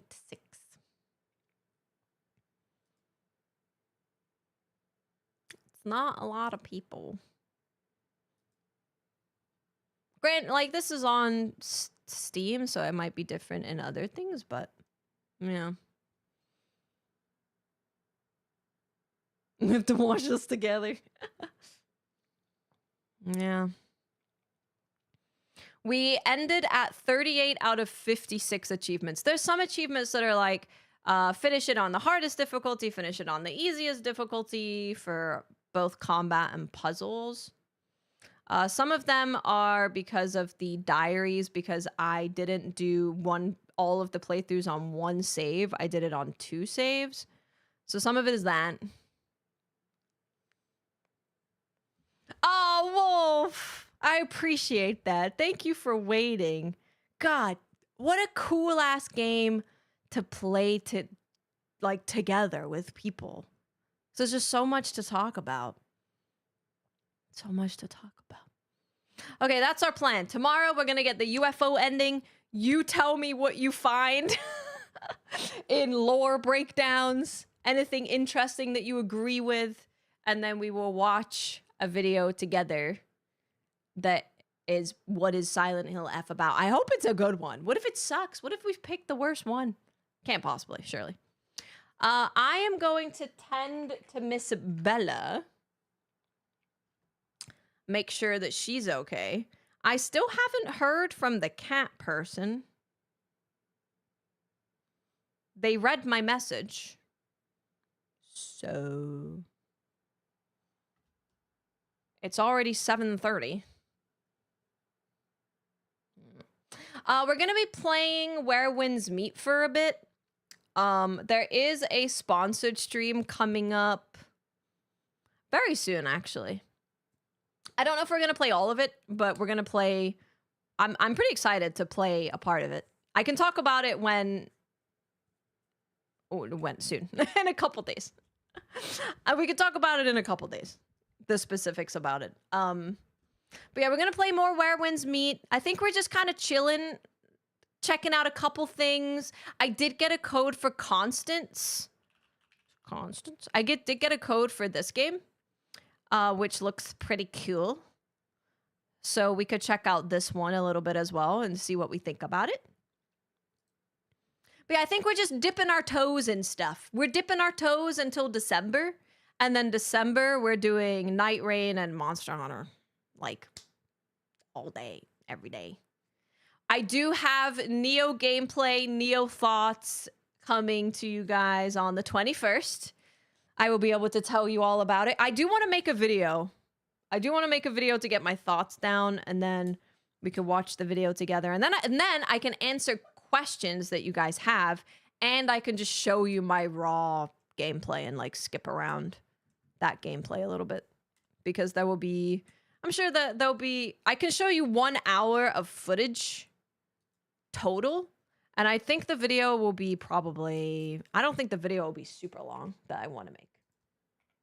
I'm going to take you guys over to Mylan Games. Go show him some love. Thank you guys for all the gifted subs today. I hope you enjoy your Nitro. 3 months of Nitro is pretty cool. Thank you for hanging out with me for 53.4 hours of Silent Hill F. Wow. A lot of time. Yeah, we'll do Silent Hill F, lore breakdown stuff watching tomorrow. And then we're going to just kind of vibe for a bit. Check out a couple things. Dip our toes in here. Dipping toes. Toe dipping. A little bit of toe here, a little bit of toe over there. And then we're diving 5 toes in each pool deep with Monster Hunter and Night Rain for December. Have a good night, everyone. I'm going to make sure Bella's good and happy. And hopefully I see you tomorrow with no drama. Good night, everyone. I love you. Thank you for being here. I appreciate you. Look after yourself. I'm going to eat a hot dog. Hot diggity dog. Hot diggity dog. I'm so glad I voted for narrative and for audio design for Silent Hill F. They deserve it. Our queen, Hinako. Queen! Good night, everyone. Bye!